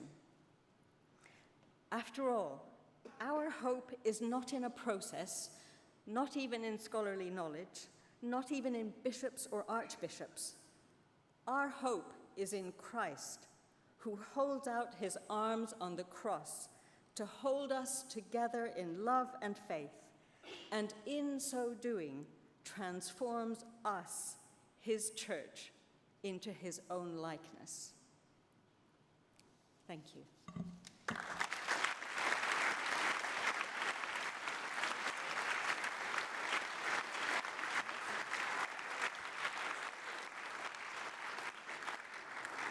Synod, we now will have an introduction of each of the panel members, and then I'll be handing to Bishop Christopher to convene that tricky thing, which is going to be a conversation between Synod and the panel. I am very aware that there will be many questions which will not get addressed here today, but I invite, first of all, brevity of questions and responses, and then please do take the opportunity to take the questions to the various fringe events, which will continue with both groups. So I now hand to Bishop Christopher. Thank you very much, Chair. We thought it would be best for members of the team to introduce themselves, and if we could begin with you, Giles. But first, may I say a special thank you to Dr. Susanna Cornwall for being here. Susanna, you're the only member of this team who's not on Synod, so you don't sort of have to be here. Thank you so much. So we'll sort of go around, we'll begin here, end up with you, if we may. Thank you, Bishop Christopher. My name is Giles Goddard. I'm the vicar of St John's Church in Waterloo, which is the church opposite the station. So you've seen a picture of me, strategically placed between there and here. I've been involved in these kind of questions for about 25 years, so it feels that I know some of the issues quite well. But because I think there's more to life than sex, I also do a lot of work on climate change. I'm one of the very few LGBTI plus members of this process, which feels like quite a heavy responsibility. But my partner is a sociologist of religion, Shannon, and he and I have good conversations about the complexity of these issues and how we might find ways forward. And I'm glad to be part of it. Thank you. Thank you. Maybe move round. Jason. Yeah, my name is Jason, a member of the House of Clergy here and a vicar in London, and a member of the coordinating group alongside Giles. Yeah, that's me. Thank you. I'm Sarah Mullally, I'm the Bishop of London, and I chair the Social and Biological Thematic Working Group. You'll know I'm a nurse by background, so I wouldn't go anywhere near classing myself as a scientist, and I'm really there because I chair a good meeting. But it has been, for me, it has been just a real joy to have explored science. And one of my hopes is to really how we can enable people to catch that. You can see that what we're doing, we have moved into this sort of mixing up stage. We have representatives from the 4 different thematic groups, as well as 2 colleagues from the coordinating group. So from science over to history. Andrew. Hello, I'm Andrew Atherstone. My day job is at Wycliffe Hall in Oxford, training ordinands for parishes. I've been part of the history group. My particular interest is the history of modern Anglicanism. And on Sundays, we're part of a little village congregation just outside Oxford. I'm Isabel Hamley. I'm chaplain to the Archbishop, so I'm not technically part of Synod, but I'm here under duress, as it were. I'm part of the biblical group. I'm a biblical scholar in my spare time. I'm particularly interested in the bits of the Old Testament that most people try to do their best to avoid, so the hard stories of violence and abuse, and really my interest is to ask, why are they there? What do we do with them as Christians? What do they tell us about how we shape our identity, how we think about the other who is so different from us, and how relating to the other so often ends up in violence, and why is that? I'm Susanna Cornwall. I'm a constructive theologian based at the University of Exeter. A lot of my research has been in the area of variant sex and gender, with a particular focus on trans and intersex within Christianity, but also the other Abrahamic traditions. I'm the director of the Exeter Centre for Ethics and Practical Theology, and the current research project that I am leading is in partnership with an NHS gender clinic down in the West Country, and we're looking at formulating a spiritual care framework for people going through gender transition, and I'm a member of the Theology Working Group for Living in Love and Faith. Okay, Synod, we're going to open for questions, and then Bishop Christopher will invite reflections from a couple of members of the panel, and perhaps even discussion between them. And so, those wishing to speak, please do indicate, those who have a question.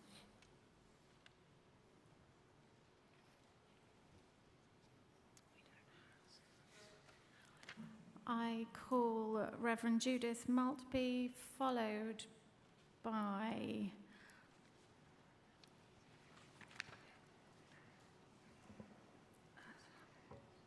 Mr. Chris Gill.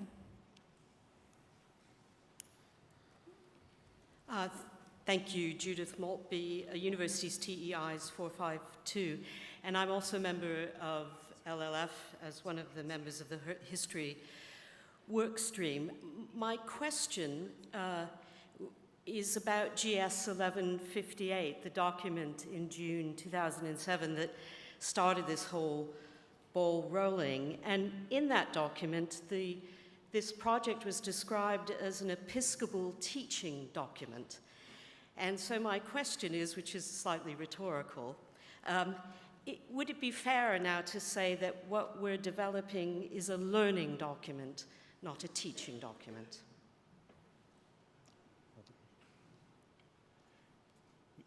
Thank you very much. Another member, as you say, of the group. It'd be very interesting to hear your experiences of whether this is teaching or learning and what way they might come together. Giles or Jason, from the coordinating group, how are you sort of seeing it? Teaching and learning? Is that too much of a fudge? I think it's the way that it's shaping up, particularly, for example, in those three sections. Where are we? How do we understand how God communicates? And then who are we, and who are we as a church? Each of those sections are bringing together a number of people who have different personal views and run across different specialties. And as they come together and discuss those things, they are going to be producing some material that will explain and expound different points of view. And yet, as we engage with those different points of view ourselves, enables us to learn. So we're learning as we do it, but we hope that what we produce will also enable all of us to learn as a community as well. So there'll be teaching in it, but it's hopefully presented in such a way that it can transform our understanding of all of those different views as well. Giles, is that how it feels to you, Giles? Yeah, I mean, I think for me the key word is resource, really. It's not so much document. It feels to me like we really need something as a church which helps us to talk about these matters. And I'm very conscious that we've had 7 reports over the last 40 years, and they've all been in some way, none of them made their way into the heart of the church's doctrine, or not so much doctrine, but kind of depository. And we need something so that when we have these conversations at Synod, we can look at it and we can say, this is how we reach the positions that we reach. And, you know, they will be different positions, but I'm hoping that this will be a resource that we can refer to enable us to have better conversations from now on. So it's both teaching and learning. So I'm with Jason on that. Very good. Very good. It'd be great to spend longer on this, but I'm conscious of time and the chair wants to move us on. Okay, thank you. After Mr. Chris Gill, I call... please indicate if you wish to. Miss Foreman isn't standing. Miss Foreman. She's not standing anymore. Apologies. After Mr. Gill, I call Canon Rachel Mann. Thank you, Chair. Chris Gill, Lichfield, 336. I'm grateful to see a reference to singleness in the learning outcomes, but just wondered if the Pastoral Advisory Group had considered pastoral principles for pastoral ministry among single people, and if not, why not? Since this is another significant group of people that in many parts of the country, family-focused churches have often let down in their welcome and inclusion, albeit often unintentionally. Thank you very much, Chris. And I should have said that this is an LLF panel, but Bishop Christine is on standby for any Pastoral Advisory Group questions, and those are, of course, invited as well. Bishop Christine. I'm very grateful that this point has been raised, and I couldn't agree more. The pastoral principles are specifically for LGBTI plus people, because that's what we've been asked to do, but actually they apply to anybody, and they challenge anybody, because what we're looking at is how we unintentionally, usually, exclude people without even noticing we're doing it. And that can happen so often. So I hope that you will find, we have people on our group who are single, and I hope that you will find that those principles will be as applicable to singleness as any other characteristic which can sometimes be ignored. Thank you, Bishop Christine. Andrew, there was a pastoral advisory group question, but we have found ourselves in our different groups considering the matter of, the whole experience of singleness. And is there anything you'd like to say from the history group on that? Whether this is something you've been able to explore from a historical point of view? We've thought quite a bit about the nature of the family and the way in which the church has reconceived the family in different ways over the generations. And therefore the role of extended family, the role of church as family, and how single people have worked in that over the generations in different ways. But I don't think it's a theme that we've explored as sufficient as we should in this process. And there certainly is an intention to do that as we continue working. Thank you. After Rachel Mann, I call Debbie Bugg. Thank you. Rachel Mann, Manchester 172. Thank you for calling me chair. Given the recent resignation of the Reverend Dr. Tina Beardsley from the coordinating group of the LLF process, can you give me any indication of your plans to ensure ongoing trans representation in the core dimensions of the process? Thank you very much. Perhaps if colleagues, if I could give a clear answer to that. We're very grateful to Dr. Christina Beardsley for her contribution to the group. We've benefited enormously, and we're also grateful to Alex Clare Young, who has agreed to join, been invited by the archbishops and agreed to join. So we're very pleased about that. That's wonderful news. Thank you.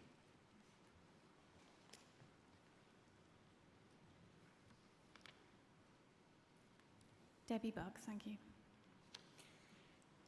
Debbie Buggs, London 353. In Principle 4, it's noted that we need to be realistic about the call to costly and self-denying discipleship. Please would the various groups consider expanding on that in the various documents, as that is a key teaching of the Lord Jesus Christ. Well, that was sort of triggered in a sense by the Pastoral Advisory Group, but it would be good if we just had a little response to that. Would anyone be keen to come onto this? Isabel, the Biblical Studies Group? Yeah. I think it's a subject that we've kept returning to whilst discussing other subjects. So, and one of the real questions is when you talk about identity, how do identity and discipleship actually relate together, both in the Bible but in our entire lives? Can you deny something that is part of your core identity? Which part of us actually falls under what you can change and what you can't change? What does it mean to be continually transformed and sanctified? So those questions are part of our discussions, but there is no easy answer, I'm afraid. We certainly want this to be help for people to live out their Christian discipleship. Giles. It's a really fascinating subject, and for me, we talk a lot about identity, and Isabel has just mentioned identity, and it's how we work out our identities in Christ. And I think we're all called to be self-denying, but I think one of the challenges that we have is the difference between self-denying and denying other people their identities in Christ. And I think that's one of the challenges which we're facing as LLF, is how we can enable people to be the people who Christ is calling them to be fully and be part of the Church of England. And that's what we're struggling with. Thank you. Synod, before we proceed any further, I should remind Synod that we are due to complete this item before us in a few minutes. However, understanding Order 15.6, with the general consent of Synod, I may extend this sitting by not more than 15 minutes in order that we may continue. Does Synod give its general consent for that? Thank you. So this item will be completed by 7:15.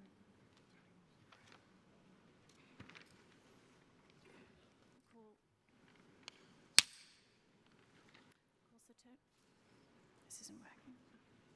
The next. I'm not working. Yes, I am. Tony Baldry, please, followed by the gentleman at the back, please. Thank you. Can I ask, does Bishop Christopher and Bishop Christine accept that we can't choose our sexuality any more than we can choose our eye colour, or whether we are left-handed or right-handed? These are matters that the Bishop Sarah, the science group, is of course attending to in some way. Is there any? Would you like to say something about that? How you're going about that work? So part of the social and biological sciences group, our aim is to try and collect together the science and to get a sense of where is, I suppose, the centre of gravity. And what we don't want to begin to do is to cherry pick science. And I think one of our concerns is to understand what science is, what does it tell us, and where is the centre of gravity? And then the bigger question is, how does that engage in the dialogue with theology and biblical studies? And I think it's, this is, I mean, there are huge papers on this area, but I think what we can say is there are a number of things that contribute to gender identity and sexual identity. And I think that one of the aims of this project has to give us the material to understand where it is, and there is lots of evidence that you can't change it, which is part of a lot of the work that's gone into conversion therapy and what that's about. But the question is, if this is the gender identity, there are then questions about how that engages with theology. Sarah, if I may, my understanding is that you sort of work in a way listening to scientific comment, views, and then, exactly as Bishop Sarah has said, say, well, so what? What does this mean theologically? Is there anything you'd like to sort of bring into that by means of sort of method or anything more specific? Yeah, I think you've heard about the way that the thematic groups were set up, and I think it would be false to assume that we've been siloed from the beginning. So formally, we're now in a more interdisciplinary stage of the process, but I think from the beginning we've all been aware of wanting to listen in to what other groups were doing. We've all had access to common resources on Dropbox. We've been able to kind of track what other groups were doing. And we're now at a stage where we're working more consciously across those groups. And Ava talked you through that a minute ago, and I'm part of the group grandly called What's Going On? We all wish that we had the answer to that, I think. But yeah, certainly we're all thinking about holding together these different dynamics, both in terms of the sub-disciplines we're working with, in terms of theological persuasions and traditions and so on. And I think everyone involved in the process is deeply committed to taking difference seriously and being aware that sometimes that will mean not glossing over it, not pretending that there are not differences, which might seem intractable, and we're going to need to work out what we do with that. But we've been aware of those differences from the beginning and wanting to work across them. Thank you. Just to add, I think one of my hopes around the material or the learning that we'll do is to better understand what science is and what it isn't. And often after any of these events, people send me huge amounts of science papers that say whichever way I said something that proves the other way. And one of the things I would hope that we begin to do is to better understand what science is and what it isn't. And scientists are very clear that actually they won't say they know the answer. What they know is, given the evidence they know today, this is the probability, and you will see that all the time.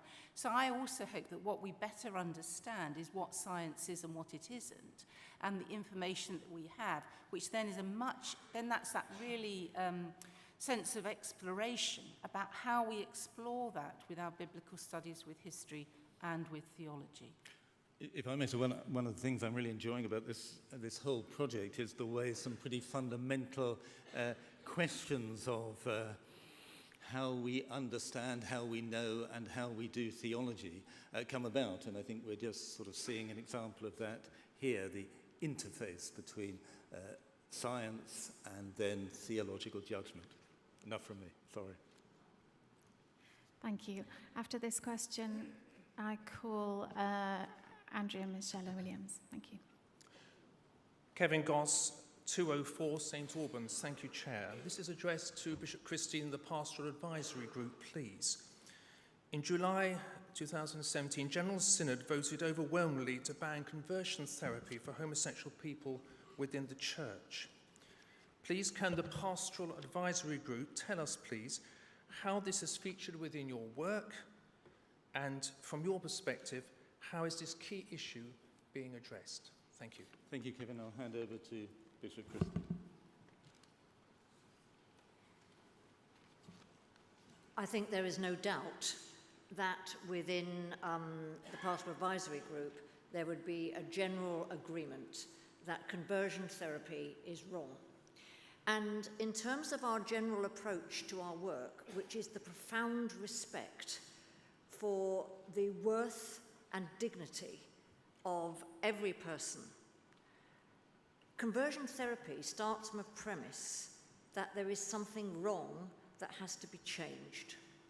So that presumption cannot accord with our core value, that of the innate rightness of people in their essential identity.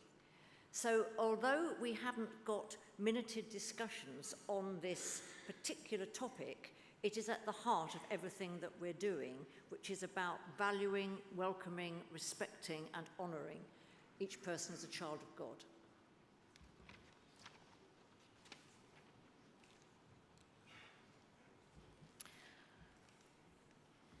After Ms. Williams, I call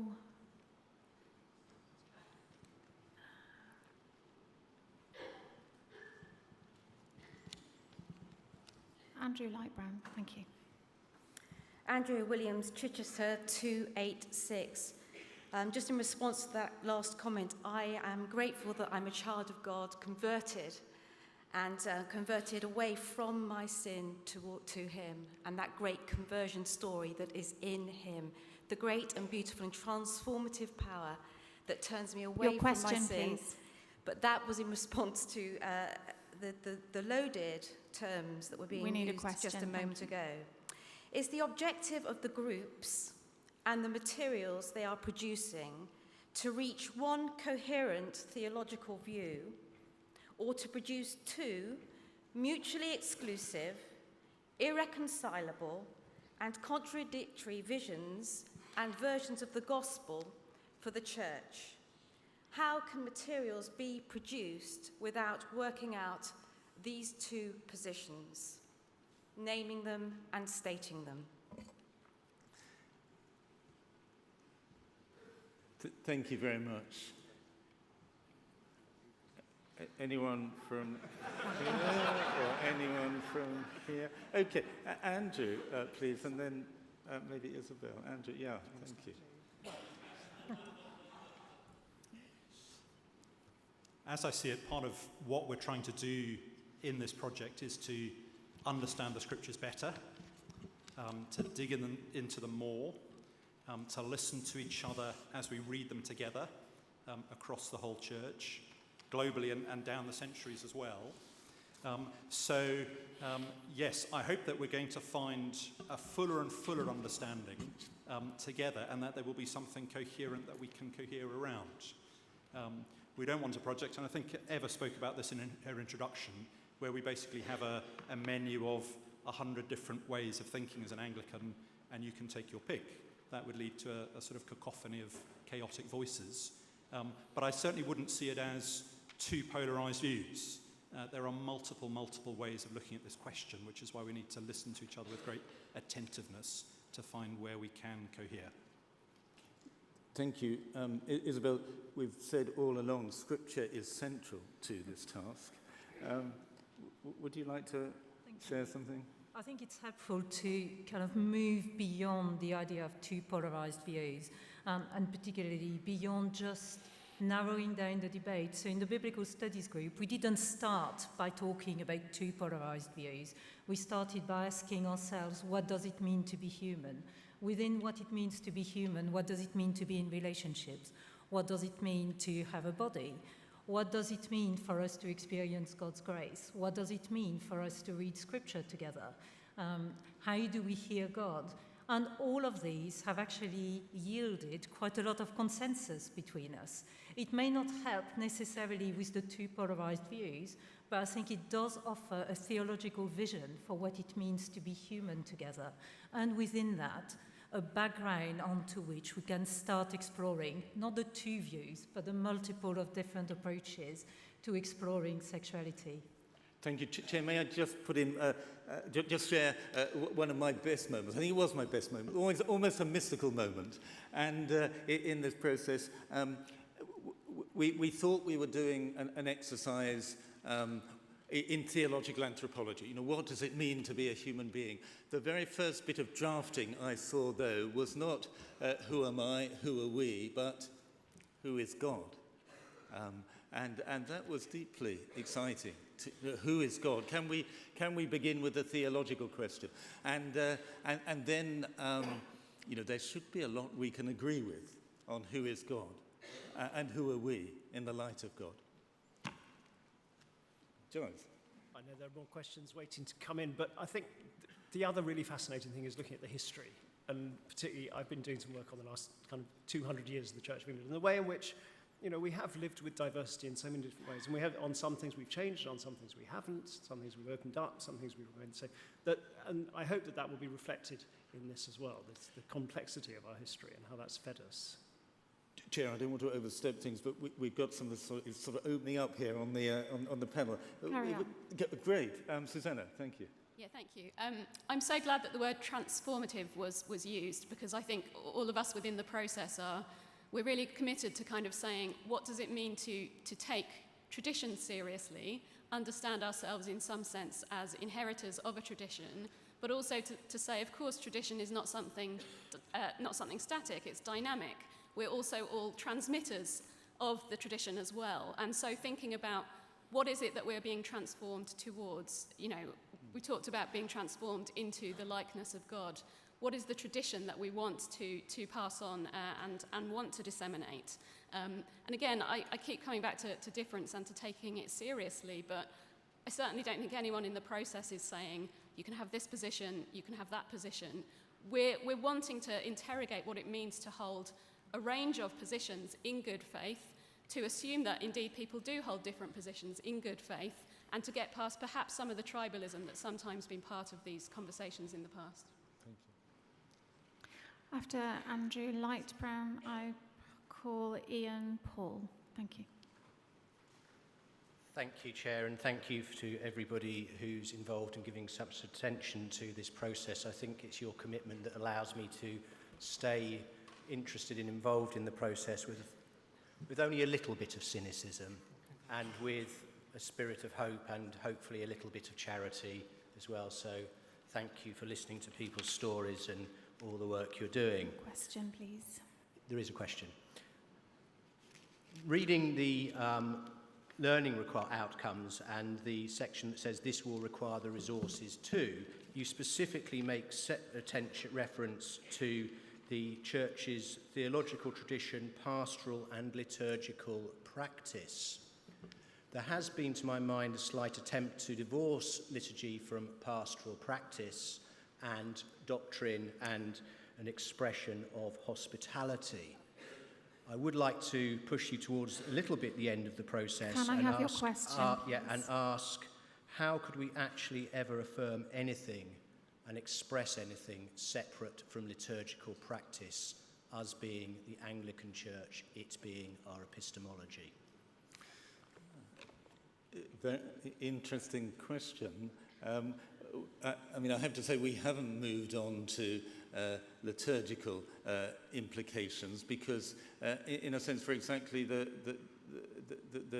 reason you describe, or the connection that you describe, in that we're not in the business of trying to come to particular answers about contested matters. The answers then will need to be worked out liturgically. Response to those answers will need to be worked out liturgically. We're quite a few stages back from that. Would anyone like to come in on that, Andrew? I think the principle is a good one, that the way in which you worship reflects what you think. The way in which you praise God says a lot about how you understand the gospel and how you understand the relationship between God and humanity. So those things are inextricably linked together, definitely. We haven't touched on those questions in this process, but there's no doubt that there's a very intimate link between them.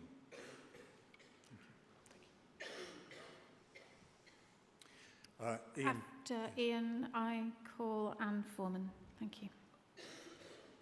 Ian Paul, 227 Southall and Nottingham. Thank you, Eva, for that presentation about the shape and the outcomes, which felt to me to be the most helpful and hopeful exposition of the task that I think we've seen. In it, you made two observations. First was that you said something along the lines that we're not going to make anyone agree with any particular position. Any of us who are clergy in the Church of England have taken a public vow to teach the doctrine of the church. So there's a sense in which, there's not much option but to agree, or at least to look as though we agree with a certain position. And that relates to your second observation, which is that you alluded to at some point, and I'd be interested to know when you think this might happen, there'll be some decisions to be made. I guess my question is, what decisions are those? We're not coming to this with a blank slate of blank piece of paper. The Church of England does have a teaching position on this. So the question is, what is the decision? Is it a decision to change our doctrine, or is it a decision to say we might need to do some thinking to change our doctrine? And surely it isn't a decision simply to make up our minds, assuming that we don't know anything at the moment. Charles. I think it's back to this word resource. I think we're putting together a resource, and this isn't copping out, and it's not saying, we're avoiding these difficult questions because we are confronted with difficult questions. But in the end, it's for other people. We're producing something. The House of Bishops are producing something, actually, not us. The House of Bishops are producing something, and it's been very good to be involved so closely with them in this. It will then be for the church at large, for this synod, for diocesan synods, for PCCs to consider it and to look at how, if we move forward, it may be that people decide that we're not going to move forward, that we're going to remain exactly where we are. That's not for us to decide on this group. What we're doing is trying to serve the church by providing a robust resource which would enable us to have grown-up conversations, because I think that's what we haven't been able to have for the last 30 years. Thank you, Charles. Isabel. I think it's also helpful to kind of think about the work that various groups have done, including the biblical group, on what are the issues on which we can disagree and what are the issues on which we need to have one immutable position. And I think a lot of the group have been exploring that. In the biblical group, we've just had a discussion in our latest meeting on, is this a first order issue or is this not? And there's diversity in the group. We don't all agree. You won't be surprised to hear. But I think in general, we have been trying to explore what are the boundaries of disagreement, and we've gone back to Scripture and looked at contentious issues at various points in the history of the people of God, issues that were enough to tear the people of Israel apart or to tear the early church apart. And we've asked actually, how have those issues kind of carried on in the church? How did the church deal with it? How did they decide what was something they could agree on or could agree to disagree on, and what was an issue that led to schism? Thank you very much. There's a whole lot for us to learn about God, about what it means to be human, about what it means to be married, and for me to learn deeply about the doctrine of marriage As a married man, I'm coming up to my 40th wedding anniversary. There's just so much we can learn if we allow ourselves. Before we get into some of the more tricky questions that we will face. Quick question, quick answer, please, Anne. Thank you. Anne Foreman, Exeter 308. Thank you very much for the 6 principles, which I find encouraging and challenging.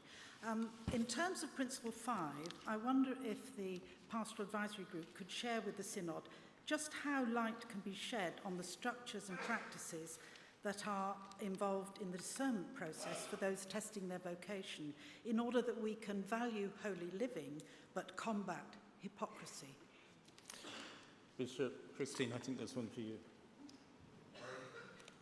Very quickly, this is an area we are exploring in the Pastoral Advisory Group, and I think we are very convinced that we have to hold together the sense of naming hypocrisy and holding on to integrity, and these things really matter and can't be separated.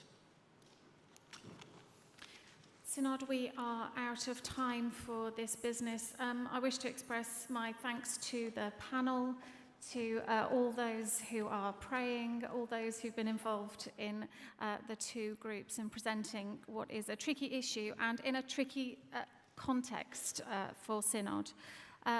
Less tricky though, we now conclude this item and move to evening worship, which will be led by Mrs. Margaret Swinson. Thank you.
Yes, I know.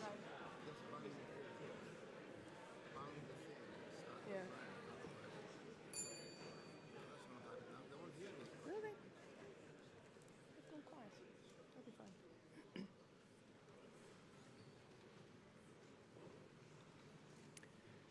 Good evening. As we come to our time of worship, I will just give some general instructions first as to how we're going to proceed so that then we can move uninterrupted through the worship itself.